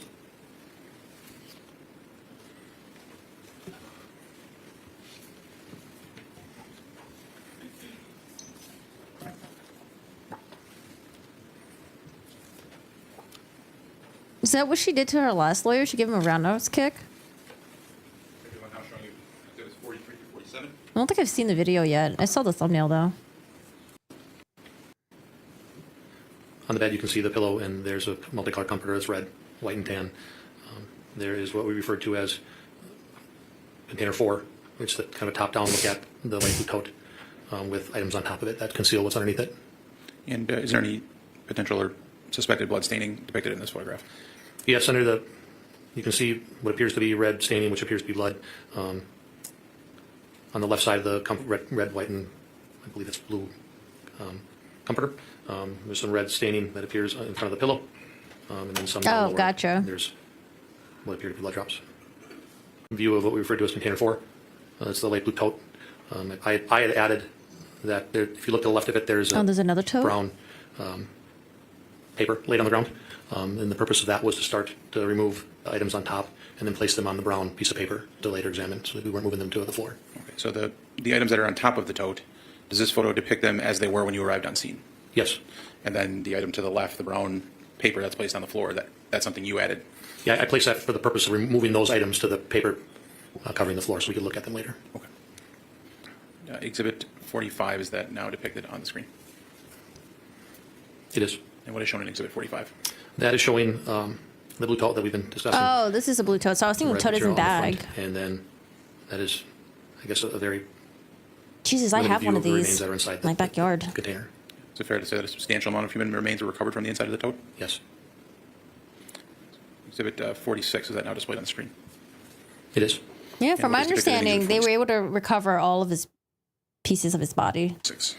We moved the multicolored comforter and observed a cellular phone and then some larger areas of what appear to be bloodstaining. It's a different lawyer. Mr. Jolly is not here with Is us. that now depicted on the screen? Mr. Jolly says, I don't want to be a part of this case. It is. And what is shown in that photograph? It is showing the items that were on the bed moved to the left and exposing what appeared to be a larger area of red staining that appears to be blood. The cell phone is still there, but we placed a placard to memorialize that exhibit number for later collection. Detective Scanlon, were efforts made to try to determine whether or not any of the suspected blood material seeped through that mattress? Yes. And what was done? I later took a box cutter and I cut a portion of the top of the mattress to see how far the blood stepped into the mattress. Do you know about how far it did? When I cut it open, under the top mattress, there's like a foam underlayment. The blood seeped where I cut a little over maybe an inch or so into the mattress. Were the mattress, was that top mattress, if I recall correctly, it looks like there's one mattress and two box springs, is that right? That's correct. And did you lift up the first mattress to see whether blood had soaked through the bottom of that mattress? We did. And did you observe any blood having soaked through that top mattress? I didn't observe any blood in the box spring below it, no. Below that stain, no. Oh, God, she's looking at us.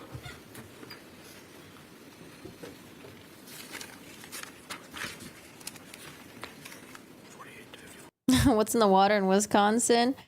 Who do we have in Wisconsin again? Taylor Schabusiness, Chad Dorman, Chris Watson, Wisconsin as well. What's another Wisconsin one? There's another pending trial, I think, in Wisconsin. What are they known for? Cheese?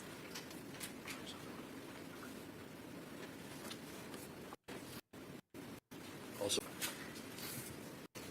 Oh, DB, Wisconsin. And detected to those likewise accurately I don't know. I feel like Arizona also has some notorious people, too. depict what you observed at the Stony Brook residence on February 23rd of 2022? They do. Your permission to publish, Your Honor. You may publish. Oh, yeah, Chandler was Wisconsin. Exhibit 48. Chandler. I think he still says that he's not guilty. I think he's still denying murdering his parents. Is that now depicted on the screen? It is. What is shown in that photograph? There is a upright cabinet, the wood grain cabinet, against the west wall. That's covered initially by, I think that's a bed frame. It also shows the blue tote, and then one of the Hey, we talked about Catherine McKnight earlier, okay? She's from Australia. knives. Got crazies everywhere. Japan. Was there anything, I apologize, was there anything subsequently located in that cabinet? Yes. What was that? We didn't receive information from Detective Graff and Detective Kent to look in the cabinet specifically for a wood box. Once this cabinet door was opened, there was a wood box on the bottom level of the cabinet door inside that. And then we found a flesh-colored dildo inside that box.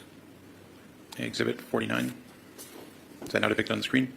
It is. And what's shown in that photograph? That is the photograph that's depicting primarily that wood box that had been opened and then the flesh-colored Oh, they do show it. Exhibit 50. And what is shown in photograph See a 50? taxi. Exhibit 50 is it's taking a picture from the bottom of the stairs into the unfinished portion of the basement on the east side of the home. Does that depict a stand-up shower? It does. And exhibit 51, is that now on the screen? It is. What is shown in exhibit 51? It's an overview of the floor drain and lower portion of the Wait, taxi, this is the floor drain you're talking about. You're going to miss it. stand-up shower. And what was of evidentiary significance to you in this particular area?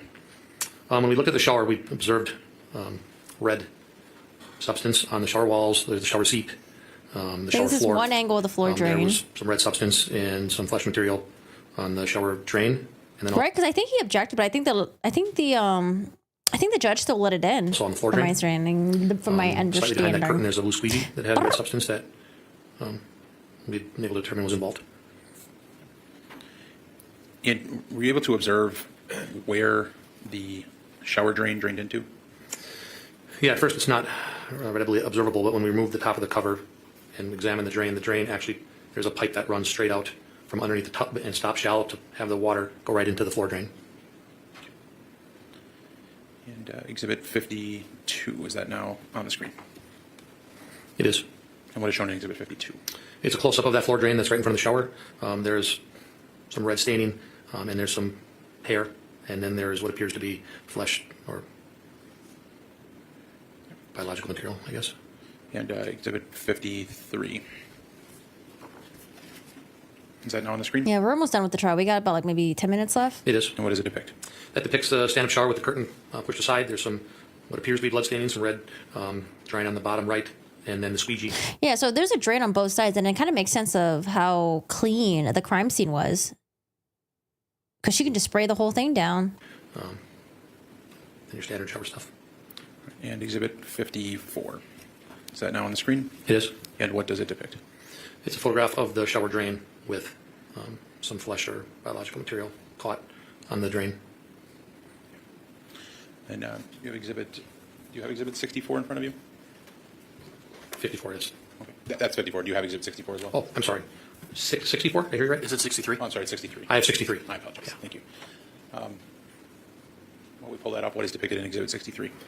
It's a photograph of the concrete floor at the end of the carpeting. The bed had been previously moved. You can see it standing up off the side. And what is visible in this photo is that there is red substance. There's also what I've recognized as like swipe marks, almost cleaning marks, swipes in the red material, loops in the bottom. Hey, Jared. Jared, thank you so much for subscribing. I appreciate it. Tier 2. Thank you. Thank you so much. I appreciate that. Right, there's a measurement. It appears to be a portion of a shoe print that was previously under the bed. It was Thanks for your exposed by moving the support. bed. Okay. And who moved the bed? I did. You know why you made the decision to look under the bed? I was just surprised by the lack of blood on the carpeting. You have And a good so weekend? having the bed covering part of the concrete floor, I wanted to move it to see what was underneath it. And then it appeared to me to be wiped up red substance underneath the bed.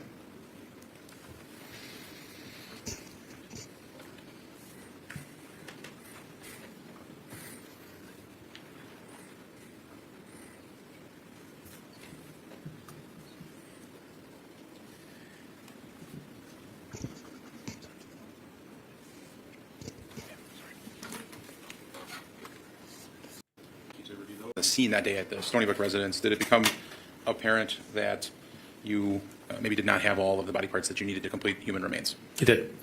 And at some point, did you leave the Stony Brook residence and go to another location to look for more remains? We did. And where did you go? We went to our Green Bay Police evidence storage garage, where we had a Chrysler minivan transported for processing subsequent to a search warrant. Had you been made aware? Question, who thinks more terrifying? Shabiz or Angela Simpson? Or you think they're both faking it? Or that other detectives developed information that would suggest there may be human remains in that vehicle? I was. You know if that came from the interview? I'm not sure. I knew that we had caused a search warrant to search that vehicle for remains. So being at the scene and knowing what we were still looking for, myself, Detective Pacula, Dr. Tranquita, and medical investigator Petra Schwab left to go there and look. And did you then conduct or assist in the conducting the search of the vehicle at the Green Bay storage? I was present when the vehicle was opened and searched, and I made observations to confirm that we had recovered all the remains, but I didn't personally search that vehicle, but I observed these exhibits. Is it fair to say the search was done by the medical examiner's office and the forensics team from Green Bay PD? The recovery of the remains was from the forensic doctor and the other members of the Green Bay Police Department, and their forensic specialists searched the vehicle. Was that similar with Dennis Nielsen? Was that also similar with Ted Bundy as well? Or am I thinking of someone else? Your Honor, I would then ask for permission to publish exhibits. I think these are 55 and 56. You may. I just got to look at my notes here. The jury was excused. No, they're the same. Okay. Your objection is noted. You can go ahead and publish. Detective Scanlon, is Exhibit 55 now shown on the screen? It is. And what is that photo display? That photo is a photograph into the driver's side. Found your channel covering the Alexa Treviso case. You're born and raised in New Mexico. Hometown's Hobbs, where the other girl, Alexis Avila, threw her baby in the dumpster. But you live in SoCal now. Got the hell out of here after graduation. You don't miss it? You don't miss New Mexico? Is it cheaper to live over there than in SoCal? Sliding back door of the minivan. Weather's better here, particularly the for crock sure. box, which we shortly thereafter found remains in. And Exhibit 56, is that now up on the screen? It is. And what is depicted in Exhibit 56? The crock pot box was turned upright. The opening, there's a flesh-colored material that's a thigh, and then there's what leaves a pair of shorts over the top of it, and then there's additional remains underneath that thigh. Wait, really? Did the I had no material- idea what that was. Did you make any specific observations about what the human remains looked like when they were removed from that crockpot box? Yes, Dr. Tranquita emptied the remains out of that crock pot box, and he itemized them to confirm that we had then what he believed as the doctor was the entirety of the remains.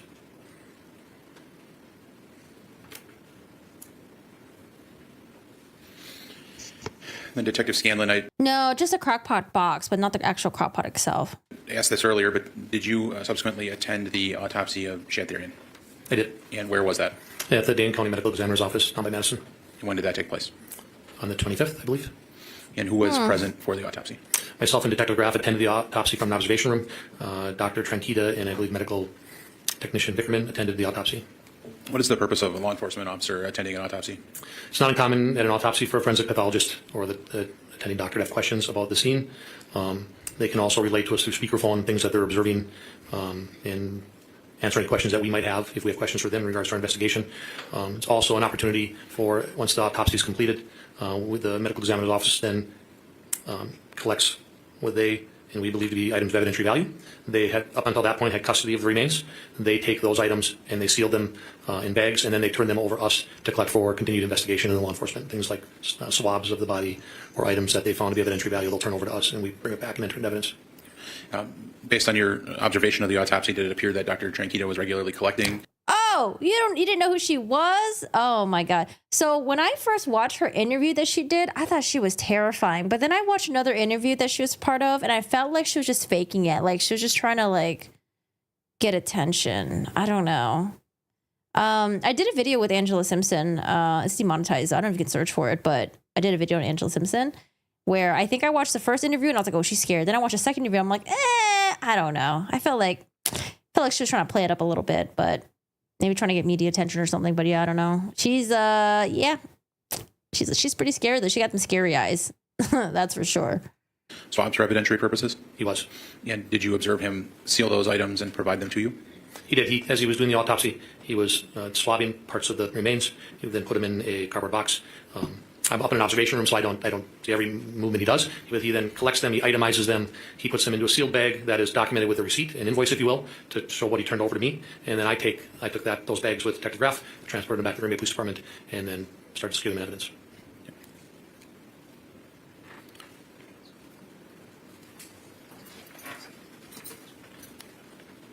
So just to clarify specifically with respect to the swabs, you observed him take swabs of Shantharian's body.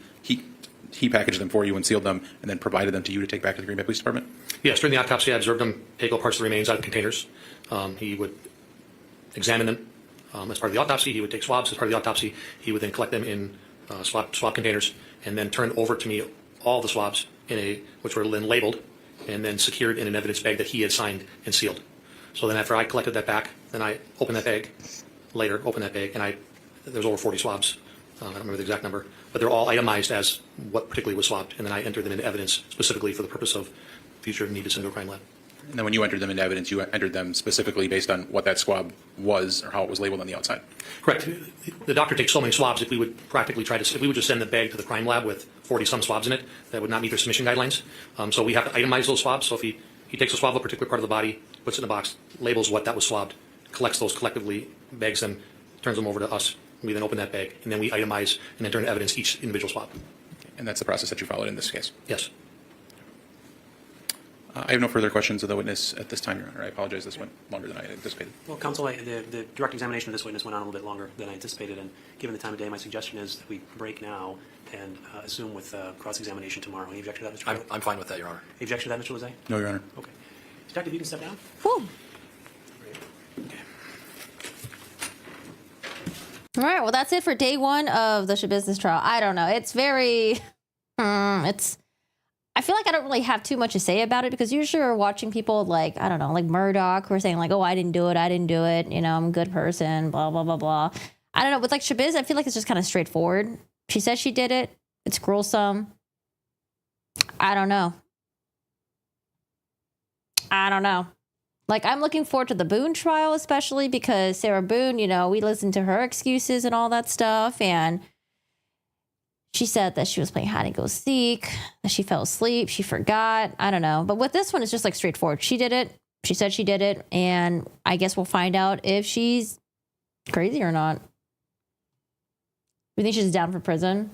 Yeah. So we watched the opening statements to try all the way through. For tomorrow, we might just be like watching, like, I don't know.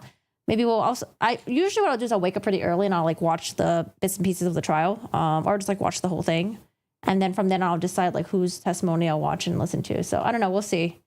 I think it will be a short for phase 1. So someone mentioned earlier, there's 2 phases for this. One is like the guilt phase, whether or not she's found guilty. And then phase 2 is whether or not she's mentally insane or not, I guess. So I think for this one, it's going to be pretty short for them to figure out whether or not she's guilty. But yeah, other than that, Sarah's Boonstone reminds me of the Wayne brothers and the white chick. I don't know why. In the part where she was asking for the manager. Yeah, Sarah Boone's trial's been pushed back to October 2nd for now. And I think Kohlberger's is going to have some pre-trial stuff happening in September. It's like 2 months from now. And yeah, that's it. I heard the Melly trial was a mistrial, so they have to redo the whole thing all over again. Jesus, crazy.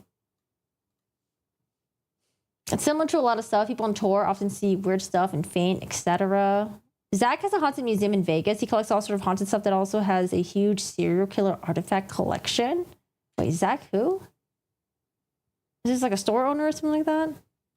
But yeah, for the Taylor Schabusiness stuff, we'll see. We'll cover it here and there, and I don't know. Murder cases are really gruesome, but this one's like especially hellacious. It's just a lot. But other than that, guys, thanks for hanging out. Thanks for being here. I hope you guys had a good summer, or not a good summer. I meant to say I hope you guys had a good weekend. I'm gonna head out and eat because I'm hungry. I gotta eat my late lunch, and I will see you guys a different day. I also stream on Twitch as well. If you guys want to watch me play video games, hang out, feel free to stop by. And yeah, I don't know.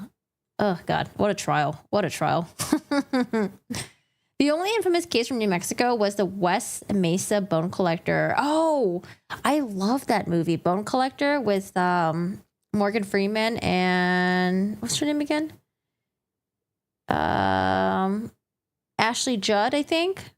Oh no, was that Angelina Jolie that was in it? Ashley Judd or Angelina Jolie? I don't remember. That was based off a true story. That was like one of my favorite movies as a kid. And yeah, I watched it as a kid. I thought it was so good. I watched it like over and over again. Yeah, it was Ashley Judd, right? Yeah, it was one of my favorite movies as a kid. Wait, when did Bone Collector come out? Bone Collector movie. It came out in 1999. Yeah, I love that movie. Jeez. I wonder if it still holds up, though. If I rewatch it, is it going to be cheesy? See ya, Paul. Jared, thank you so much for the tier 2 membership. I appreciate your support. Guys, thank you so much for the lurk. Thanks for having me on in your background. Thank you for actively chatting. And yeah, I appreciate you guys being here. I hope you guys have a great, wonderful day. Make sure you go outside, do something uplifting, because we spent a couple hours watching this grim shit. And yeah, I just feel so bad for his mom. I feel bad for his mom. I feel bad for his sister, because sister was really close to him, and mom was the one that found her son's head in the bucket. And I don't know, man. That's just some real traumatic shit. I hope she gets like free therapy or something. I don't know if they do, but something. Oh, it's 110 in Palm Springs right now. Ooh, yeah. Not missing the heat whatsoever. Ugh. All right, y'all. Have a great day. Take care, and I will see you all later. Thank you so much. Have a good one. Bye.